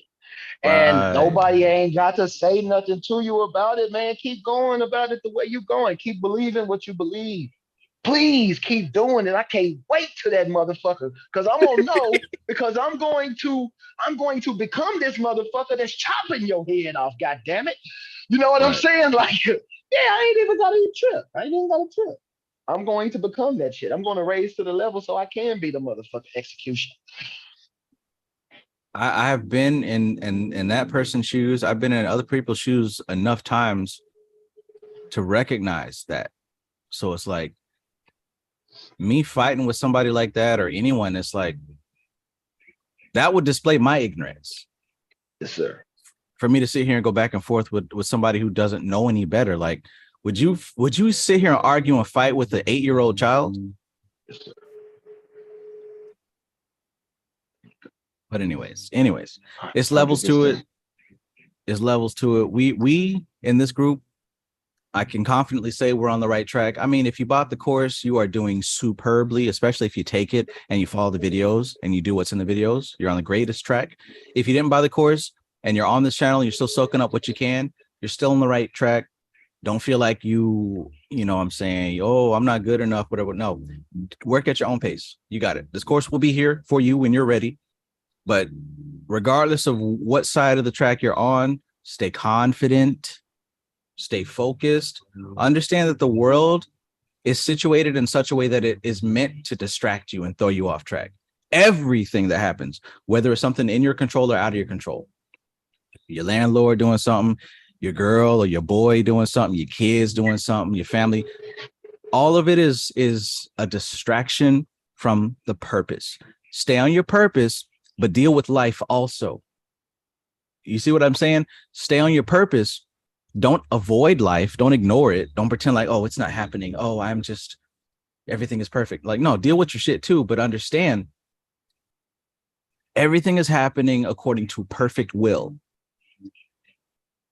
Your personal, individual perfect will and cosmic will. No enemies, no mistakes, no accidents, no Illuminati, no demiurge, no archons. It's development. You choose now. Either you're on the path of getting consumed by an archon vampire one day, or you're on the path of being refined and perfected and heading towards the goal of unity with your higher self. You choose which one.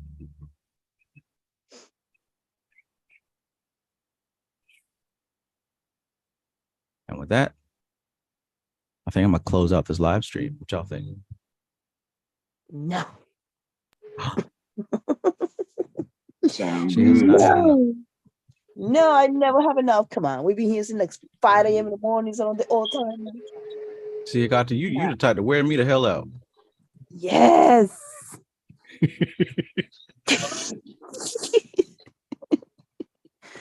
Yes. All I right. am.